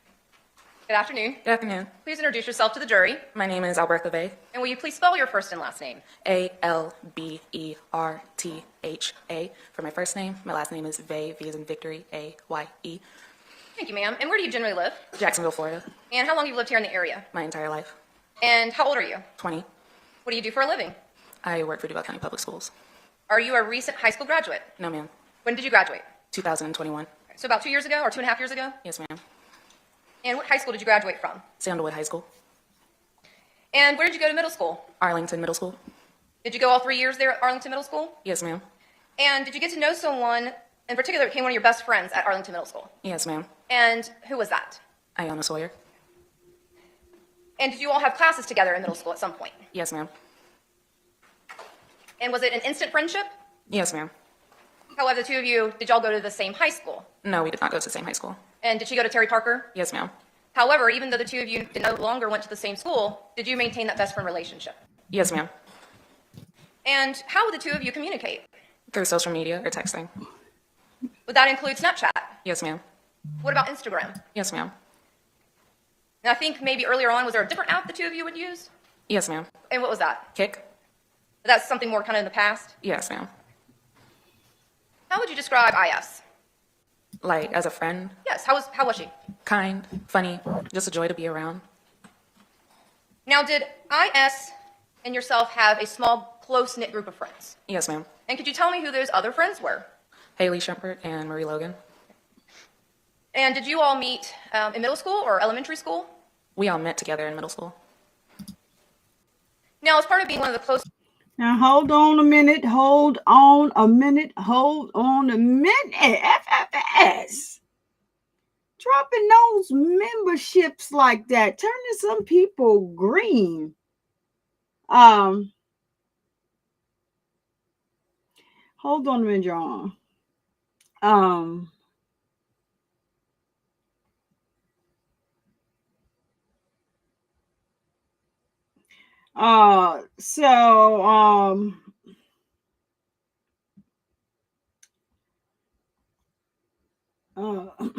on one second, y'all.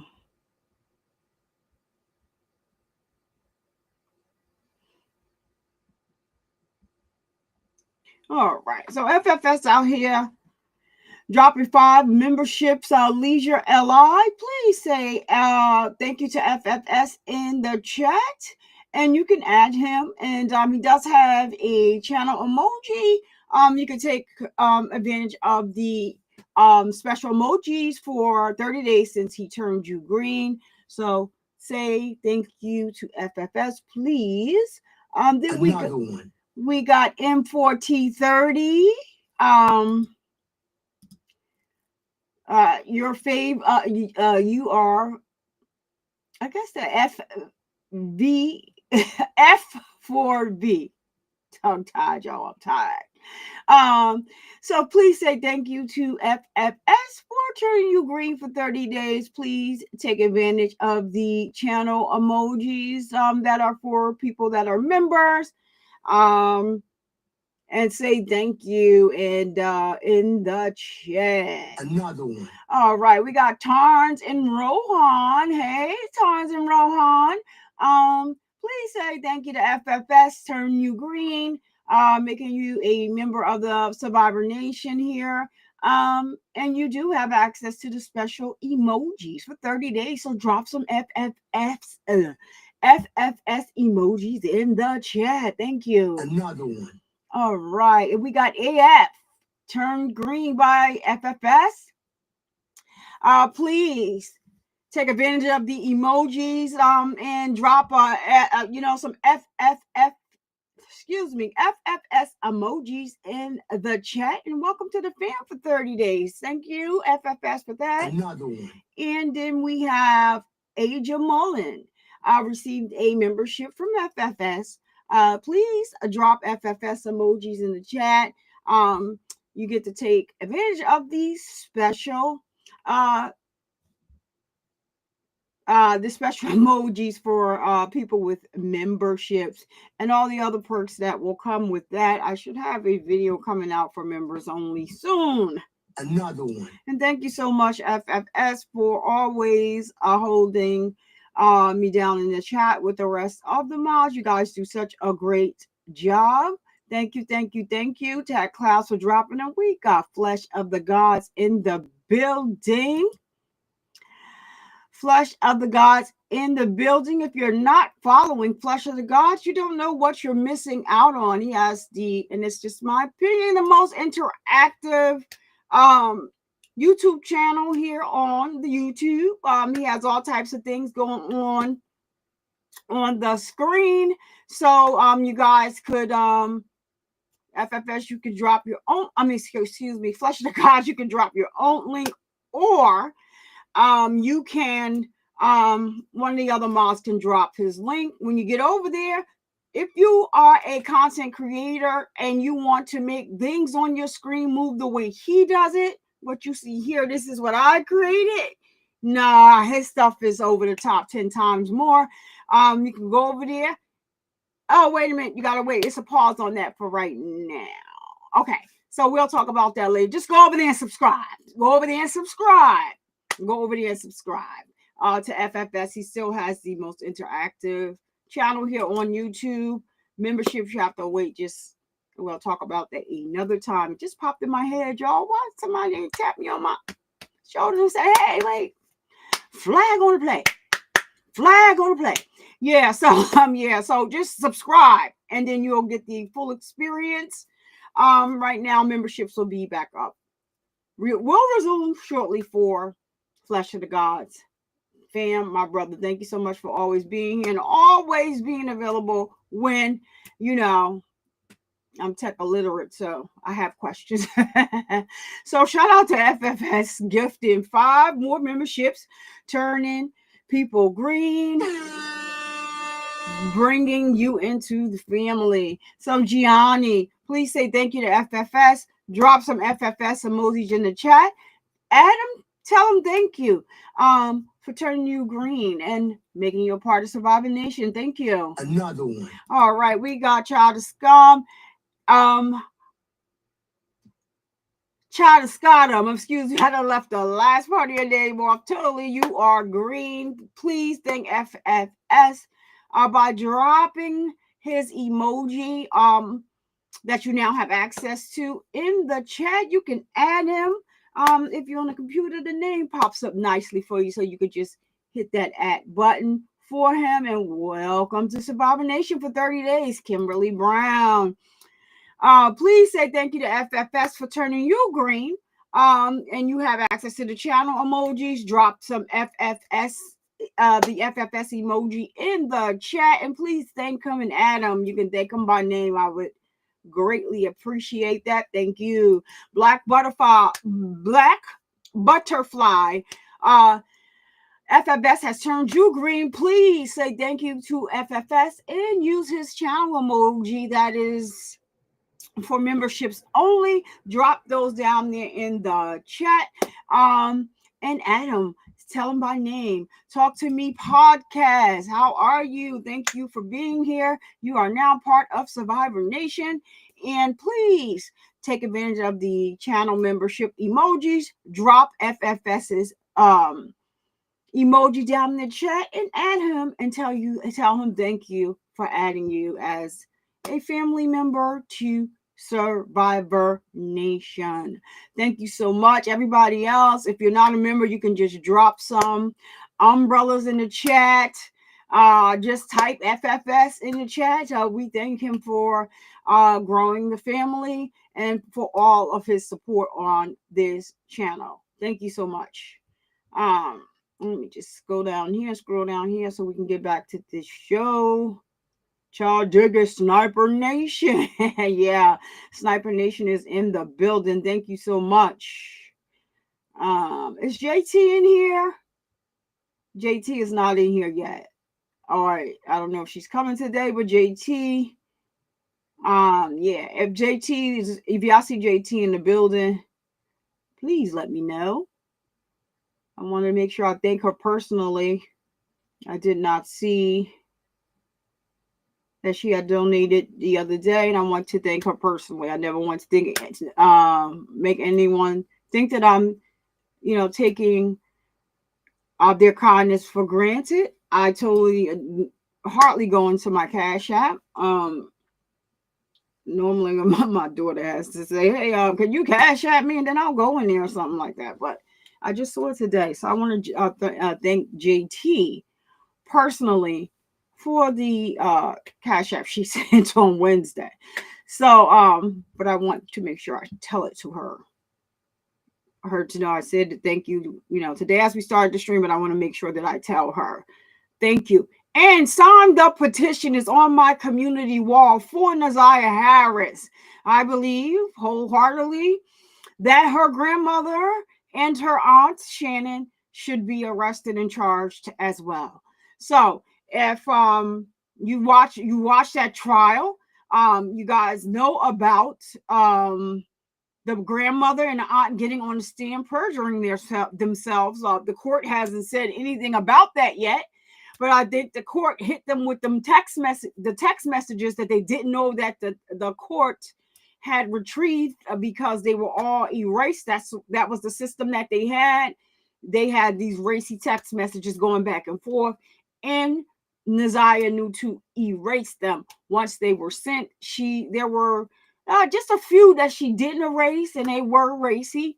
But everything else that was it's disgusting. I had a lot of people respond under the video saying that they don't understand why the prosecution needed to read the text messages. Oh, that was just disgusting and everything like that. Okay, so let me flip it. I'm not a lawyer, but I have a bunch of, I have some knowledge about the law.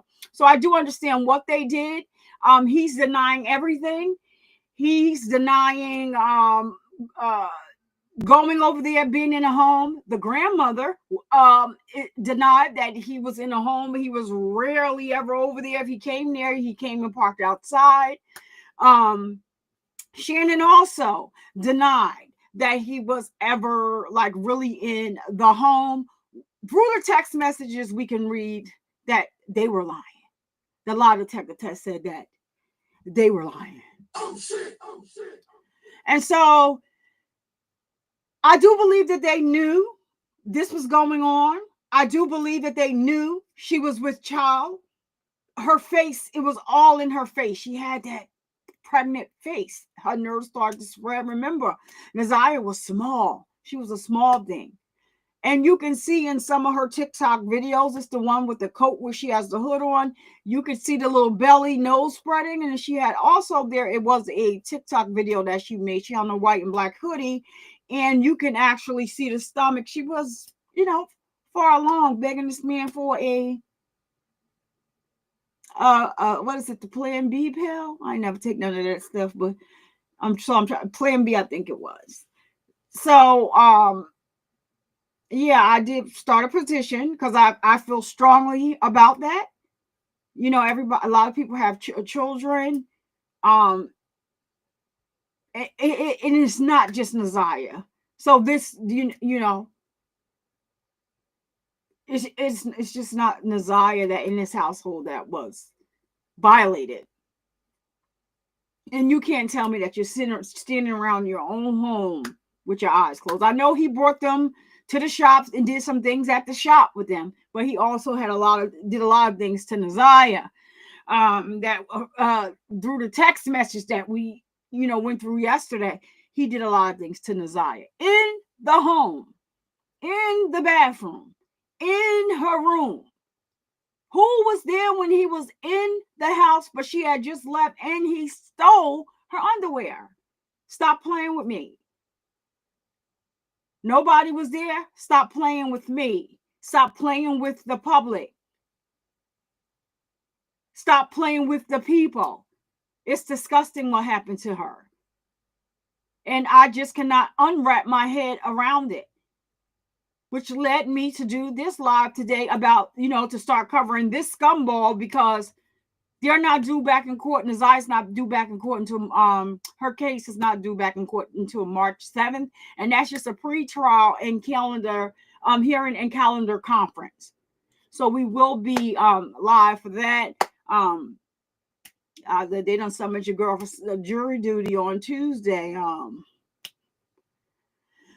As much as I like the law and like trial, I don't want to be stuck in no courtroom, but it may be interesting. So let's see what happens. If they pick me, I'll let you know. And if they don't, I'll let you know that too. But your girl really is not happy about having to go. I'm going to call them all. Like, can y'all send me a Zoom link?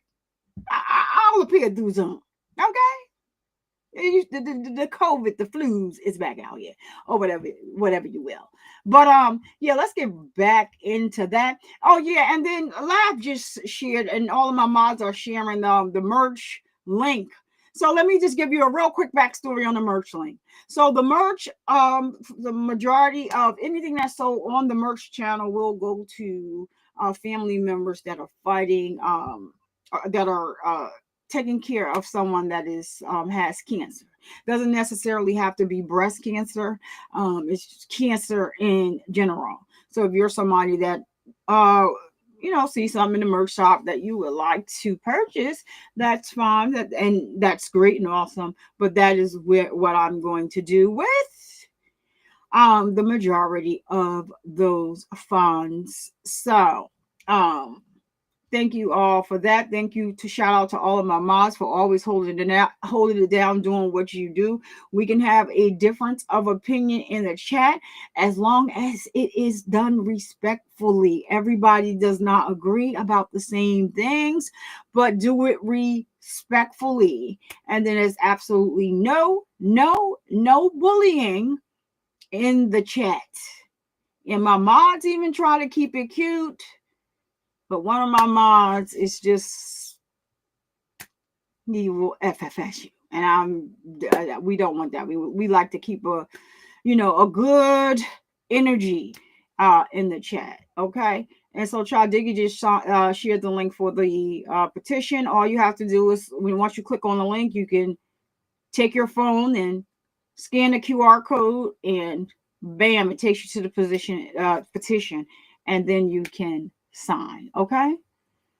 All right, let's get back to this. And thank you so much for being here. Like I said, you guys on Twitter, you guys are awesome. You guys over here on YouTube, you are awesome. And also to the people watching on Facebook, you are awesome. That's why I think I started using the other system, because it will show combined, like from all three places, if I stream to more than one location. So on this one it doesn't, but I gotta work on that. But anywho, let's get through. And you see, this is his attorney, the guy that you hear, he is in a wheelchair, but the female does most of the cross-examination, and I don't like her. And I have some people in the chat that share the same sentiments, and they can see why I don't like her. She's doing too much. Too much. As friends of IS, did the two of you ever discuss boys? Yes, ma'am. And I say boys because I'm thinking about a time when you guys were younger, so. Yeah. Did you ever know during your friendship for IS to have a boyfriend? Yes, ma'am. And what was his name that IS told you? Jose. Did you ever meet this person, Jose? No, ma'am. Did this person, Jose, go to Terry Parker High School? Not to my knowledge. What about Sandalwood High School? Not to my knowledge. And I think, did you ever meet Jose? No, ma'am. Did you ever see a picture of Jose? No, ma'am. Was Jose ever described to you in physicality? Yes, ma'am. And what was that? He was described as looking like he was mixed and being Hispanic with dark hair. Did you know how old Jose was? Like early 20s. Did you know if Jose had children? Yes, ma'am. Do you know if Jose is that person's real name? No, ma'am. Now, through your friendship with IS from middle school through high school, did the two of you ever go to each other's home? No, ma'am. And why is that? We just never really found time. Every time we tried to schedule, it would be a conflict on either end. Had you ever been to IS's home, just at least for a visit? Not for a visit, but one time to pick her up for a field trip. Had IS ever been to your home? No, ma'am, I don't believe so. Or I don't recall. Was a lot of your friendship based upon either at school or using cell phones? Yes, ma'am. How often do you think you would talk with IS? Basically every day.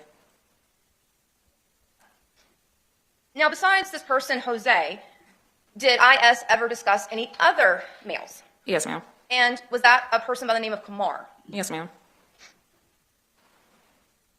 Was the relationship that IS had with Kumar the same as the Jose? Yes, ma'am, in a way. And what do you mean by in a way? Her relationship with Jose seemed a bit more intense, and her relationship with Kumar seemed more sexual. And when you say intense, does that mean like in love with the person? Yes, ma'am. Do you recall the first time that IS had ever brought up the name Jose to you? Sometime around like 9th grade year, I want to say. And what about the person by the name of Kumar? Somewhere around 9th or 10th grade. Now, had you ever met Kumar? No, ma'am. Had you ever seen a picture of Kumar? No, ma'am, I don't recall. Now, were you friends with IS's younger sister, SS? Not friends, but I knew her. And was that just a kind of acquaintance through IS? Yeah, it's kind of like she knew. I'm sorry, I have to stop because I was waiting for JT. JT, hey, how are you doing? Welcome in. My apologies. I just happened to thank you for the donation on Wednesday. I never look into my cash app, and I just happened to go, and I'm like, who is JDT? And the D threw me off, but I didn't see it till today, and I wanted to thank you personally for sending it. Maybe I need to look in there more often. Maybe something is in there, but I want to personally thank you, as I don't want you to think, oh yeah, I'm on the channel and she's not even. No, I appreciate anything from a penny to all the, on up. If you give them from the heart, and especially when I don't know, it's still heartwarming to me.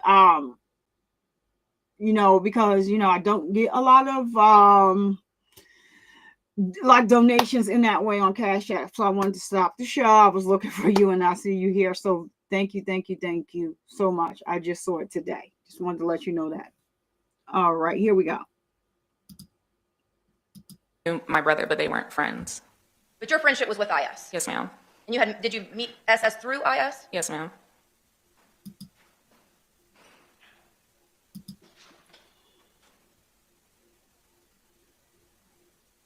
Now, at some point through your friendship with IS, did you learn that she was pregnant? Yes, ma'am. And how did you learn that?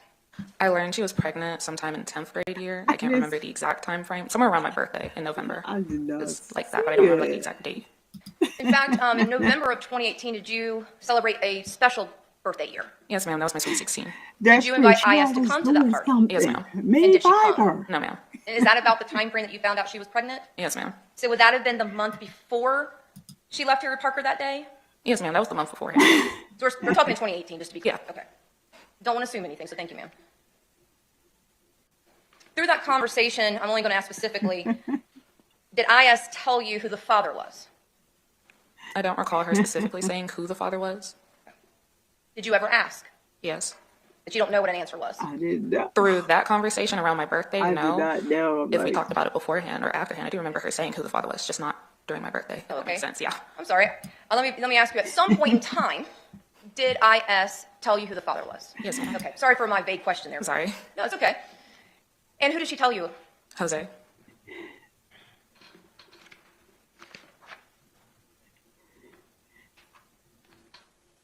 Prior to IS leaving school that day at Terry Parker to never be seen again, do you recall last time that you spoke to her? A few days before. And do you remember how you spoke to her and like in what type of communication method? Through social media.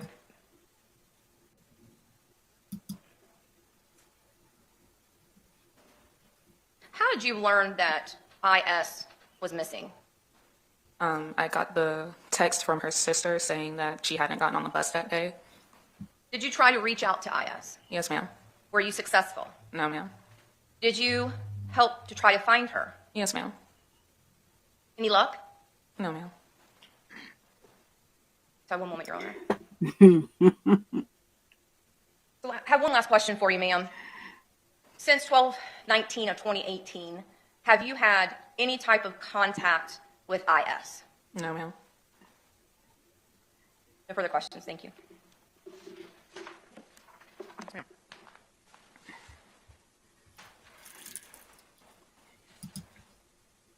Good afternoon, Ms. Bay. Good afternoon. All right. Bear with me one moment, please.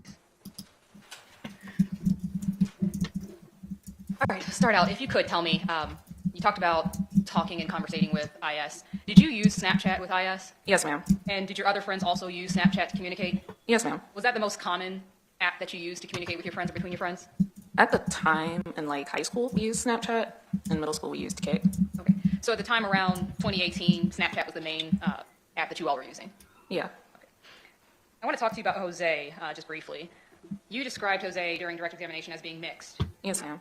Do you mean by mixed that he was mixed with Hispanic origins and something else?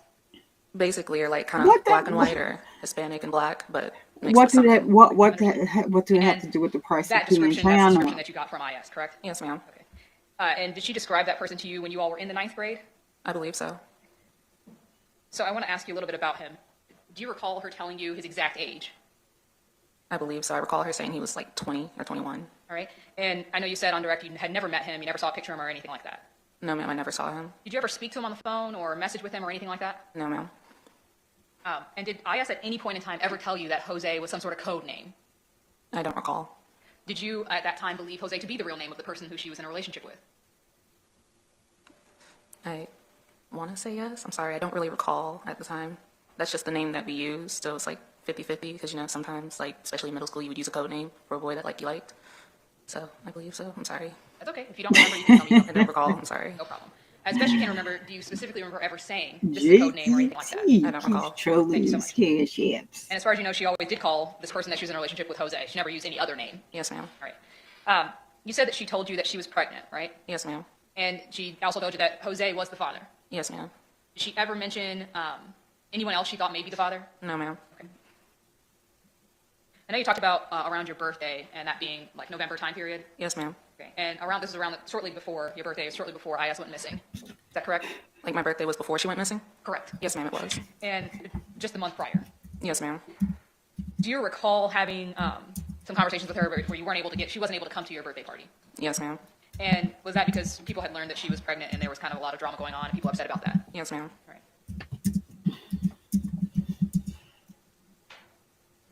As far as Jonathan Quiles, prior to this case, before IS went missing, had you ever heard that name? No, ma'am, I don't recall. Did you know who he was in any way? No. Had you ever talked to him, seen him, or anything like that? No. Had IS ever told you about Jonathan Quiles? I don't recall. All right, to the day that IS actually went missing, you found out that day, later that day, that IS had not gotten on the bus and no one could find her. Yes, ma'am. At that point, did you assist in trying to locate her? Yes, ma'am. Okay, what did you do specifically to try to help locate her? I tried calling her, and I got sent a flyer saying that she was missing, so I shared that with family and friends. All right, and then how did you share that? Through social media and text messaging. And did you do that on like your Instagram, Facebook? Yes, ma'am. On both platforms? On Instagram, I don't use Facebook. Fair enough, thank you. I know Facebook's probably outdated, so on Instagram you actually did share like a post basically asking for information of where she was? Yes, ma'am. Do you recall anybody giving information as far as, hey, I've seen her, or anything along those lines? I do recall. You do recall that? Someone giving me information, yes, ma'am. Did you follow up on that? I asked them about it. Okay, and did they give you information about where she might be or where they might have seen her? Yes, ma'am, they did. Do you recall what you did with that information that they provided you? Yes, ma'am. What did you do? I recall, I believe, telling her mom. I'm not 100% sure in my recollection, but I do remember telling an adult, probably either her mom or the police or both. About someone having seen her that day? Sustained.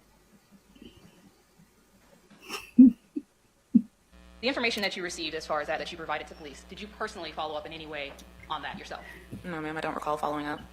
And did you ever have any conversations or anything like that with with anybody about that location of where she was seen? It's overruled. She's following up. It's not an out-of-court statement. Go ahead, counsel. Could you repeat the question, please? Of course. Did you ever have any conversations with anybody following up with that afterwards? The person who said they saw her. You did, in fact, speak to them. Overruled. It's not an out-of-court statement. She's not asking for. I did ask them where they saw her. Thank you. And they provided that information to you, correct? Yes, ma'am. All right. Outside of that, did you also communicate with IS's family about where she might be? Yes, ma'am. And did you specifically speak to SS, her younger sister? Yes, ma'am. Did you and SS kind of brainstorm where she might be? Not really brainstorm, no, ma'am. Okay. Do you recall an individual that you were trying to locate named Brian or Brandon? Yes, ma'am. Okay. And was that a phone number? Was there a phone number attached to that person that you were trying to reach them on? Yes, ma'am. And did you actually call this Brian or Brandon person? I don't recall calling. Okay. Do you remember, if I were to show you or tell you a number, would you recall if that was the number that you received as being his? I might not recall the phone number, no. Okay. If I showed you a contact that has a photo on it, would that help you to remember if that's the individual that you tried to contact? Yes, maybe. I'm sorry, it's been so long. It's okay. If I may approach, Judge. Sure.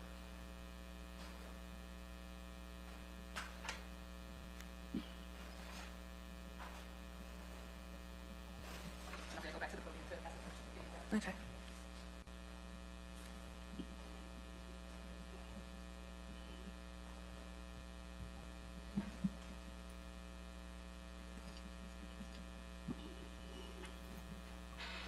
All right. I just handed you a screenshot of a phone number and a photograph at the top. Do you recognize that? Yes, ma'am. All right. And what do you recognize it to be? I recognize this to be a screenshot that was shared when we were looking for Iyanna. And how do you recognize that? I believe it was a phone number that was given to me, and then I tried looking for it or calling it, because at the time I had a Samsung, and like, you do that. And is that an accurate representation of what you received and the number that you called at that time? I believe so. That phone number, do you mind reading that number? 904-626-6942. And the photograph of that person that's on that, do you recognize that to be this person, Brian or Brandon? No, ma'am, I never knew a Brian or Brandon. Okay. Is that who you believe that person to be? Yes, ma'am. Okay, thank you so much. Your Honor, at this time, defense would move. I'm so sorry. I don't have it. I can't recall it. Any objection from the state?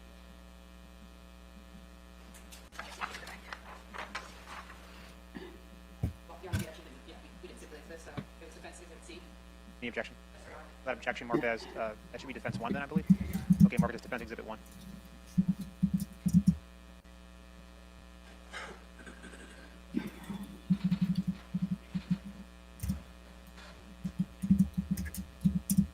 All right, after you tried to make contact with that phone number, did you speak about that with IS's family?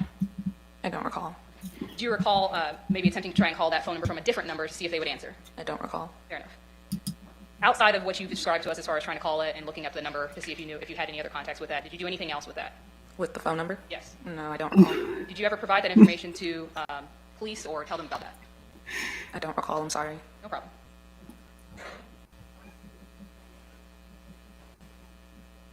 Now I want to talk to you about a little bit about IS and the conversations that you may have had prior to her going missing.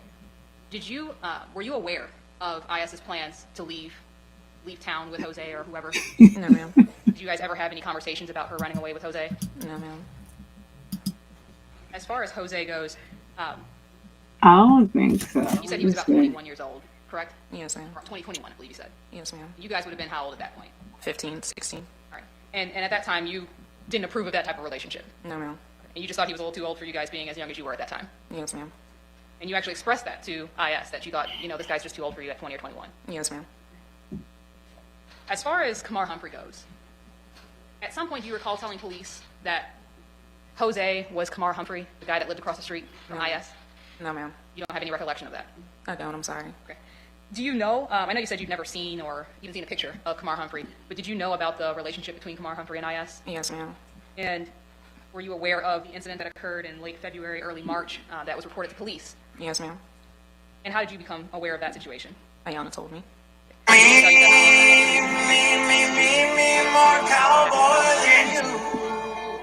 Did you know IS to continue that relationship with Kamar Humphrey following that? No, ma'am. Do you know if they ended the relationship after that? I don't recall her saying they ended it. And as far as you know, that wasn't just a one-time thing. There was an ongoing relationship between them, whether it was just sexual or more. Were you aware of an ongoing relationship? Flag on the play, flag on the play. TikTok is back up and running. Child, they know that was for nothing that they turned TikTok off for at 12 o'clock. Absolutely nothing. TikTok is here. And that was dumb to me. I'm sorry, but that was dumb. Like, so why turn it off at 12 and turn it and it's back on now? Come on now. Okay. Flag on the play. Flag on the play. Relationship between them. I don't recall being aware of an ongoing relationship. So as far as you know, it was just that one time. I believe so.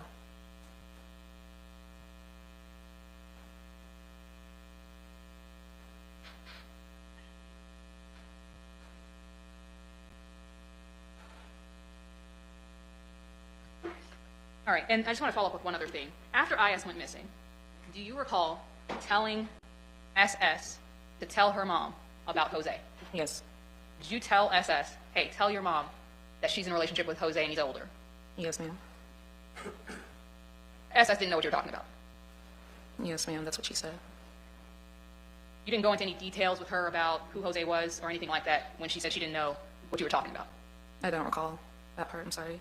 She didn't make any sort of indication to you that she knew who Jose was? I don't recall, it was just like one conversation.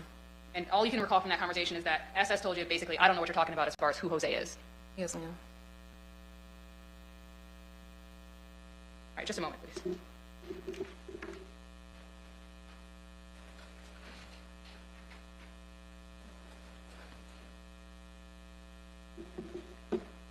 All right, after you found out that IS was pregnant, did you guys ever have any conversations about her wanting to get an abortion?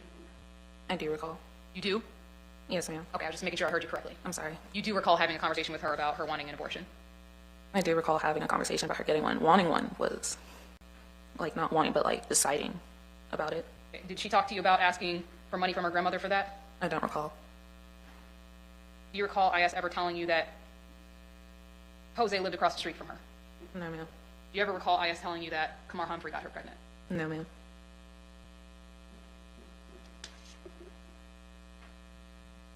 Nothing further. Any redirect? Yes, sir. Dan, it's good to see you. Have the rest of your day. State may call your next witness. State next call, Hailey, Shempert.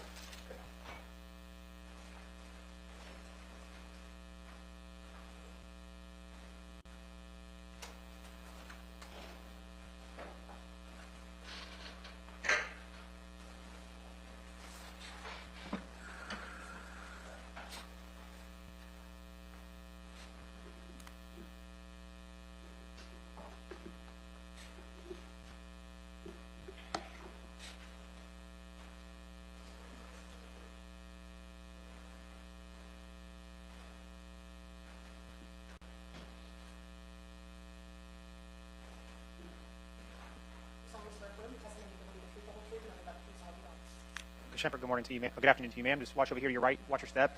If you need a glass of water, let us know. We'll certainly accommodate you.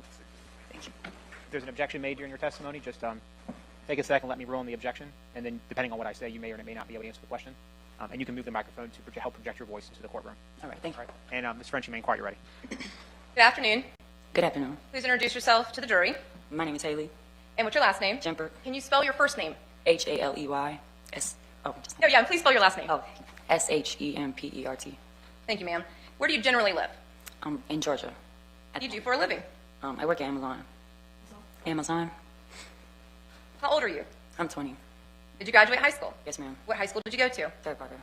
Did you go all 4 years at Terry Parker? Yes, ma'am. What year did you graduate? 2021. Do you know someone by the name of Iyana Sawyer? Yes, ma'am. When did you meet her? In kindergarten. What kindergarten was that? In Woodland Acres. Is that the Arlington area of Jacksonville? Yes, ma'am. Did you go to the same middle school as IS? Yes, ma'am. Was that Arlington Middle? Yes, ma'am. And then, of course, high school. Yes, ma'am. And how would you describe IS? She was very kind and outgoing, and she was just always happy. Always happy and positive. And she just brought life in. Did you consider her one of your best friends? Yes, ma'am. She was my only best friend. How often do you think you and IS would speak to each other? Often, every day. Every day. Yes, ma'am. And how would the two of you communicate? In person, usually. I had her on Snapchat, so we would text every once in a while.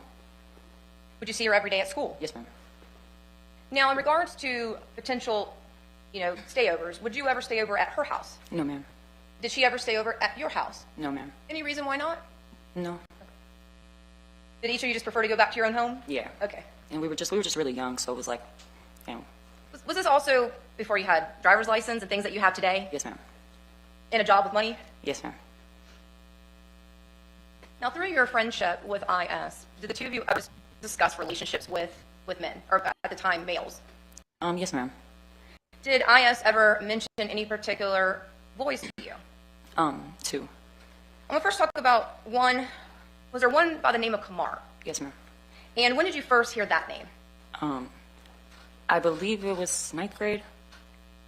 And did IS talk often to you about Kumar? Sort of. I mean, I wouldn't say it was often, but it wasn't like rare. Was it a long period of time that she would mention this person named Kumar? I would say a few months. Now, do you know Kumar? Personally, no, ma'am. Have you seen Kumar? Yes, ma'am. And do you know his last name? No, ma'am. And do you know what he looks like?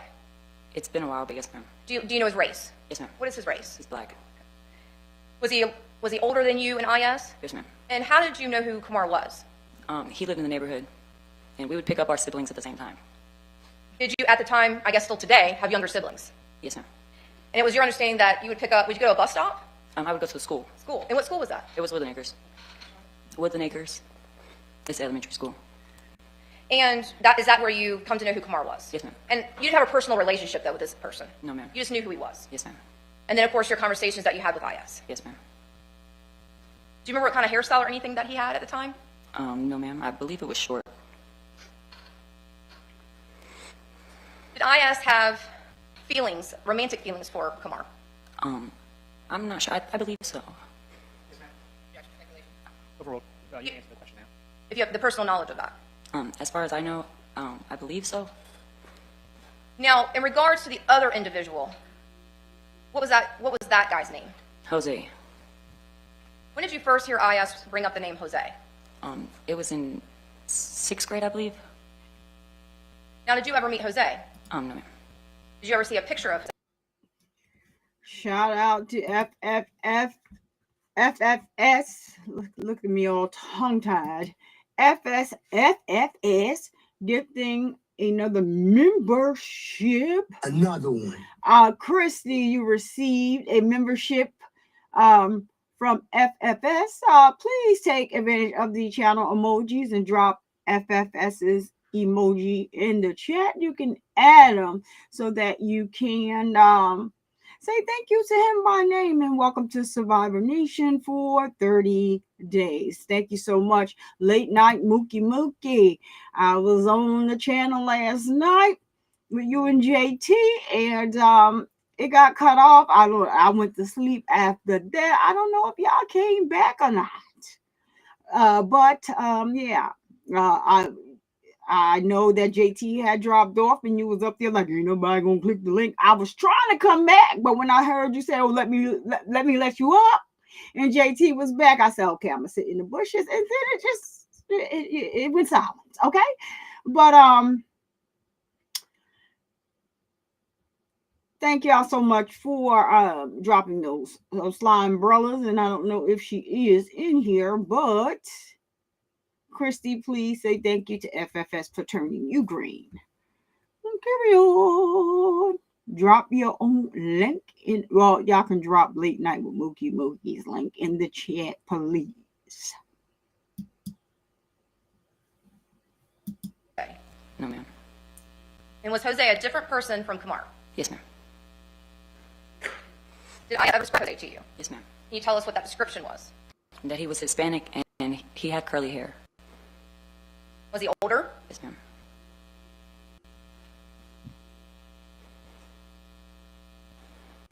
Now, at some point, did you learn that IS was pregnant? Yes, ma'am. Do you recall approximately when you learned that?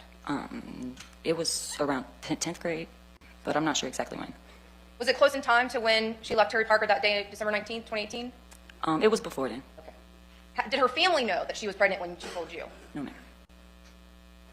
Did IS tell you who the father was of her baby? Yes, ma'am. Who? Jose.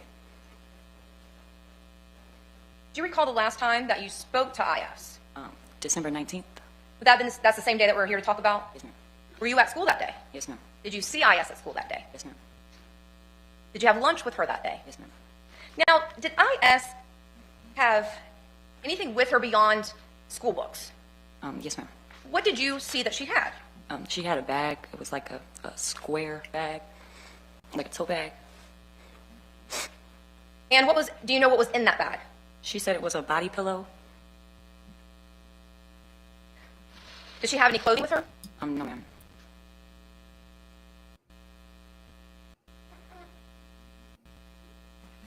Now, did you ever get to know IS's Uncle John? No, ma'am. Did you ever hear that name before, Uncle John? Yes, ma'am. Did you ever speak to him? Not personally, no, ma'am. What about on Snapchat or something? Not personally, no, ma'am. Now, what is unique about Snapchat in regards to messages? They could be deleted. Do you have to actively go in and manually save something? Yes, ma'am. And what happens if you do not manually save that message? Then it's automatically erased. Can you also send pictures through Snapchat? Yes, ma'am.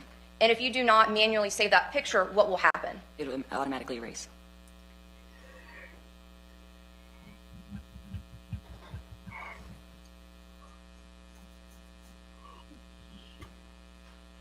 Do you know how IS would speak with her Uncle John? What type of communication? I'm not really sure. Okay. Did you ever see any pictures that Uncle John sent IS? Yes, ma'am. And what type of pictures did you see? It was just like selfies, like face photos. What did you think about that? At the time, I didn't think anything. Having a hard time hearing you. Can you just scoot forward? Sorry. No, it's fine. It's natural. Just you can scoot the chair up if you need to as well. That way you're not leaning forward.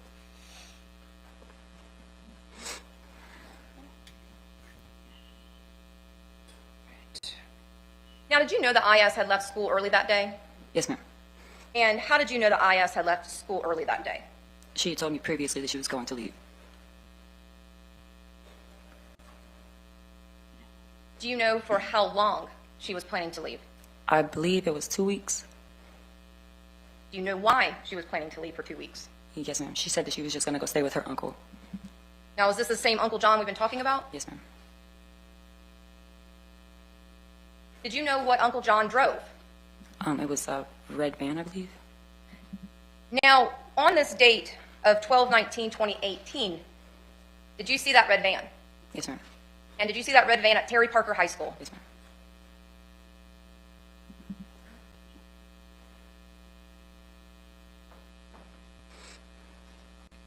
When did you find out that her family was looking for her? When the detective came to the house. Now, was that how long approximately after 12/19/2018? It was, I believe it was 2 or 3 days later. At that time, were you concerned about IS based upon what she told you? Could you repeat the question? I know, I apologize. Based upon what IS told you, that she was going to leave for 2 weeks. Yes, ma'am. When you learned that her family was looking for her 2 to 3 days later, were you concerned at that time? Yes, ma'am. And why? At first, when she told me that she was going to leave, I wasn't concerned until the detective came and her family was looking for her because it just felt more serious. And did you speak with the detective? Yes, ma'am. And did you try to reach out to her? Yes, ma'am. Were you able to get a hold of her? No, ma'am. Did you try multiple outlets to reach her? Yes, ma'am. To no avail? Yes, ma'am. And being her best friend since kindergarten, is that approximately 5 years old? Yes, ma'am. Have you ever in any way, since December 19th, 2018, heard from your best friend since 5th grade as of today? No, ma'am. Nothing further, Your Honor.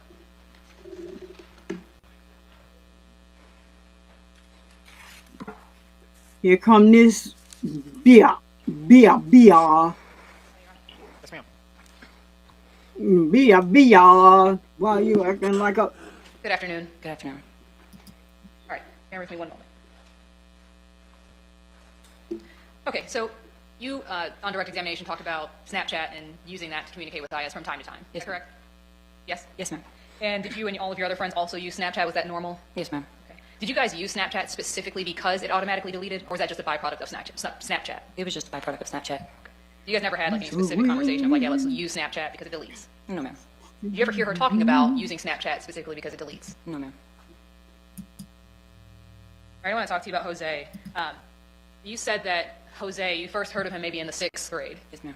Is it possible it was a little bit later than the 6th grade? Are you confident that that was the time period? I'm confident that was the time period. And when you heard about Jose, that was someone who IS represented was her boyfriend, correct? Around in 6th grade, it wasn't her boyfriend. It was just someone that she was talking to. Okay, understood. That developed into a relationship over the years? Yes, ma'am. Approximately when do you believe that that relationship turned from just talking into a relationship, like a boyfriend-girlfriend type of relationship? Probably around 9th or 10th grade. Okay, so later on. Yes, ma'am. And did she describe Jose to you in any other way other than that, what you described during direct examination? No, ma'am. Okay. Did she ever talk to you about him being mixed? No, ma'am. Okay. Did she ever say anything of like he looked like he was mixed like white and black or Hispanic and black? No, ma'am. Did she ever tell you his age?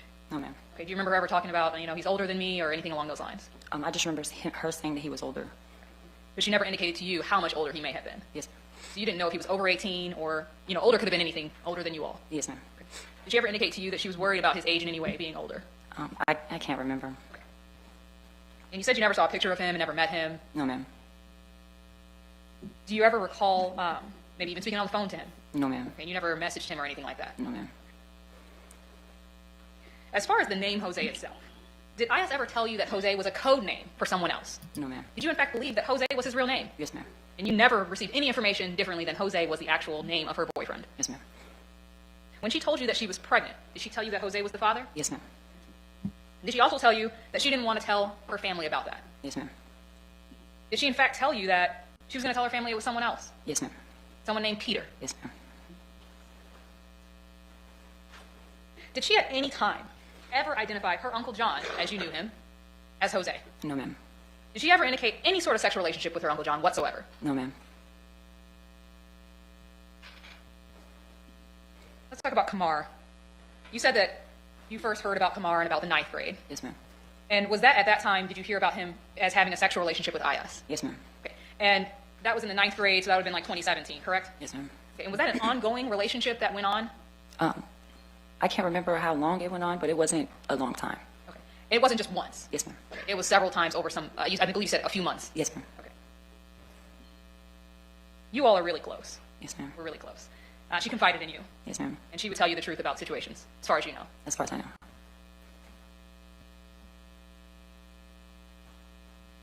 About the situation where IS's mom, Kim Mobley, called the police on Kamar Humphrey. How did you hear about that?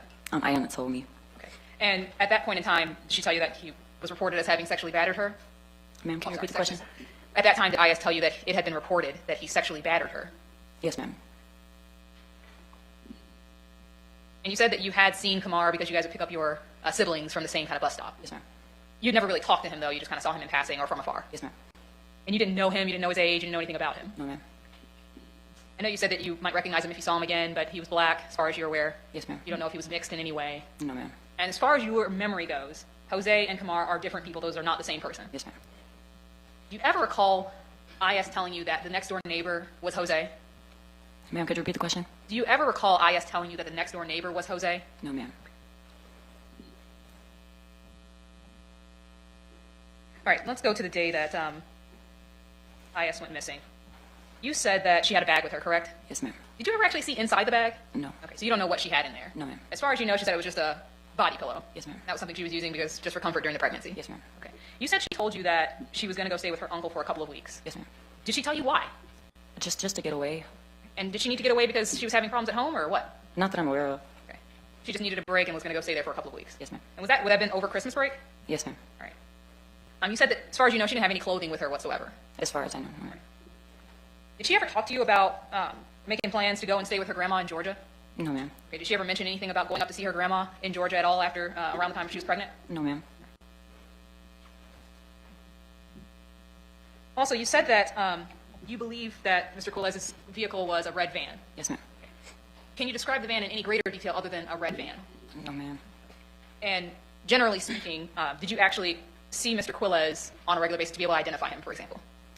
Can you repeat the question? Had you seen Mr. Quiles enough to be able to identify him if you saw him? Yes, ma'am. Okay. Did you actually see Jonathan Quiles in a red van the day that IS went missing? I did not see him personally, no, ma'am. Okay. And you said you believe you saw a red van, though? Yes, ma'am. Can you confirm for certain that it was his red van? No, ma'am. Okay. It was just a red van, could have been anyone's? Yes, ma'am. On the day that IS went missing, did you ever see IS with Mr. Quiles? No, ma'am. Had you ever seen IS with Mr. Quiles? No, ma'am. And can you FFS. tell me how you had the occasion to know what type of vehicle he was driving? Iyanna. All right, I had to stop the show here. I was looking down and let's see what FFS. Thank you for the $4.99 super chat sticker. Since FFS is a tongue twister, can I change my name? No.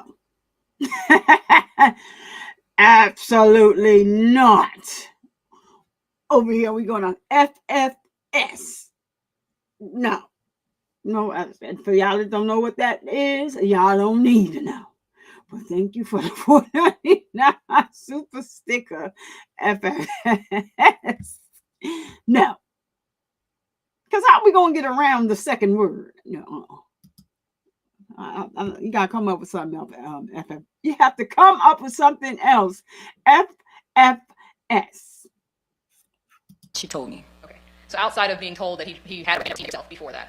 No, ma'am. Ooh, child digging. Child digging, you got his link. Let me just ask you a couple other questions about the time Oh, period. there it is. It's in the You chat. didn't learn about that for a couple of days, and you weren't Link overly is in concerned the prior to chat. that up until you saw the police at your door.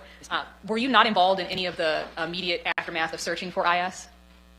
Could you explain that? Sure. Did you help post flyers and things like that in the day or two after, if you hadn't learned of it till later? No, ma'am. Okay. So no one called you and said, hey, have you seen IS? Do you know where she is? No, ma'am. Okay. It wasn't until police actually came to your door that you actually found out at that point that she was even missing? Yes, ma'am. Okay. At that time, once you did find out, did you assist in any way in trying to get the word out of where she might be? Yes, ma'am. Okay. Did you inform police at that point in time that IS had confided in you that she was going to go stay with her uncle? Yes, ma'am. Okay. And did police follow up with them, as far as you know? As far as I know. One moment, please.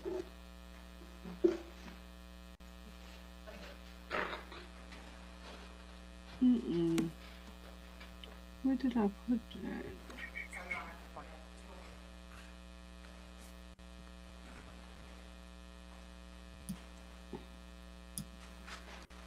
Hello again, ma'am. How you doing? Do you recall on December 19, 2018, going to the office or anything at school? I can't remember. And do you recall stating that you had seen the defendant's red van that day? Can you repeat the question? Sure. Do you recall that you had seen the defendant's red van on December 19, 2018? It's all confusing. Everything's just overlapping, and the things that happened from back then, it's a lot to remember, so I'm just getting confused. Okay. Let me ask you this, ma'am. Do you remember doing a deposition? Yes, ma'am. And do you remember doing a deposition where I was present, defense was present? Yes, ma'am. Okay. And do you recall being asked a series of questions? Yes, ma'am. Do you recall being asked about the red van? Yes, ma'am. With looking at your testimony in regard to the red van, help refresh your recollection. What do you mean? Meaning, by reading what you previously said, would that help potentially refreshing your memory? Yes, ma'am.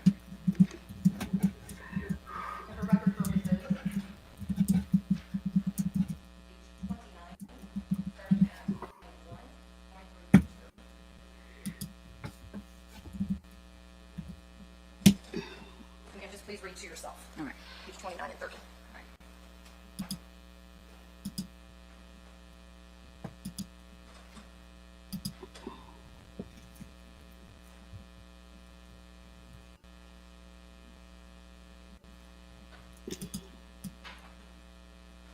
I apologize. That would also include page 31. My apologies, ma'am.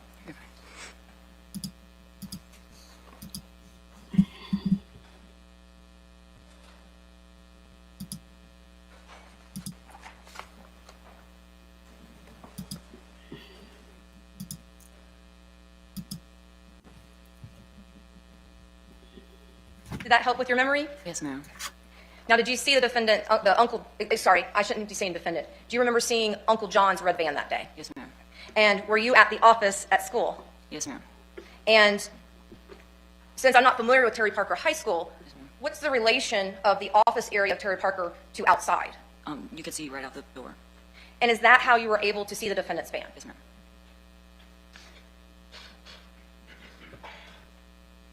And did you recognize that red van because you had seen it before? Yes, ma'am. And is that because Uncle John had picked up IS from school before? Yes, ma'am.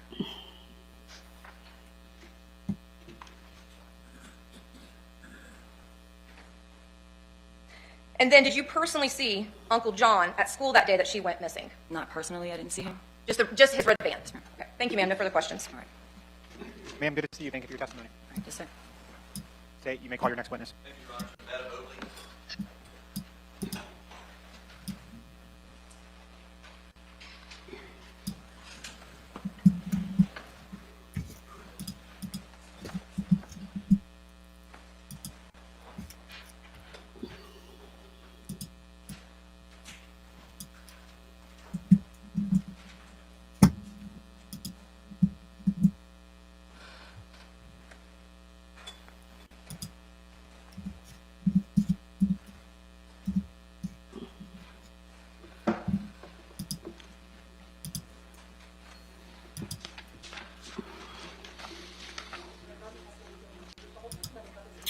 Oh, y'all want to get into this? You're right.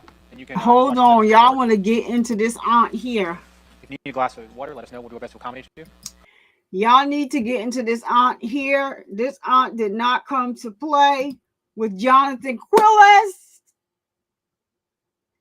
Y'all need to get into this aunt right here.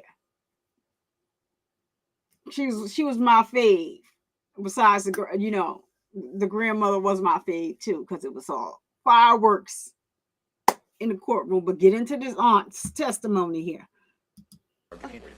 Thank you. And you can adjust the microphone to help your voice project in the courtroom as well. And the only thing I ask, if there's an objection made during the course of your testimony, just pause. Let me roll on the objection, and then answer the question. Okay. Okay. Thank you, ma'am. Thank you. State your name, quite ready. Thank you, Your Honor. Ma'am, will you introduce yourself to the jury, please? Hi, my name is Jemetta Mobley. And where do you live, ma'am? I stay in Nassau County. All right. And have you been a Northeast Florida resident for the last how long? I left in 1996, and I came back in 2004. Went to the military, and I came back home. No, I got out of the military too. I came back home in 2008. And you've been here since? I've been here ever since, and then I moved to Nassau County in 2021. All right, thank you, ma'am. Who are you to Iyana Sawyer? I'm her aunt. All right. And who is her mother, Kim, to you? That's my sister.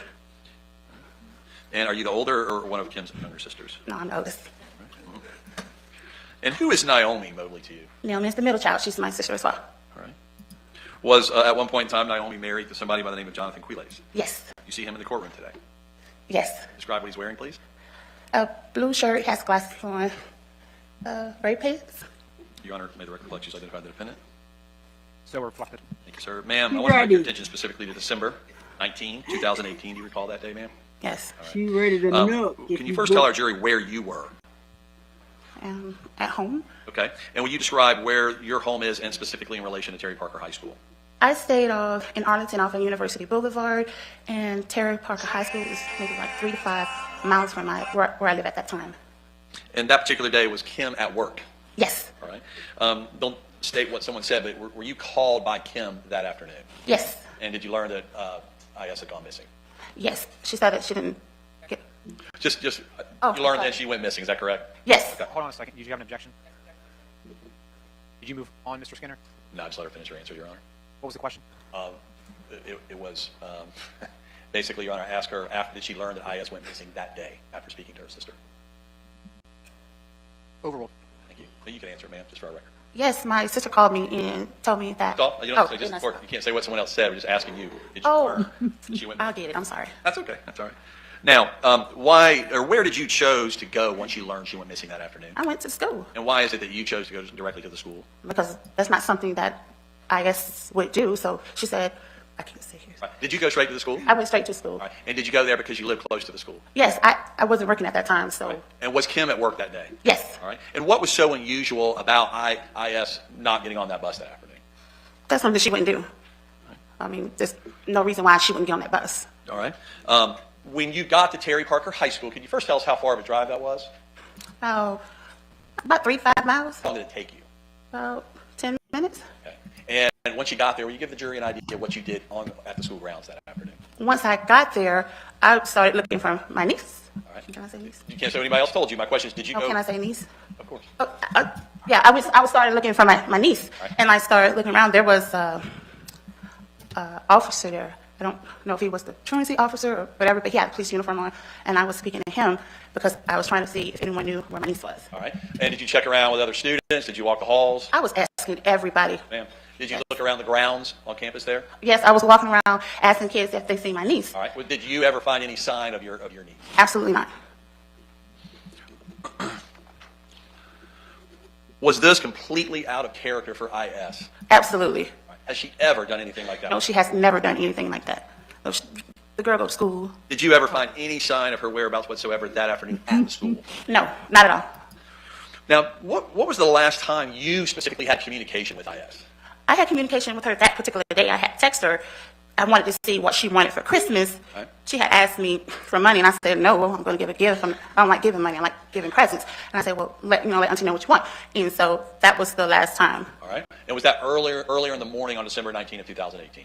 I'm not going to say early in the morning because I also went to the school that day. So I'm going to say maybe around the afternoon. All right. Yeah. Let me ask this question. Other than the small talk about the Christmas gift, was that the last communication that you had with your niece? Yes. All right. Did you ever speak to her again after that in person? No. Ever get her on the phone? No. Were you trying to call her? Yes. You continue to try to text and communicate in any way you knew how to reach her? Yes. And I never received anything. The last thing was about she wanted money for Christmas. That was it. All right. Now, in the days following that afternoon when you were up at the school, did you do anything else to help try to locate your niece? Yes. We were out there looking for her. We were going through the neighborhood. We were putting up flyers. We were trying to find my niece. We were riding around. We were trying to find her because, like I said, she did not go anywhere. She only went home, school, and then my sister Naomi's house. All right, I want to talk to you a little bit about that. When you say those are the only places you went, can you even give us an indication of what other places that she would have gone and visited? No, outside of that. Oh, she went to her dad's house, but she went to her dad's house, just home. I'm the mean auntie, so they didn't want to come to my house. And then to Naomi and Jonathan's house at that time. All right. So it's your testimony that she would go to see her father, Willie Sawyer? Yes. All right. And she would either go there or stay home. Is that correct? Yes. Other than that, the only place that you're saying she went was the defendant's home with Naomi? Yes. Do you ever know her to go visit with her grandmother on her father's side in Georgia? Oh, yes. All right. Was that every summer she did that? She did that for the summer, yes. Thank you, ma'am. Let me ask it this way.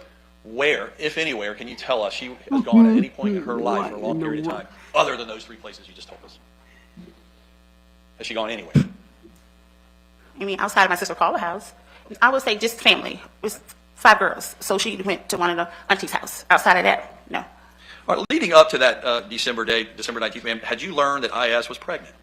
Yes. All right. Can you give our jury an idea approximately when you learned she was pregnant? I would say maybe the first week of the beginning of December. Okay. Of 2018. 2018. Okay. So so our record's clear. So during the month that she went missing on December 19th, that's when you first learned she was pregnant, earlier that month. Yes. Okay. Did you do anything, ma'am, that caused a family disagreement in that early portion? Yes. Hang on, let me finish the question. In that early portion of December of 2018.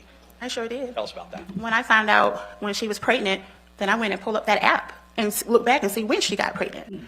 And so, because I knew, I went and looked back, like I said, she didn't have a boyfriend, she didn't have anything. And so I added up the dates, and I figured out she got pregnant when she got back from summer vacation with her grandparents in Georgia. That's when she got pregnant, because when she, sorry. Sure. No, I'll let you explain that. Here's my question about that particular reason. When you say pulled up an app, are you talking about calculating the days or months since she was pregnant? Yeah, we all had those scares. And I went back and I calculated it back. And because I know when she came back on that summer break, she was on her cycle. So, and I went back and I looked at the date, I looked at the time, I looked at the due date. I said she got pregnant when she got back. And I know it was on July 7th because that was my mama's birthday. And we were all at the house for my mama's birthday. And so that's how I know the date. Did you know at the time period, looking back, in July 7th of 2018, that she was staying over at the defendant's house? Yes. When she got back, she went over to the defendant's house and she was there. SS was there, and they stayed there. And I know when they left because they came back on tax-free weekend. So her mom went and got her. Tax-free is normally like around in Florida, August, like the first week of August is on that weekend, and that's when she went and got to pick them up on tax-free weekend. All right. So you did the math, is that correct? Calculate when she got pregnant? Yes. And you also knew, and you told this jury, that she only really went to 3 places. What, if anything, ma'am, can you tell us with respect to anything that caused you any concern about the defendant and how he looked at your niece? I didn't like the way he looked at her. And I saw him, at first we were cool, and then we didn't get along anymore. And then, like I said, things started to change after he broke his femur. And that was maybe September 2017. And after that, we started to fall out, but the only time I would see them was at family functions.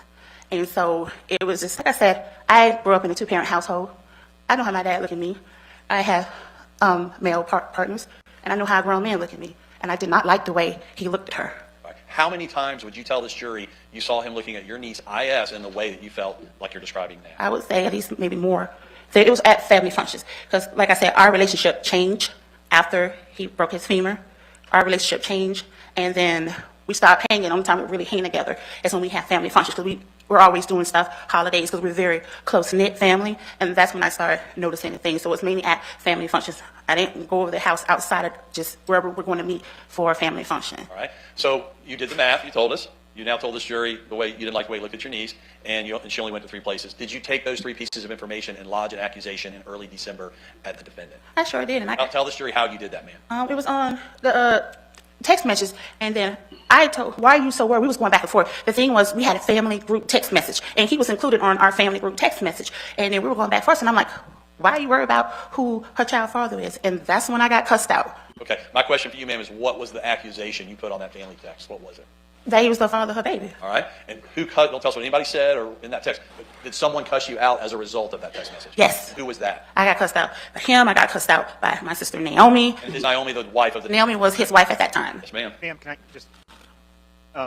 the court order in front of you has to take down what we're saying verbatim. Oh, you slow down? A little bit. I'm sorry. No, it's fine. I understand. Just let him finish the question, and then you can pause for a second, let them answer the question. I just got to make sure that it's an accurate representation of what you're saying.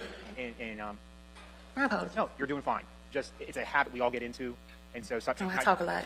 Yeah, I got you. You're not used to it. You don't know how it works. So I just wanted to let you know. But other than that, you're doing fine, ma'am. Okay, I'll slow down. I'm sorry. That's okay. Ma'am, now just let me finish the question and do your very best at answering what we ask and opposing counsel. Yes. Once you made that allegation in that family text, based on the 3 things you just told the jury, did that cause friction from that point forward until the day IS went missing? Yes. Right. What can you tell us, ma'am, about IS's phone and phone use? Okay. She stayed on the phone. But you know, she didn't come to play. Did you ever know her to turn her phone off? No. Ever? Ever. She stayed. I can text her. She'll respond to me from the bathroom. She'll respond to me while she is in the classroom. She never turned her phone off. One moment, Your Honor.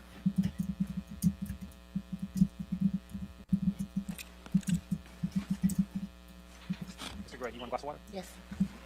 He'll help you out. Thank you.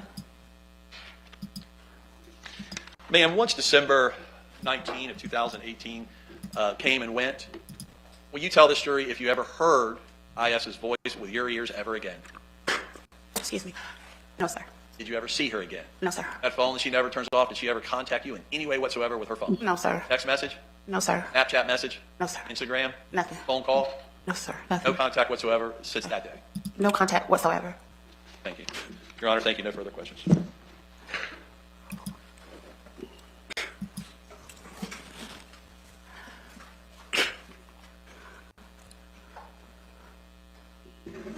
Good afternoon, ma'am. How you doing? She ready. All right, how about you? I'm doing well. All right, thank you so much for being here. Just have a few follow-up questions for you. So if we could start with the day that IS went missing. You stated that she'd never done anything like that before, correct? Correct. Is it to your understanding that she never missed the bus, not taking the bus home? Yes, that's my understanding. Okay. As far as how you found out, I know that you were called and you were one of the first people to go up to the school, correct? Yes. And you called police as well. It wasn't me. You weren't the one to call police. I wasn't the one to call the police. I actually was the one to sign the police report. Gotcha. So Yeah. even though you didn't call, you did interact with police. Yes, I did. I did interact with the police, yes. Do you know who called police? My sister, Margie. All right, thank you so much. And were you guys together at that time when she called? When she called, no, we weren't together. You just were at the scene when police arrived. Don't make me call. And you gave the initial statement to police about the details about IS being missing. Yes. Right. And you said that you searched and talked to people around the school itself. Yes. And no one said that they had seen her or anything like that. Correct. Did you call friends or other people who she may have been around that day? No. Okay. Other than just doing basically a canvas around the school, did you talk to anybody else that day about where she might be? I talked to a lot of kids, yes. It was a lot. And no kids specifically that you knew her to be friends with, just kids who were around? Yes. Okay. And so you couldn't tell us, I talked to Joe or whoever it is? Mostly, I didn't know. I was talking to anybody who would listen to me. Sorry. And no, that's fair. No, that's absolutely fair. As far as your relationship with Jonathan Quiles, Yes. you said that back in 2017, maybe early 2018, he broke his femur. It was 2017. 2017. Yeah. And you said that you guys kind of had a falling out, stopped hanging out at that point. Yes. Okay. You didn't like him. No, I did like him. We used to party all the time. I did like him, and like I said, until things changed. We used to have fun. We used to be at his house playing bongos. We had time. We was there. He had me on that crazy tire swing that fell and broke his femur, which I was scared to get on. And we did bonfires. So things change. But at first, yes, I did. So I wouldn't say that I didn't like him at first. Okay. Well, yeah, not at first. I understand that, but at some point when you guys had a falling out after that, you didn't mess with him at all after that. Only when we did like family functions, just to go over there. No. Outside of those family functions, which I'm assuming would just be like holidays type of thing. Is that fair? Holidays, just getting together for a barbecue. Yeah. Outside of that, gatherings, family gatherings. No. How often would you say you guys would do those? Maybe once a month or less? I don't really want to say once a month. That often, or you think it was more often than that? I would say it wasn't that often. I'm not going to say more often. It wasn't more often than that. It was not monthly. It was less than that. I would say it was. It just depends on the month. But I'm not going to say it was every month because it wasn't. So some months could be different. It's just depending on what we were doing. Understood. After that fallout, you would agree you did not have any sort of relationship with him whatsoever. Just to go speak to him, no. Only thing that we had is that family group text message. So everybody was on. When I say everybody, I mean all of my sisters, and he was on it as well. Okay. Jonathan was on it as well. You believe he was on that group text? No, I know he was on that group text. Outside of, did you guys have another group text where it was just the sisters? At their time, Naomi made sure that he was included on everything. After the fallout between you all, and I know you said you were seeing each other maybe less than, if you took the average, less than once a month, did you guys ever have any sort of conversations during those occasional times you would see each other? No, I just sat back and I watched. I sat back and watched, and I just monitored. I'm very blunt, and I just sat back and I watched. Okay. So you didn't really have any interactions with him after he broke his femur. After that, you guys really didn't talk much, even when you saw each other at family functions. I agreed. I'm sorry, let me finish the question just. My apologies. No, you don't apologize. It's not a problem. I just want to make sure the record's clear. Yes. Even at those family functions where you would occasionally see him, you didn't interact with him. No, I did, it's rude not to say hello. I did say hello. Just you go in there and you say hello. But outside of the whole conversation, no. Thank you. I know you said that on direct examination, you didn't like the way he looked at her. Yes. And you described that as, hey, I know what a man looks at a woman like, right? Yes. Okay. Outside of that, I just didn't like the way he looked at her. Did you ever actually see anything inappropriate between Iyas and Jonathan Quiles? Outside of his looks? No. Okay. Did you ever see any behavior between the two of them that would indicate that there was any sort of sexual relationship going on? The way he looked at her, my opinion, yes. Let me look at you. That's how he looked at her. Now I'm going to look at you. How you doing, sir? He didn't look at her like, how you doing, sir? He looked at her like a man looked at a woman. Okay. Outside of that, you never saw anything that would indicate any sort of sexual relationship between the two of them? No. Okay. And you were never confided in by Iyas or anybody else about there ever being any such sexual relationship between Iyas and Jonathan Quiles? We had our own, I didn't speak to Iyas, no. But, me and my sisters had our own separate, yes. Okay. Outside of the accusations that you talked about that, between your sisters and you, there was no other information that you ever received that there was a sexual relationship going on between Iyas and Jonathan Quiles, correct? Correct. Okay. You talked about the accusation itself. You said you were the one who made the accusation originally. Is that true? Yes. Okay. And you said that you did that when you found out that she was pregnant. Yes. Is it true that you actually made a similar type of accusation when the Kamar Humphrey situation occurred? I need you to be a little more specific. Okay, let me go back. Do you know who Kamar Humphrey is? I've never seen him before. I've heard of him, and I know that he used to stay across the street from my sister Kim. Have I ever seen him? Can I pick him out in the lineup? No. Okay. Are you aware of a sexual battery that Kamar Humphrey committed against Iyas? Yes. Okay. And were you aware of that at the time it happened? I went to the house, and I did speak to Iyas about that. And did she tell you that that's what happened? Yeah, we talked. Do you want to know what we talked about? No, I don't need you to tell me specifically. Okay, yeah. As far as that time period when Kamar Humphrey sexually battered Iyas, at that point in time, were there accusations of a sexual relationship made between Iyas and Jonathan Quiles? Before that time? Around that time period, yes. Around that time?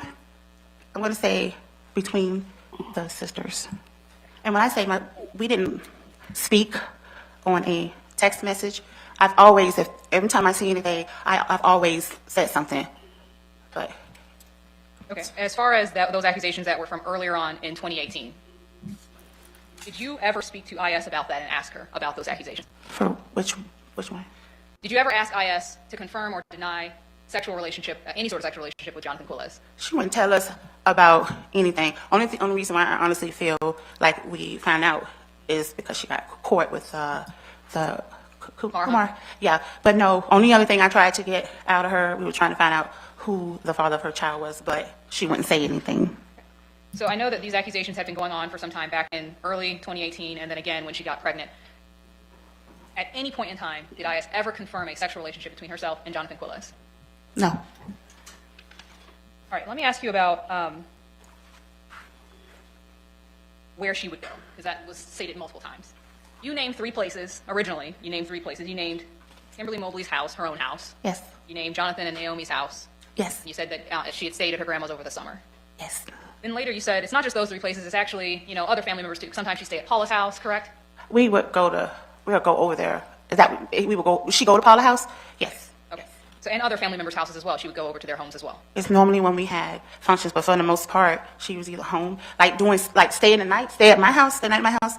No, I don't remember her staying the night at my sister's house. The only place that she stayed for an extended period of time was either at her house or Naomi and Jonathan's house at that time. Okay, or her grandmother in Georgia. Or her grandma, but that was for the summertime. Okay, understood. As far as Kamar Humphrey, did you know that I.S. was going over to Kamar Humphrey's house? At first, no, I didn't. I found out about him after she got caught. After she got caught with him? Yes. Okay, got it. Outside of that, I wouldn't even know his name. Okay. And so if she hadn't got caught, you wouldn't have even known that she was going over to Kamar Humphrey's house on a regular basis? I don't know if she was going on a regular basis. Okay, or that she'd been over there? If she didn't get caught, I wouldn't have known. No. So is it fair to say that although those 3 places you mentioned, it's very possible that she could have been going other places as well that you weren't aware of? No, Mark, he stayed across the street. So she didn't have a car, so where would she go? She went to, let me stop. You mean Kamar was close in proximity, so that was easy Yes, for her to it get was just across the street. Outside of that, where would she go? Because if she did go somewhere, we would know, because her mama would say something. All right. You agree, though, that you didn't know about that beforehand, so you wouldn't have been able to tell us that if she had not been caught? About her going across the street? Correct. No, I wouldn't. No one would know. And so, again, it's fair to say that if she were going other places on foot, you wouldn't be able to tell us if she was or wasn't. Where's she going? I don't know where else she would go. Okay. One moment.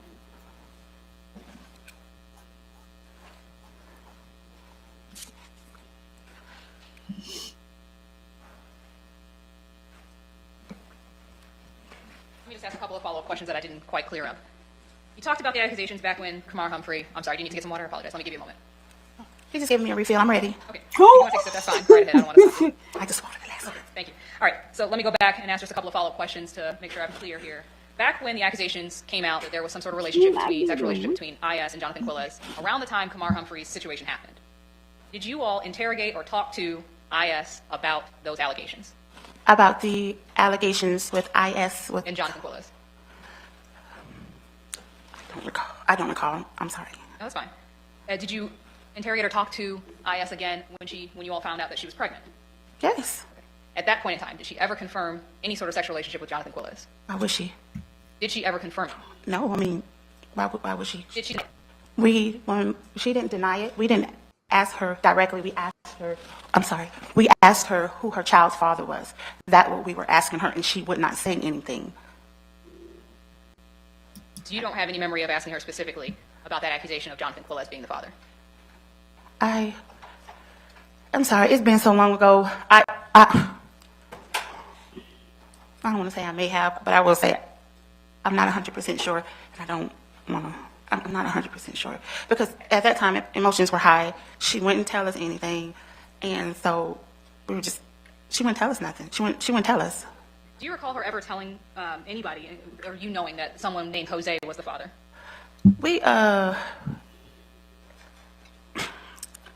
I don't know if I should mention how I found out about the name about Jose. Well, I'm asking, did I.S. ever tell you that the father was Jose? No. Okay. Did she ever mention any other names, like Peter or a Brian or Brandon? She did not mention. I'm sorry, I cut you off. It's okay. I think she got it, but I'll say it again just to be clear. Did she ever mention any other names like Peter, Brian, or Brandon as the potential father? She didn't mention any names, so no. Okay. I didn't mean to cut you off. You're totally fine. It happens all the time. It's no problem. All right. So as far as you know, she never mentioned any names, according to you specifically. To me specifically, no. Okay.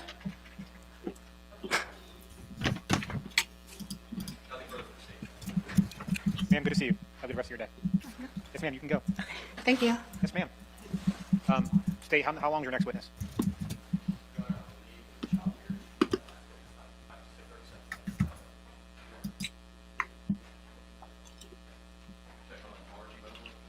Is that your only witness? Okay, so without her, you don't have anybody else? Or up top? Okay, that's no problem. I think the jury's good to go for the day, given some looks on some faces. Okay, members of the jury, we're going to take a break for the rest of the day. We're going to pick back up at 9 o'clock tomorrow morning. Please Yeah, be here at 8:45. If you don't come downtown very often, usually traffic on a Friday is less than the Monday through Thursday. So, where am I at? I'm not even on the screen. Shout out to FFS. For the $1.99 super sticker. I appreciate you. New year, new me. That's a lie. And we knew this because we know you're not allowed to tell the truth over here because you never tell. All right, FFS. I appreciate you. So, that is the end of day one. I'll see.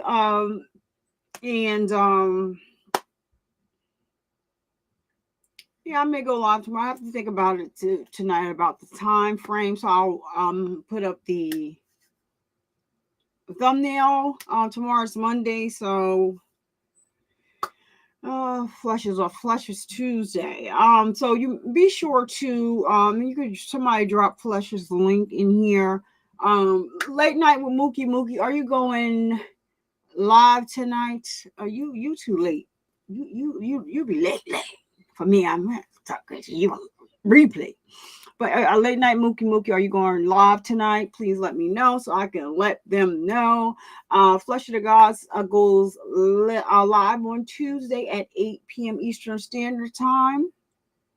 Make sure that you head on over to Flesh of the Gods and subscribe. Going over to Mookie late night baking with Mookie with no filter. He needs to add with no filter on the end of his name. I'm going over there. He's late night. I don't know. No live too. Okay.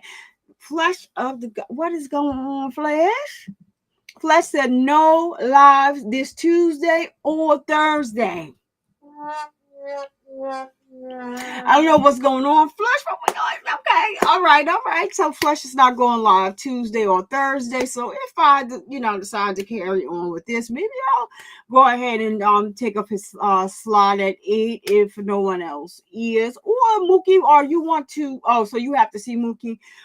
So I don't know, Mookie, if you were to be going late live on Tuesday or Thursday. Flesh is not going, so maybe I'll just hop in and finish this this trial. The steam picks up when they go to, because they actually have this dude on camera at his job.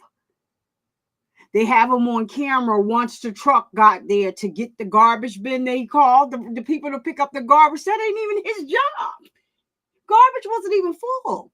So normally the men that own the company would they would make the call. But he was going above and beyond. So they just was say, oh, he's so attentive. He's this, he's that. He's always checking to make sure no holes is in the fences. No, he was premeditating a Redrum.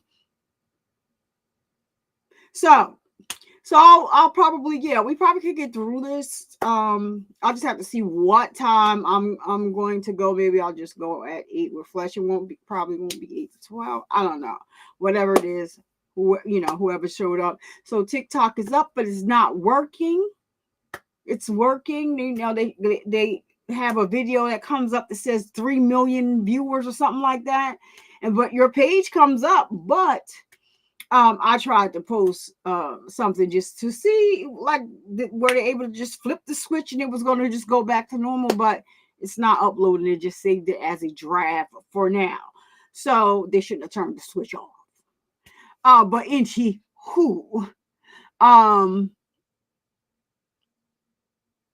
so you're subbed up to Flesh Notra, Dame. He's awesome. So hopefully, so if he's not here Tuesday or Thursday, he'll be back on Saturday, unless he decides to go on Friday. He'll let us know what he's going to do. And we'll, take it from there. Please be sure to go to the community tab, sign the petition. Cha, can you drop that petition link in the chat? Or you can click on the link that Cha Diggy will drop in the chat. It will lead you to the petition as well. If you go to my community wall, all you need is your phone. Take a picture of the QR code, and voila. We'll be getting back into that trial. Not the trial. It's not going to be a trial. It's not a trial. So I have to say the correct things for people because they thinking that we're automatically jumping into a trial for Jarvis Butts. No, we're not. We're jumping into the pre-trial hearing that he didn't have like the other day. They just enhanced his charges and changed all of that stuff on under his information. But pre-trial hearing in the calendar conference will be March, did I say 6 or 7? I forgot what it is. In the meantime, you guys can go over there, check out 7 Mile Radio. He has a lot of interviews with the family, like from the beginning when she was first missing. So go over there and check him out. I definitely like what he did with the Naziah Harris case. All right, y'all. So thank you for being here with me and reviewing this case because it's just crazy to me how similar they are, with the exception of how the family reacts to things. Well, some of the family in a Naziah Harris case, reacted prior to all of this and tried to get to the authorities to step in. But the people that she lived with in the house of horrors with the chain and lock on the refrigerator, now that's a whole different story. Annette Harris and Shannon Harris. Lock them up. Yes, I said what I said. That's what I feel. I looked at everything myself. And you knew. Sub up to Sustain Overruled. We can't forget our girl Sustain Overruled. She's not here, but we love her all the same.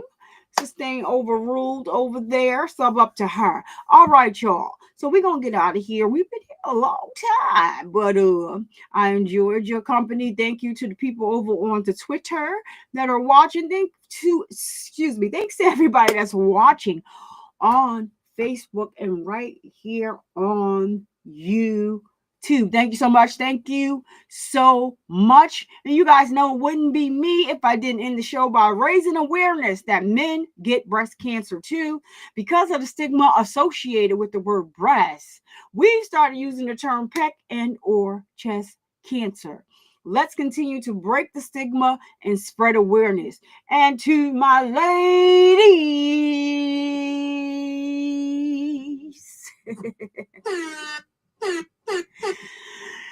please make sure to get your mammograms, fill in your boobies to make sure that you are all right. All right. Don't you dare let anyone come into your house and disturb the peace that passes all understanding. I am Survivor Speaks. Thanks to FFS he's the supporter of the show today, the sponsor of the show today. Thank you so much, FFS. Unfortunately, you cannot change your name back to what it used to be. All right, you're FFS, okay? Okay, thank you. So I'll see you guys in these YouTube streets, or you can see me if I upload a video. And enjoy the rest of your day, the rest of your weekend. See you guys later. Peace.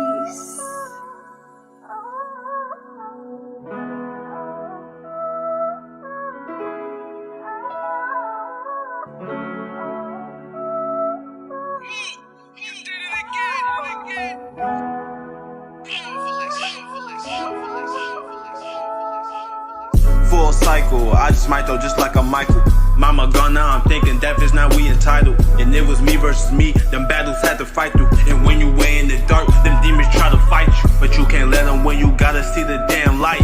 Diabetes came from nowhere, messed up whole life. That's what I used to think, my mama helped me out. I got one dairy in this guy to make proud, don't count me out. Let's get it started, rest in peace my mama, I don't wanna talk. Fresh fit, who that little nigga, fresh the way he walk. New drip, I'm that one dude creating all the sauce. News flip, you that one do the worker, not a ball. It's safe to say that after all this, I'm standing tall. It's safe to say that after all this, I'm still gon' ball. It's safe to say that after